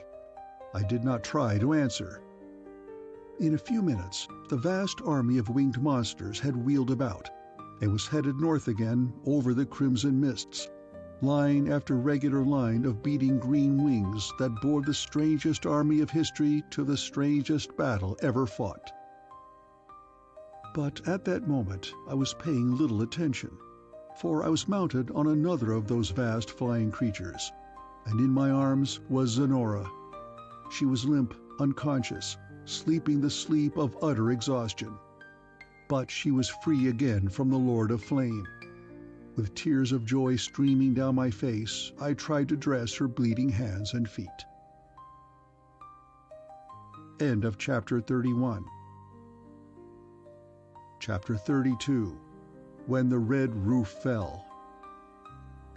Abruptly, a green light ran through the rosy haze beneath us, and that dreadful twisting bar of radiance, that living alien tongue of fire, the serpent-like head of the Lord of Flame, was thrust up out of the flickering violet. With its strange writhing motion, It swept in a wide arc as though it saw us. It searched the sky and then drew back in alarm. The terrible rhythmic throb of the emerald gleam in it grew faster. And quickly the crimson sky ahead of our flying army of green-winged monsters was filled with fleets of the silver spheres. They rose swiftly, by the hundred, in long gleaming lines, floating, drifting, darting, as though carried in swift cyclonic winds. And then, in smoothly sailing squadrons, they advanced to meet us, with the swirling green mists of the disintegration force reaching out before them. The aerial battle lines met. The winged monsters joined in mad conflict with the silver ships. It was a fierce struggle, a terrible scene. The plant things swept to the attack, scores in number for each great ship. With desperate, incredible energy, they wielded their gigantic clubs and spears, or, wheeling high above the silver vessels, dropped their missiles down upon them. And the swift, searching fingers of the purple flame reached out of the silver ships to guide the thick, swirling vortexes of atomic disintegration. Under that terrible force of flowing green, the plant creatures turned red, battled on for a moment as they glowed with an awful scarlet radiance, and fell in a rain of crimson sparks that fast faded into nothingness.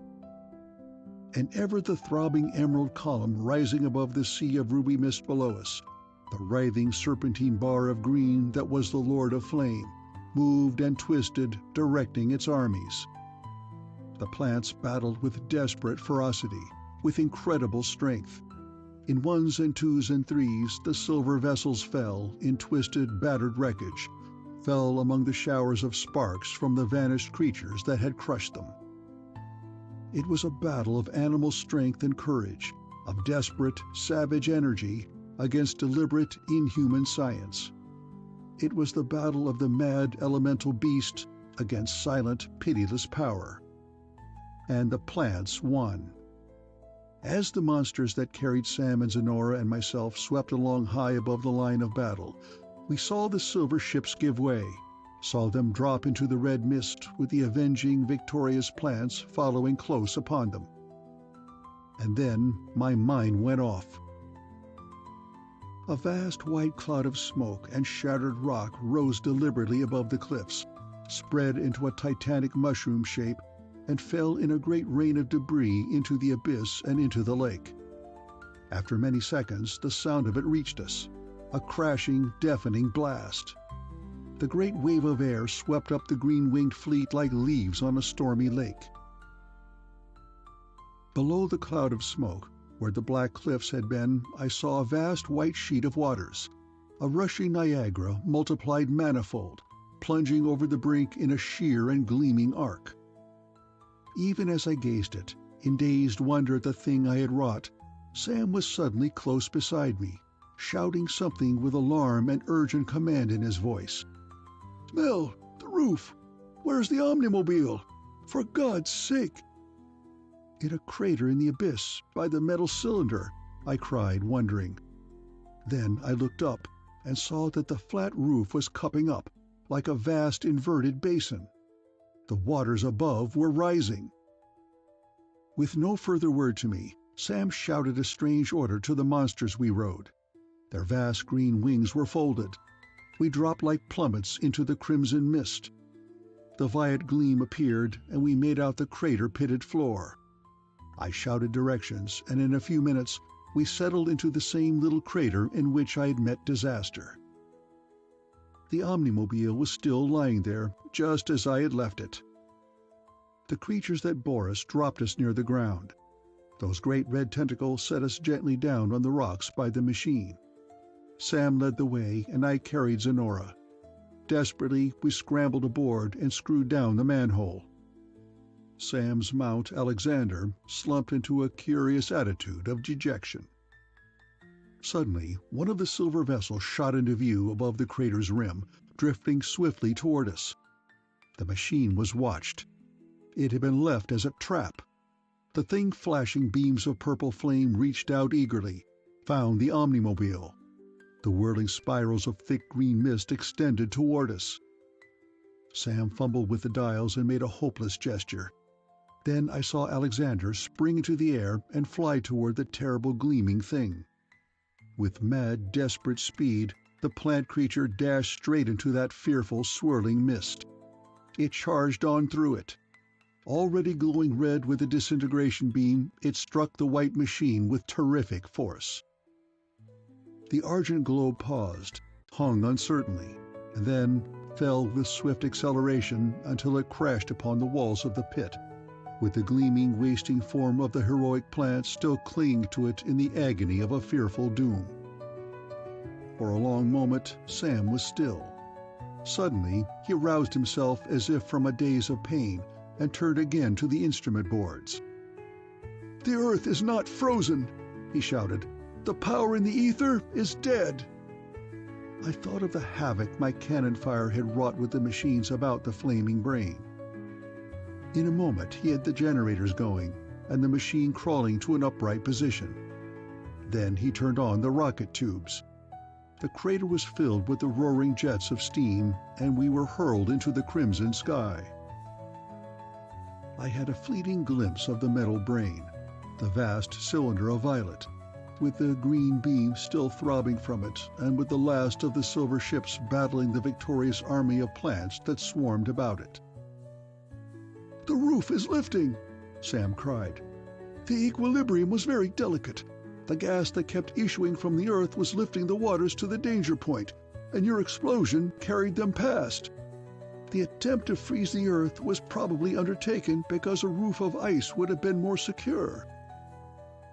His voice was drowned in a fresh, rushing, whistling burst from the rocket tubes. I carried the inert form of Zenora down to the cabin and did my best to care for her. In a few moments we were above the haze. I took a last glimpse of the green and purple forests dropping away below us, and turned again to the unconscious girl.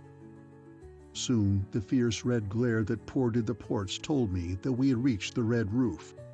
And suddenly the omnimobile was pitching and spinning madly, with wild waters thundering against her sides.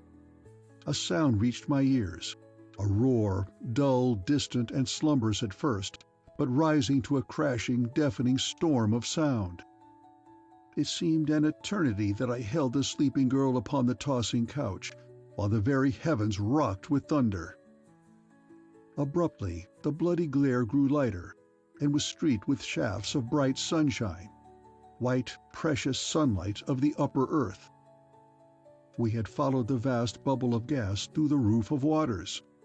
The red mists cleared, drew up into the blue vault above, repelled into outer space. We were flying in the cold white light above a mad blue sea. In 15 minutes, Sam had brought the machine down upon an ocean that was still heaving madly from the cataclysm that had drowned a world. He came into the cabin, and under his skilled ministrations, Zenora was soon sleeping quietly in a normal slumber from which she would wake herself again. Presently, Sam questioned me about my adventures. I gave him the whole account, and concluded with the question that for months my troubled mind had striven so vainly to answer. "Sam, how could intelligence exist in metal?" "Why not in metal, Mel?" the old scientist replied, smiling thoughtfully. "Why not there as well as in lumps of impure carbon and water, as one of the early savants called us? But do you remember the radioactivity of the metal bar and the little cells of helium gas in it?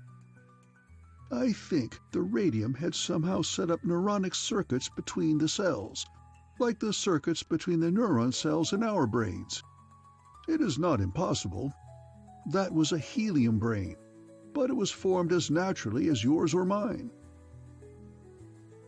On May 4, 2000 AD, just a year after the beginning of my story, our leisurely homeward cruise was ended. The green coast of Florida rose out of the clear blue sea before us. Zenora and I stood on the deck, happy in the cool salty air and the bright sunlight. The girl was lost in vast delight at the new wonders of azure sea and sapphire sky. At last the dream of my life was come true. The wonderful girl of my fancy was by my side, to be mine forever. But she was the green girl no longer. A week of the sun and wind of the sea had erased the soft green tint of her clear skin and replaced it with a light, smooth tan. End of Chapter 32.